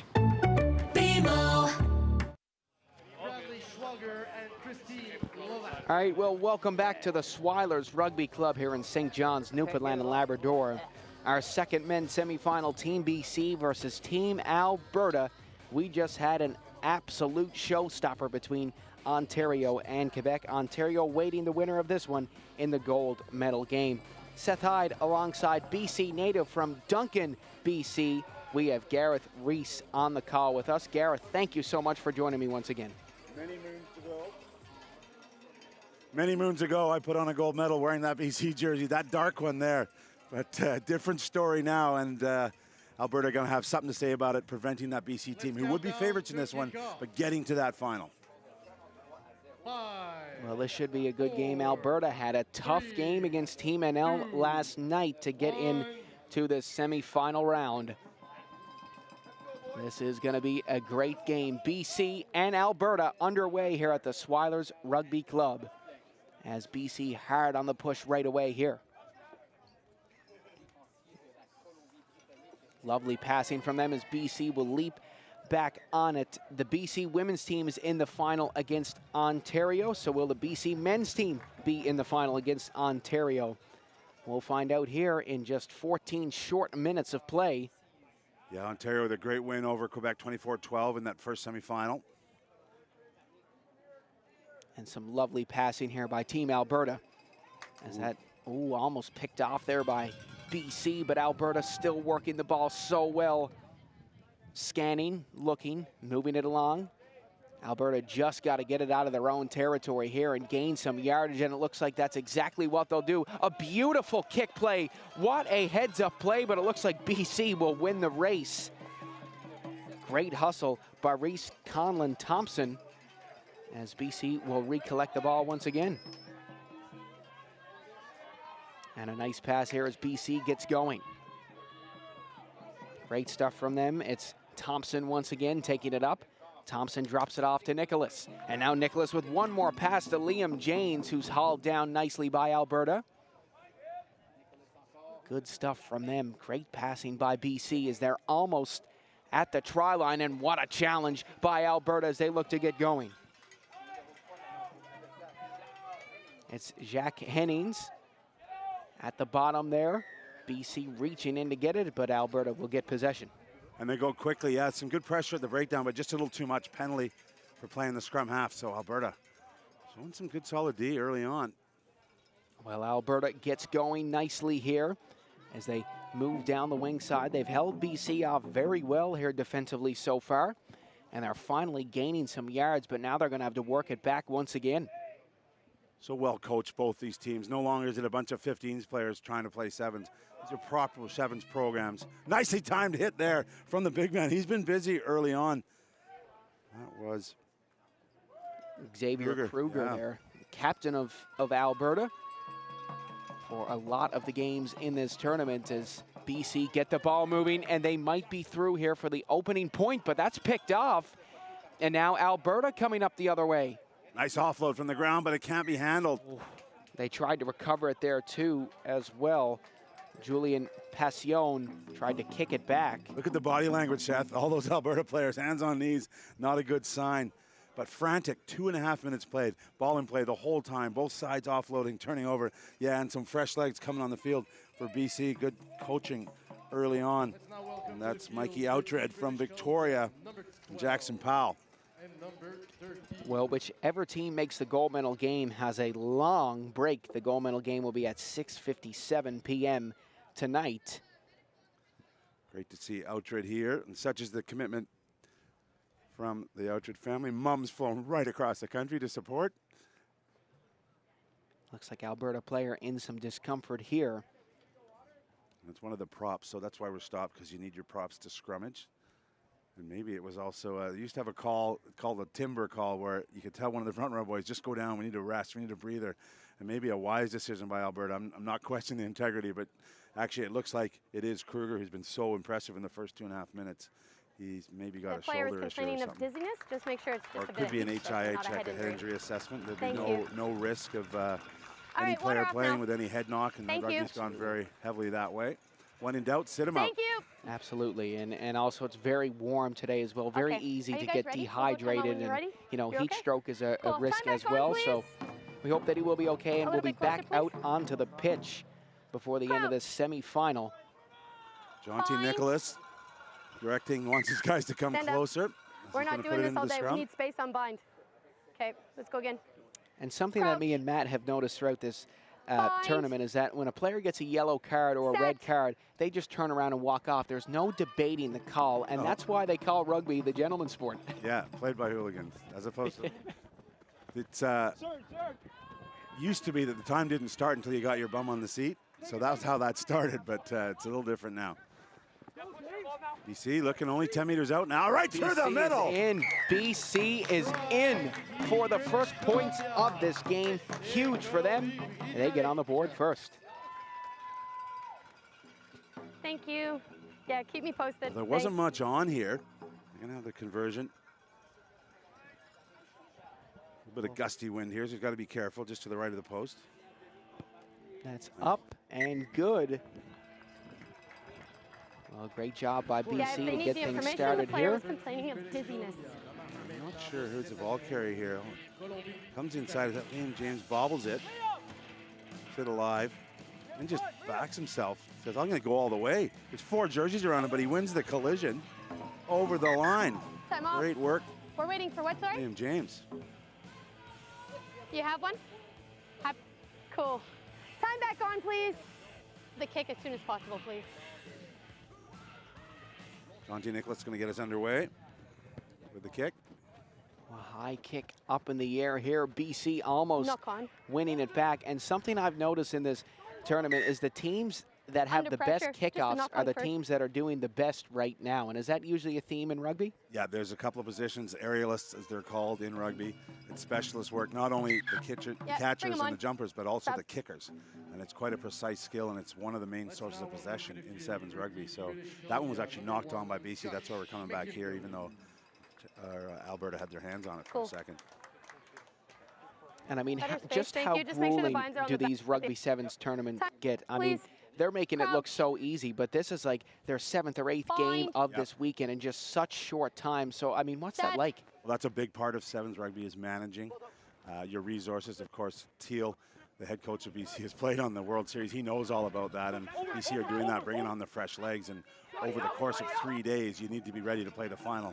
And both these teams trying to book their place in that final against Ontario. Ooh, awkward tackle up high. It's been spilled forward. Knock on first. Well, this will go to BC here as we're just over halfway through this first half.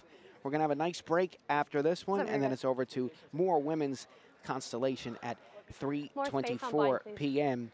It'll be the 7th, 8th place match. Of course, last Canada Games, only the women were there down in Niagara, and now the men have joined the party. And what a success it's been here at Swilers Rugby Park in St. John's. Stay 9, thank you. And this has been great for growing the game of rugby as well. Lots of young fans here to take in the games as BC gets moving once again. Outred with the initial break, gets it back again. He's handled twice. If he gets it again, I bet he'll score. Oh, here we go. Here's an opportunity for BC, and they are in. It's Liam James who will touch it down for the try. 12-0, BC running wild. Scored by number 6, Liam. That's just the skill level, that confidence to offload and keep asking questions. James has been really involved, as was Outred there, backing each other up. So important at this stage of a sevens tournament.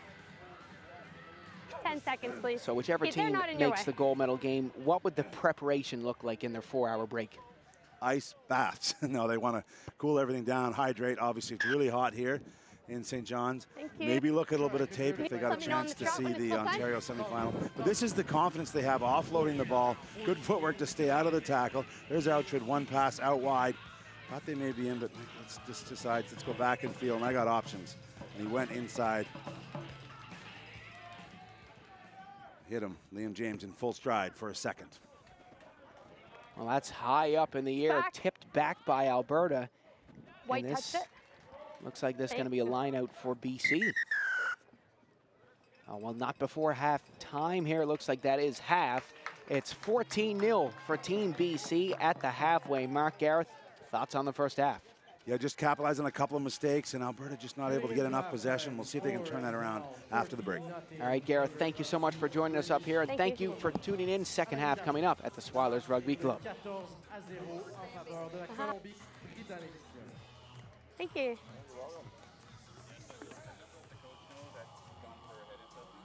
So no more in this game.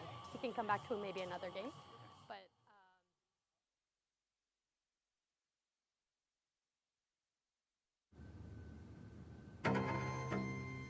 Everything has brought her to this moment. She inches closer to the edge and summons the courage to leap. Because she knows the only way out is across when the floor is lava.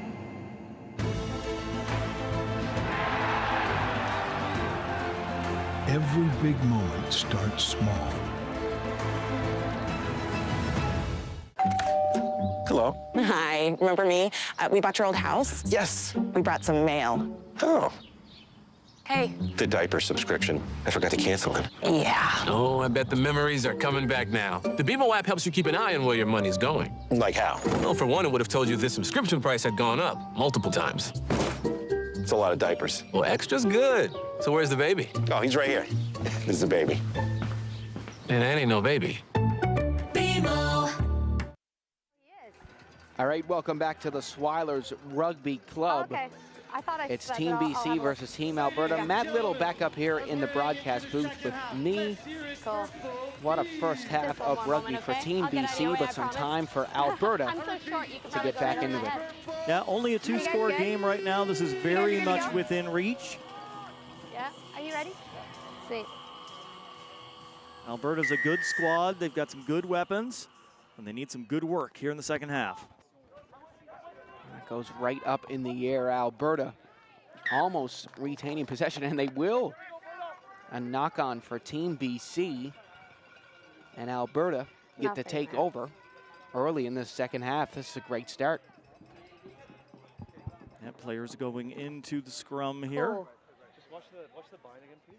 Alberta to be the one to place you the guys ball. need They've to got bind if possession, you're gonna as you pick that said, battle. Seth. Okay. Cool. Thanks. Cool. Crouch. All right. Well, here we go.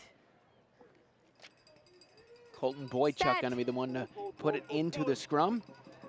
Oh, and this got lost, and now Team BC picking up. Good Huge work by defensive BC. Stop. Huge defensive stop from them, and now they're going to get moving. Oh, what a stiff arm. BC is flying up through. Great run by Thompson, but shut down. He did gain a lot of yards for Team BC, however. BC getting moving once again. Here they come. BC lifting it forward. Nice work from them. Oh my, lovely passing from Team BC. That'll be picked up by them. They'll go to ground once again just to play it safe. As they're moving the ball along so nicely here. On the shoulder, it's fine. Look at this. Another good stop. Great stuff from them as they still keep it moving. Look at this passing from them. Beautiful. They're almost into the end zone. Alberta not letting them get in easy. Left behind, BC still moving. Oh, what a beautiful fake. Great tackle. Looked like BC was in, but Alberta still standing strong, but now they're in. And BC gets some more points up on the board to make this 19-0.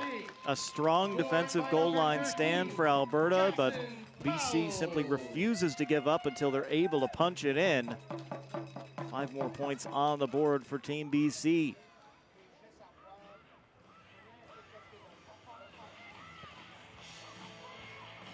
seconds now.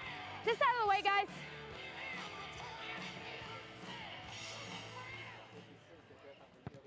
Well, the kick is up and wide. As this will be 19-0 for Team BC. British Columbia will not be denied here as they kept working the ball around. 10 seconds finally for the brought kickoff. in over the line and down for the try. 5 sec kick. Jackson Powell Let's get it.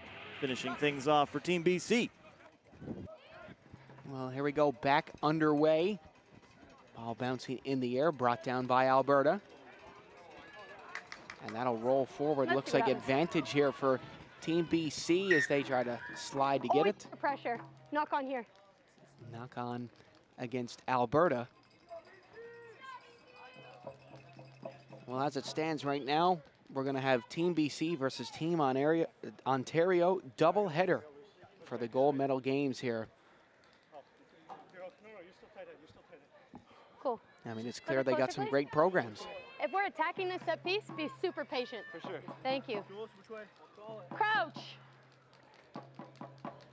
Bind. Set.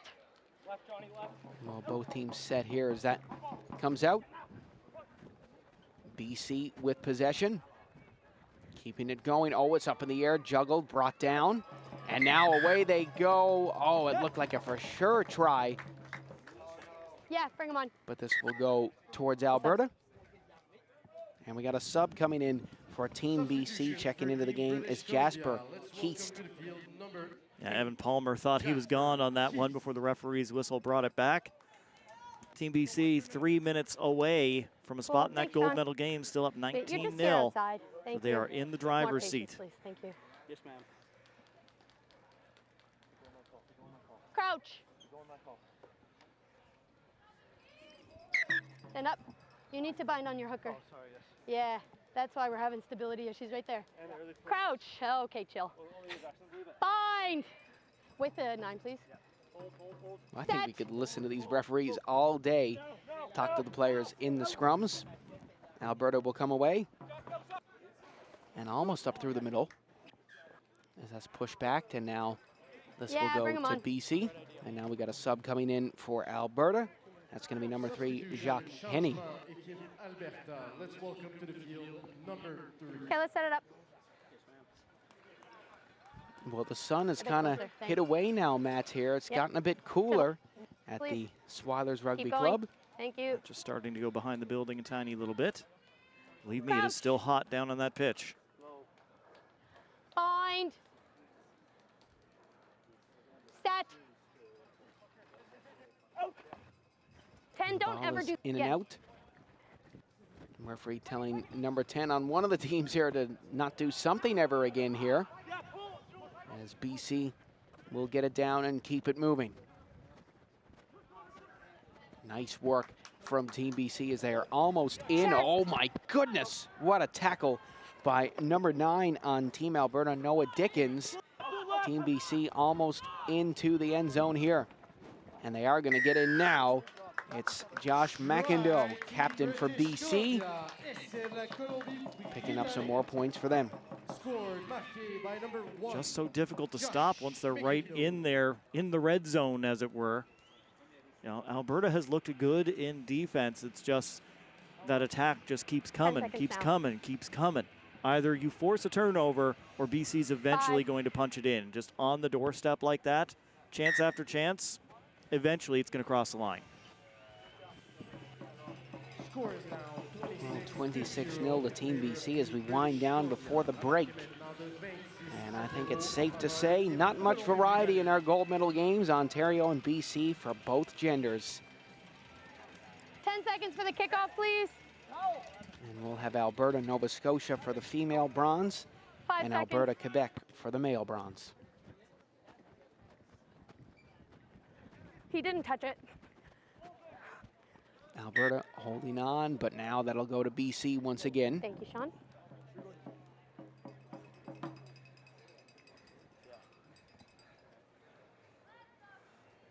One more scrum at least here. We're just about to hit the 7-minute mark here in the second half. You guys could just go to the left. You stay there. Keep going. Keep going. Thank you. Crouch. Bind. Set. Well, the ball in and out of the scrum pretty quickly. Probably the last action of this game coming up. Fire. Alberta pushing the pile back. Well done by Alberta here, but BC will get right back on the attack. And they're nearing the end zone, and they're going to get in one more time before the gold medal game. 31-0 for Team BC. Probably the last action of the semifinal. BC getting it out to the wing where they've had so much success all through these 3 days. There's so much speed out there. And BC able to punch it in one more time.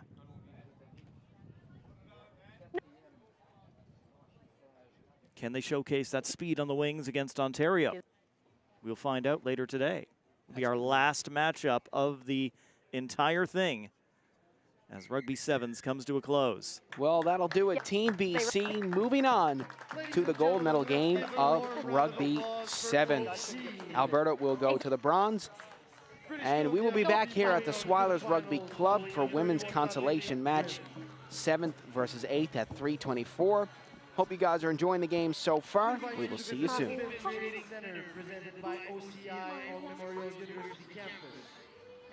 Shining star.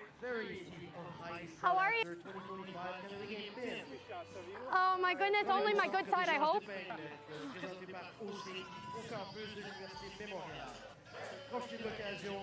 Thank you. Recycling sounds good on its own, but when it's done right, it's even more rewarding. And with Green Depot's express service, there's no waiting. Just drop and go. Who wouldn't love the sound of that? Visit greendepotnl.ca to learn more. For millions of Canadians, too much screen time is a big issue. But for millions of others, zero screen time is an even bigger one. We're committed to growing digital inclusion.